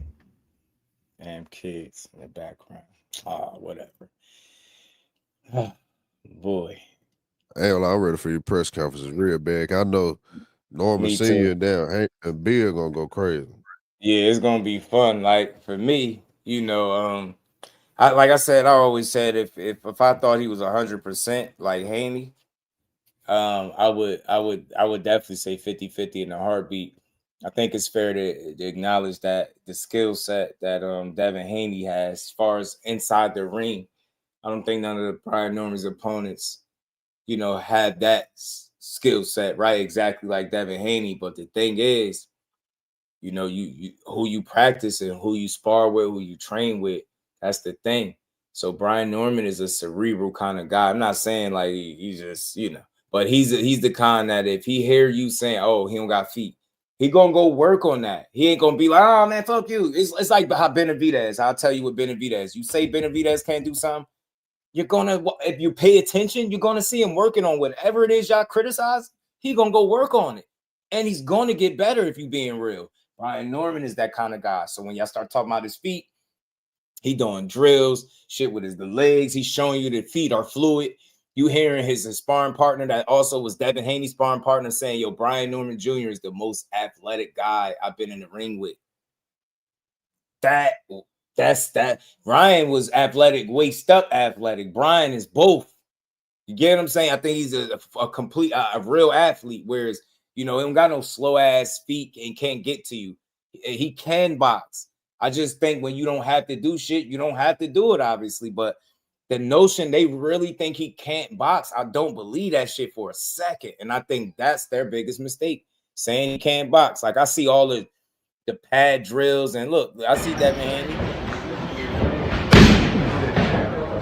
I see him. Look, it's one thing about this. We're gonna work hard. Work hard. Night, night, Ryan. Look, it sound good on the pad. But are you willing to stand and deliver that kind of shot with the leverage and power behind it with somebody in front of you that can do a lot more? Like that, and that's the shit that's tripping me out about this fight, man. Like, people like, man, he you know, man, he landed one of these shots, man. What's Norman gonna do? Bro, if Norman jab him, I want to see how he gonna respond. I ain't saying the first time he get hit is over, but I'm just like, I want to see what a clean hook gonna look like too. Man, I don't know how confident y'all he just gonna knock Norman out. And I know he been knocked out. I don't get what people pull that from. I don't get what people pull that from, because you can look as well as you want to look in a workout video, but mentally and in your game plan and preparation, you have to be willing to put yourself in harm's way and engage at certain points of the fight to make those type of shots happen. You have to. Right, like a dog. To be fair, like, weird. Devin hasn't showed us that in the last 3 or 4 fights that he's willing to do that just of yet. Exactly. Not that he can't, but he haven't showed us that he's willing to. Talk to him, Flossie. Talk to him, Brody. You get me? Talk to him. They act like they don't know. But yeah, let me just address like a dog, man. Have you ever seen Devin Haney scared? Shit, did you ever hear me say anything about being scared? This shit ain't got nothing to do with being scared, man. You ain't got to see Devin Haney scared. See, I know shit about Devin Haney that you don't know, right? Because I know people that know him personally. I know people that know his dad personally. I know people that, you know, talk to him cool. I know some shit. So y'all be real confident in what you don't know. But I'm gonna just keep just keep talking how I'm talking. Devin Haney is a dog. Yeah, you kind of weird, like a dog. You're not listening. You just weird. You're a weird Haney fan. I see. Irritate me. I ain't gonna lie. Yeah, they just weird Haney fans. If you said anything I said is hating, then you just probably don't know shit about boxing. Anything that's not agreeing with Devin Haney single-handedly winning this fight convincingly is considered hate. Right. You came in here on some you ever seen Devin Haney scared? Like, who gives a fuck about being scared? He wouldn't be taking a fight if he was scared, but you ain't got to be scared to get knocked out. You get what I'm saying? You know, I'm never a fan. Like, I don't know what you talking about. Where are you from? And how old are you? 18? Yeah. That shit weird. He a kid. All right, I'm gonna let you make it, bro. It's all good. I'm gonna let you make it because you don't know where you at. You will just do boxing, bro. You will never hear hating coming from my voice in this platform. You're gonna only hear fighters get their just do, bro. So now that you know where you at, act accordingly, bro. No. Hold on. Because we at the end of the live. Never come in somebody's house and tell them what to be. I don't care if you're 49. I don't care if you're 79, bro. When you come in here being weird, telling somebody stop hating and stuff like that, you being weird, bro. You being weird. You know what I'm saying? If you 49, you better act your age, man, because you're in the right place. You talking to a grown man. Listen, you'll never hear me hating on Devin Haney because I don't hate him. I don't know him personally, but I don't hate him. I support him. When everybody's shitting on him and was calling them bitches for getting, you know, dragged by Ryan, even though Ryan cheated, I was the one going to bat for him. I don't think he was around for that. So unless you really know what my track record is, don't ever come in here talking about shit caught a piece of the conversation and jumped on it. Man, I'm gonna speak my piece. I be trying to let y'all make it because I be hoping that this should have known as fuck. Like, Yeah, dude, I be hoping that these you dudes be allowed to like speak your men. opinion on a fighter, bro, Yeah, but and you not think be about it, hate. Flossie. We Somebody, we up it here don't like sound like you for building. We him, ain't shitting on the motherfucker. dude. I'm for boxing. All that Yeah, we weird ass not shit. I'm telling for you that. boxing, and I'm gonna state my opinion, Yeah, you can't. Yeah, we're and it not ain't gonna telling you always Haney sound can't good to win. you. Not telling you like he's some bum or If he he's was in trash. here 30 I minutes don't ago, even know where he got the he scared would have heard talk all of from. that. Like we not even having that conversation. If he was here 30 minutes ago, he would have heard all of that shit. While Yeah, I'm you talking would about have how heard Devin everything you can win needed the to fight hear, bro. and what he got to do to Devin win the Haney fight and got my everything support else. always, man, because it's always about boxing and that and where people shit on him and they have problems with him. I don't, because it's not that serious. I don't care what he tweet. I don't care what tattoos he get. I don't care how he dress. None of that. I just care that he a real one in the sport and he he doing what a lot of people don't think he should be doing, and that's fighting Brian Norman. So he got my respect. Yeah, he got a chance to win, but I favor Brian Norman because Brian Norman didn't get cheated. He didn't get knocked all around the ring by Ryan Garcia. He didn't have a bounce back fight where he had a guy that was tailor made for him and didn't pull the trigger. It was very reminiscent of the Ruger when he fought Regis Prograis. He had a dead man walking. No disrespect to Ruger, but he had nothing for Devin Haney in that fight. Devin Haney should have known that and been able to capitalize and understood that he was able to take more chances because he had a guy that just couldn't really do shit about it, but he didn't do it. So that was his temperament against Jose Ramirez. Very reminiscent. I don't know if I'm banking that this fight is 50-50 for me. I think it's like 60-40 in Brian Norman's favor. You know what I'm saying? Hold on, man. Let me just time this buddy out for a second, man. You talked just about a typing. lot You of got things. you just typing, bro. Time out. Go sit in the kitty table. How my brother Blue be saying, go sit at the kitty table for a while. You and them Man, 49 we talked about years. a lot of things, and we didn't even talk about the fact that he never fought at the weight. Yeah, I don't know. He just be talking, bro. I be trying, and why I let people make it, because I be trying to see if they adults. Like at the point that I address you directly, and you still talking stupid, man. Yeah, it could really go left. That's why I see why people just go off on people. I see why they just don't let nobody make it. I ain't gonna do that though. I'm saying I try to let him make it. He just typing just to be typing. Came in talking about we hating. Shut your ass up. They gonna tell me to be respectful in my house, man. Yeah, Damn, 49 for the years people old. that You ain't don't running know, shit, it's bro. okay. Let me It's find out you okay one to of them point out old both farts, sides of the man. fight, bro. Treating Dev like he's above getting beat or something. Yeah, but we wasn't even like saying nothing bad. I'm just we really analyzing like this was a real boxing conversation, bro. Shout out to It's valid everybody that hit questions that about like the fight button. that could be proven on tape. Right. If you haven't hit that like button, make sure you do, man. Make sure you hit that like button. Make sure you sub to the channel. Keep supporting the grind. We're gonna keep building. We toward the end. We had almost a 4-hour live. You know how we do over here. Daniel Garage, what's good, fam?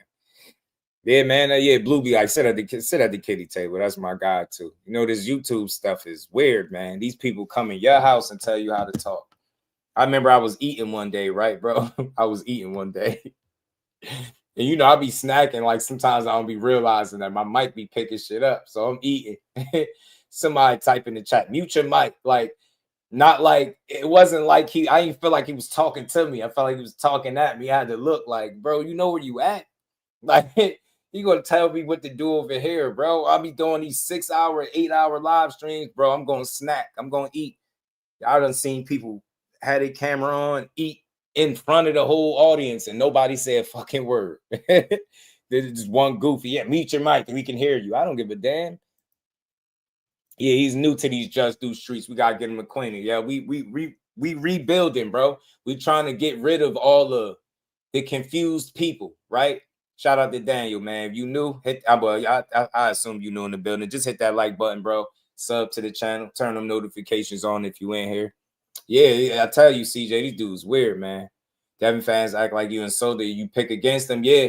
But let me say this while we here and we get wrapping up with these last few minutes. They did the same thing with Tank. They did the same thing with me with Tank. That was the first time I realized not only how fickle boxing fans are within amongst the fighters, but boxing fans are when it comes to YouTube and creating content. If some of these super fans don't hear everything they want to hear about Tank, they'll assume you against them, you hating on them, you a hater. Like you gotta think. I did the live on it because I had talked about it, and I don't give a damn who be mad. I got called a loser for never saying nothing bad about Tank. Like, think about that. Certain shit, like, it's words, but it's like, think about what level somebody is willing to stoop to talk crazy to you when they think you're not champion and celebrating their favorite fighter. I just had somebody jump in my inbox like every day, like just posting like what somebody say about Tank, and they be sending it to me like it's me saying it. And I'm like, I don't even know how to respond to this. I'm not saying this stuff. Like, they sending me all the hate tweets and shit. And I'm like, that person just started following me on Twitter again after having me blocked. This is how weird this space is, bro. They think you a hater. Nah, I'm from Jersey and I'm not confused. I know who one of the best fighters in boxing. And I don't give a damn what person don't like it. But I'm going to always get these dudes they just do, man. I'm not here to hate on fighters. That's why when dude says stop hating, I'm like, how old are you? And he said 49, bro. You don't act like it. You can't be 49 talking like that. Hating? Where? Hating where? Hating is telling you what I think or what I feel like I seen from him. I'm going to be honest. Devin Haney hasn't shown me that he's 100% bounced back. That's why I got it 60-40 for Brian Norman. I don't factor in his resume and the experience that he had at 135 as much as I do at 147. That's 2 weight classes away, y'all. All that experience that y'all be bragging about, that's 2 weight classes away from where Norman campaigns at. Think about what he'd do to any one of those little ass guys. So that shit ain't gonna matter. But what y'all really should, if you're a Devin Haney fan, what you need to be asking yourself is, how does he perform when guys are his size? How is he gonna perform when he got another athlete in front of him? Another athlete that got feet, that got fast hands, that got the longer jab. He got a dangerous ass jab. He knocking people down with jabs. That dude been Brian Norman been dropping people with jabs since he been a fucking teenager. Go look it up. I promise you, go look it up. So now he got 2 healthy hands, bro. You talking about a guy that didn't utilize his best weapon like that in his last fight against Ramirez, his jab. Where the hell was that at? Matter of fact, where the fuck was his game plan the whole fight? Because they said everything they worked on, he got in the ring and he did none of it. So you get what I'm saying? You gotta keep that in mind. Look, bro about to get his cell blocked. Hey man, like a dog, man. You might want to relax, bro. I would say this is a pre-fight analysis. Next thing you type stupid might get you excommunicated up out of here, bro. Y'all be having to chill, man. Y'all just be talking. But like I said, man, back to what I was saying, man. I don't know, man. Time is going. This fight is going to show it. And again, if he was utilizing his jab the entire time and won like this, Flossie, I'd be feeling a little different because I'd be like, damn. All right, at least he was utilizing the weapon that establishes over 90% of his offense. He wasn't using it. He looked gun shy. Confident with the same exact game plan. Let's just say hypothetically he went in there with the same game plan as he did with Ramirez. Does he win that fight? Absolutely not. He will get punched out the ring somewhere, I think. That's what I believe. Now, he can prove me wrong. If I'm wrong, he going to get twice his credit for proving me wrong. But I'm not a hater of his. I just think he hasn't had the fights that show me he bounced back. Look what his last 3 is, right? Regis Prograis. He won every valid question, bro. But he could have stopped that dude if he wanted to, right? Cool. He fought Ryan. Ryan fucking cheated in front of the world. We all seen that. But that 12 rounds really happened. All right, it's a no contest. Cool. Now he getting back. He using Ramirez to get back. Where's the jab consistently? Where's that straight right hand? Yeah, he showed it a little bit, flashes, but bro was moving around the ring and not really throwing punch. I was like, bro, this shit look crazy. He looked jittery. I don't want to say scared. He looked jittery. He looked unsettled. He looked uncomfortable. Like, nah, you ain't gonna hit me. He fought a fight where it's like, I ain't gonna let him hit me. I ain't gonna let him hit me. Like, you get what I'm saying? Like, it wasn't like that wasn't a confident performance. So now you're asking him after that to go in against a much dangerous, a younger opponent, younger than Devin. He said it. It's been years. When the last time you fought somebody younger than you that could be as athletic as you are? That's all I'm saying. Brian Norman is a very dangerous fight to try to get back on. Bro, mess around and punch your ass out the ring around. So go out there and don't use no I done fucking got that jab. punches harder than Ryan for sure. Right. Got And he's that. He clean. fast, So flossy. And you know what else he got? Great timing. And my guy, Ant McQueen, he was up here. He pointed it out. Brian Norman does not let you get a much off without returning fire. Devin Haney is going to be under fire. That shit is not going to be easy. He better have more than some pad work in there for Brian Norman. That's all. That shit, he's standing on them punches, creating his leverage and shit like that. You got to be willing to take them chances with Norman in front of you. That's all. And if he do it, he might could make something special happen. I'm not saying there's no way in hell Devin Haney could win. Ill Will was good with it, but that's a dangerous style considering that you had a whole training camp where you worked on shit that you didn't execute in the fight. That is the first and only time I've ever heard that about Devin Haney. If you know anything about Devin Haney, if you're a real supporter and not no Superman fan, then you would know one of the things that make Devin Haney really good is his ability to stick to a fucking game plan. X's and O's, rinse, wash, repeat all night long. Death by 1,000 jabs if he got to. Clinch. He don't care. Straight right hand clinch, body shots, clinch. That's the thing. He don't give a damn. Win by any means necessary.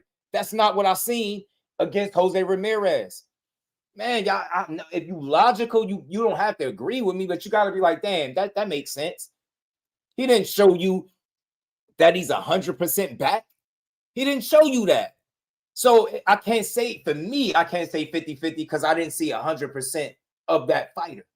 I didn't see that laser jab. I didn't see him doubling up on that, stinging his ass with the right hand and then rolling up out of it. I wasn't seeing that. He kept resetting to the same side, which is Brian Norman's left hand. You get what I'm trying to say? I'm like, bro, that's not going to cut it. I knew he was going to beat Ramirez. I said it. All that stuff Ramirez is going to say. I'm more energetic. I'm stronger. I feel better at the weight. I'm going to be this. I'm going to be that. None of that. He did not. And this the problem, just they act like the shit with him getting caught with a left hook. It's a brand new thing. He's been dipping to the right. He's been getting caught with left hooks his entire career. He just fought one fight where somebody could actually make him pay for it. And being shell shocked after a defeat like that, it's a real thing. It's a valid question. I ain't saying he can't shake back, but you can't act like it's criminal that people are asking, can he? So they want him It's a to valid get comfortable question. working on the footwork, comfortable in a fight with it. I mean, it's possible, but to me, I think he could have done what he was doing with more offense. He had the guy that was tailor-made for him, and it's an IQ thing. I don't want people to think that, oh, he's not a smart fighter. That's what Just saying. No. But I think different fighters will be able to pick up on tendencies. Like, for example, he should have been, that's a dead man in front of you. He had nothing for you. For real. He didn't for a whole 12 rounds. For instance, Shakur was injured, wasn't using the left hand. He had no left hand for De Los Santos. He couldn't figure that shit out in 12 rounds, bro. It's shit like that will stop fighters from getting to that next level, whatever that is. Now, for Haney, he already been to the pinnacle of the sport. Now he's in the second phase of his career after having his first tough fight that didn't go his way. It didn't get counted. But now we're trying to see if he can now bounce back and get to 100% of himself since that fight. I haven't seen that, so I can't say that that's what he is. You know what I'm saying? So that, that's what it is for me. Just that I had the strength to pressure Dev correctly. Yeah, he didn't have it, bro. He didn't have it. He just didn't have it, man. He didn't. This the only thing. This is another thing that killed me too, man. People will be like, "Did you ever see him tie somebody up like Devin?" And when you ask things like that, of course the answer will be no. But just because you haven't seen it yet, you don't necessarily know if he can't do it either. Because the same thing you said about Devin going against Norman, it's the same thing that people said about Devin before he started stepping up. Their careers kind of started similarly, actually. Like I said, man, it's a double-edged sword that to be acting like Devin just this elusive defensive guy. Yeah, he don't got elite defense, bro. I hate to break it to you. Anybody that think that, how no, many he times don't. you see him duck, parry, pivot, and go? Like, how many times do you see that? It be to the same I ain't saying that he can't do it, but like, you gotta quit acting like it's so lopsided, bro. If he had elite defense, he don't keep getting hit with left hooks. He would have prepared for that shit. That shit wouldn't even been able to get him like it was getting him. So that's the thing. He's not elite defensively. So all this just getting away from Brian Norman, who has a really put together offense, it's gonna be a challenge. I'm not saying he can't get away from him, but I'm just not sold that he's all the way back. And I'm not saying he can't get it back against Norman, but it's gonna be risky. He's gonna have to go through the fire, bro. You're gonna have to go through some fire, bro. You're gonna have to go through some fire. Hey, and like a dog, I'm not portraying it like I do know, but Judge can vouch for me, and anybody else that knows can vouch for me. I watch hours and hours and hours of film on everybody. So when I say the things that I say, it's because I watched it and I make a guess based on the things that I've seen in all of their previous fights to what I think may happen. Could I be wrong? Yeah. But it's a high chance that I'm right too, because I actually do my research. It ain't like I'm just pulling it out my back pocket, just saying shit. I'm not. I pose questions on both sides. It's a two-way street. It's a two-way street, because if Norman can't get past that jab, that's a whole nother issue. If you can't get past the jab, you can't get to your offense anyway. But, and that's why you see why Devin Haney's offense was so spotty against Ramirez, because he had no consistent presence of a jab. You've never seen any fight where he hasn't had a consistent presence of a jab. And that fight showed me without it how spotty he is and how inconsistent he is with mounting his offense. You do that against Norman, it might be curtains. All that box, move around. Boy, they're going. And that's another thing that he up against. Being that you just had a fight where you fought in a certain way where people didn't like it, you can't do that shit again. You can't do that shit again.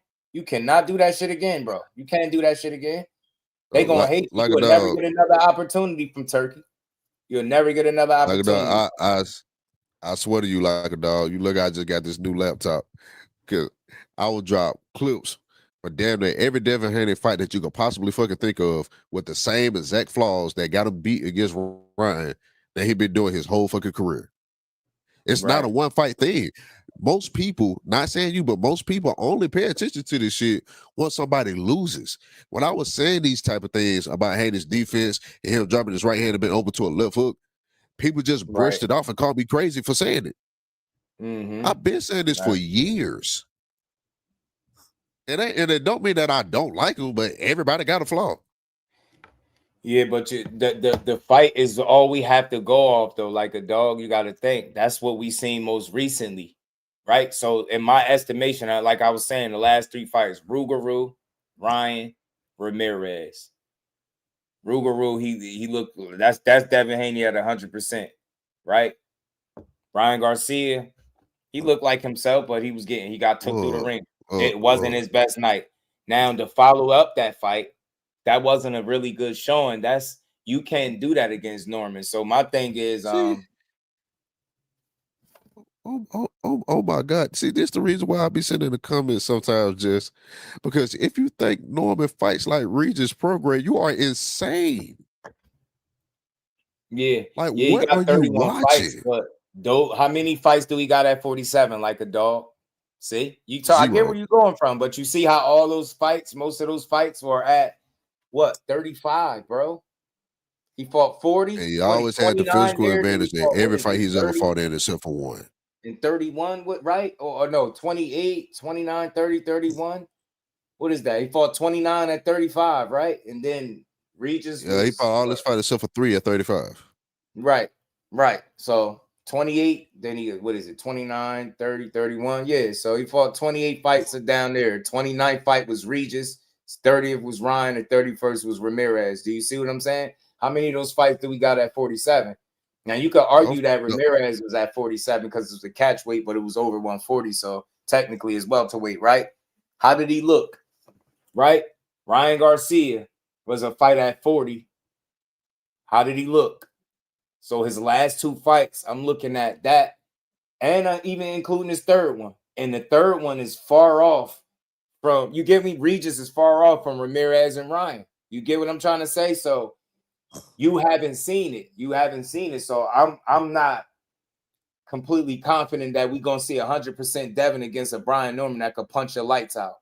You get what I'm trying to say? That shit is really risky. I keep referencing. Hey, Crush, I keep my referencing dog this was shit, good with man. it. How y'all feeling? I keep referencing this shit, man. That shit like talking about job experience for a job that don't even correlate with the job you're trying to get. The stuff at 35, like you might see different styles, but like you find a bigger, faster, stronger guy than you ever fought in your career. Right. You don't have that much experience fighting somebody your size. That's Because for the what I'm last saying. decade or so, you've been at a physical advantage. I'm not saying you can't do it. The only thing I've been getting at this entire time, people got to quit acting like it's so criminal to have these questions. If you could question Brian Norman's experience and footwork, how you gonna do against the jab and all that, I could question if Devin Haney still got it or did he finally shake back from the L that he took. Both sides of the coin are fair questions. And nothing wrong with that. Right. I watch film and I pick who I think gonna win a fight based on what I see. And I can either be right or wrong.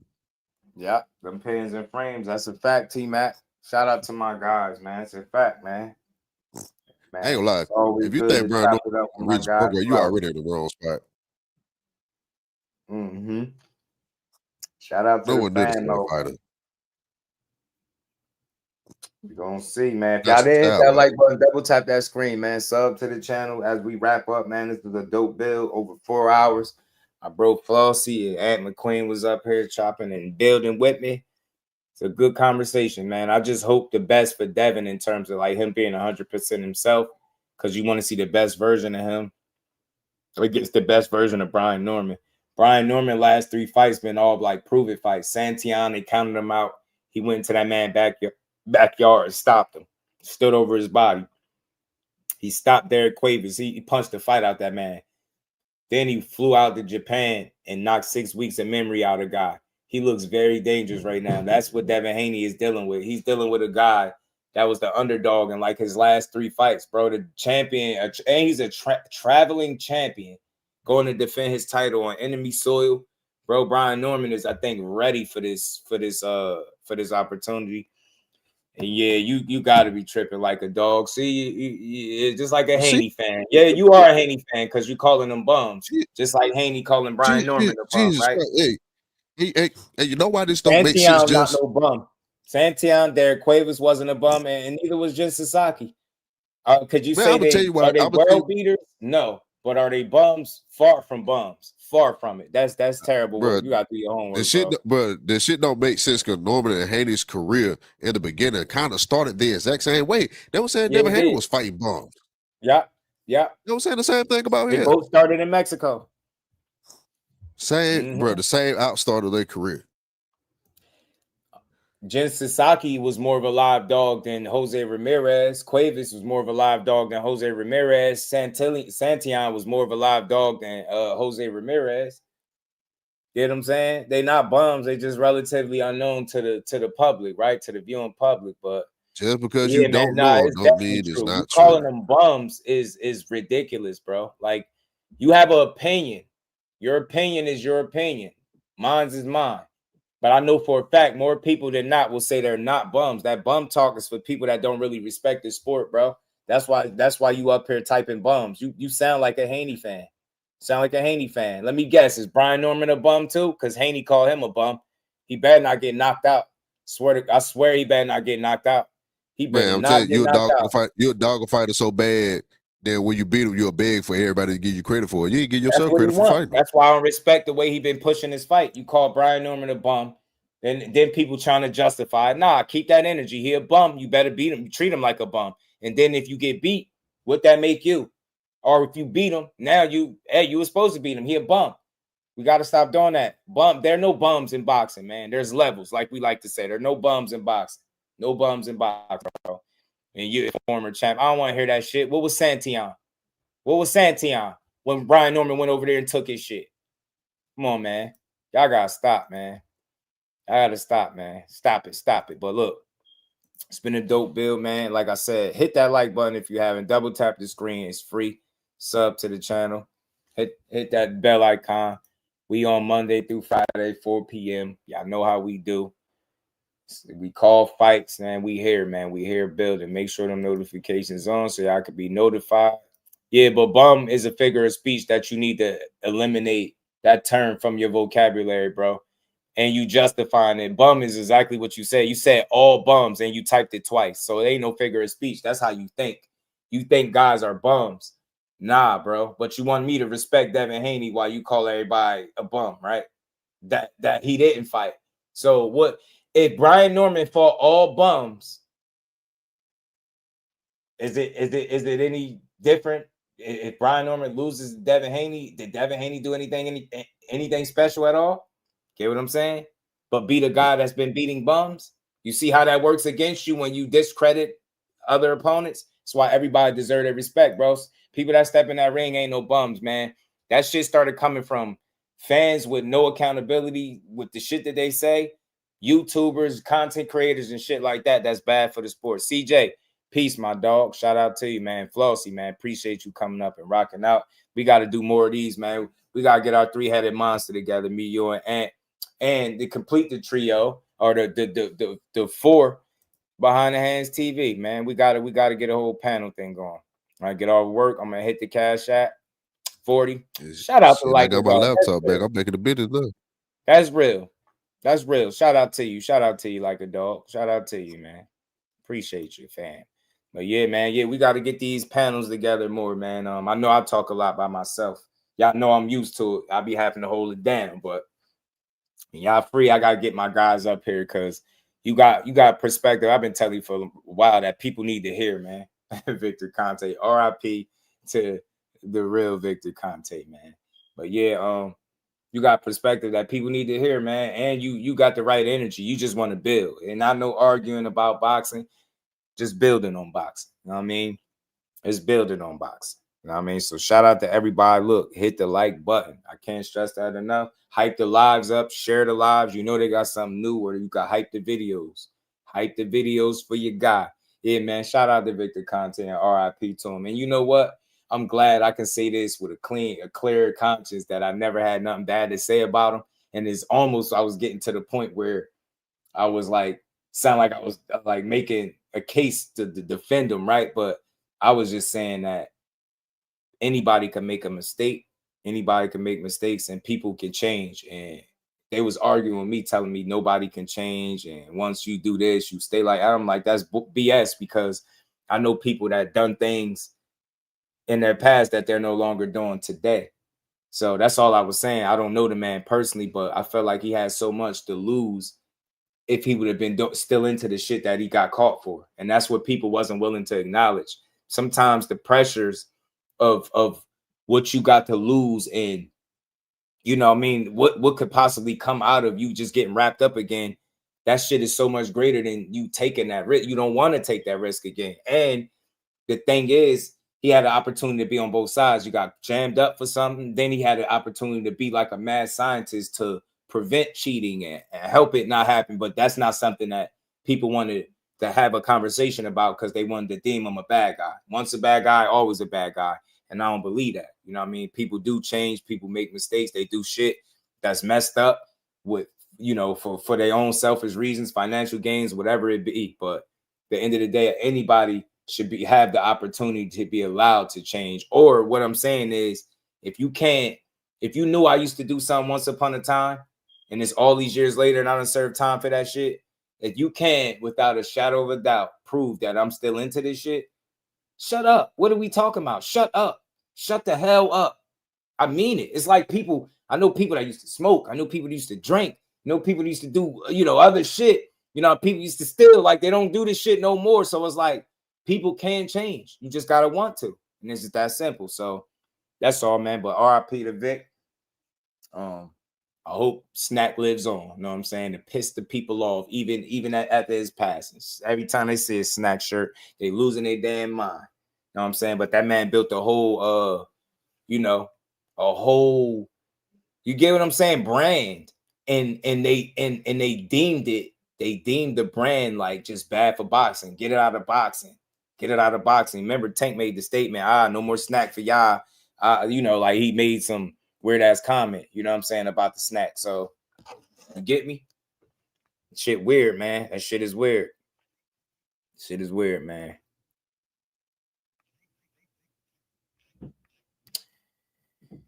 Oh, man. But, man, I appreciate y'all. Snack for life. Guy, I'm rocking with Snack. I'm rocking with Snack. Why? Because I haven't seen nobody being able to definitively make a case that Snack fighters have some type of unfair advantage. They'll single out a couple of guys only to make their argument, but they can't speak about the whole and what its true advantages of Snack is. They'll just tell you that, oh, well, I don't like Snack. It's cheating. It's legal steroids. And I think that's bullshit. And it's irresponsible to put out stuff that you can't prove. But we ain't in a prove it age no more. We in a how well can you dress up your narrative and sell it to me, right? And that's what people do. Sell you bullshit narratives. Can't prove it. Can't prove it. It ain't true. That's what I'm saying, Flossie. And that's all I was trying to say. But when I say that, I gotta be, taking up for him. I gotta be cool with Snack. And nah, bro, I'm just a real one. You know what I'm saying? Yeah. Most of the shit that ain't make sense though. Most of the people they accused of being on Snack, and they was on steroids through Snack or whatever. Why they ain't knocking shit out? Yeah. Caleb Plant, they ain't punching shit through out. nothing. Court Stevenson, he ain't on Snack, but he had a Snack shirt. He ain't no KO artist. Devin Haney on Snack, he ain't no KO artist. He ain't been one yet. I'm wondering what the hell happened with all the Snack fighters. Shit crazy, shit, but I guess they it's need a gonna be refund. Snack when it's somebody that's winning. It's crazy, bro. It's wild. It's wild. Wow, man. But look, man, dope build. I kept y'all in the Boo-Boo building was long snacking enough. gas faster than he ever did. I kept y'all here long enough, man. I appreciate every last one of y'all, man. All the love, appreciate the support. We just gonna keep rocking and building, man. Yeah, we're gonna be back tomorrow. I'm pretty sure it's gonna be another interesting conversation. Let these Trey Styles dudes punch the air over this Jake Paul news, swinging on the air and shit, mad. Can't believe the nerve of Jake Paul. You don't know what y'all want. Y'all want to see him go, right? Well, Joshua might be the guy to do it. So, man, make sure y'all enjoy the rest of this good Wednesday, man. It's been another long build. Like I said, y'all, if you ain't subbed yet, you tripping. If you ain't hit the like button, you freeloading, that's wild. That's nasty work. Hit that like button on the way out. Subscribe to the channel and turn that bell on. Share the lives, hype the lives, and let the people know that we putting in this work. So with that, we gonna get up out of here, man. Much love to everybody. Say money is on Jake. In case it is scripted. Shout out to Vic, man. But represent that profile well, man. You know what I'm saying? You know what I'm saying? In the afterlife, man. But look, man, I'll see all of y'all tomorrow. Peace to the fam. Representing Brick City, Shakur! Finding those levels, too. Look at that four-punch combination. It's a masterclass right now from Shakur Stevenson. That's what you're seeing. A masterclass. And Shakur meeting them with straight left hand. Oh, there's a knockdown score with the left hand.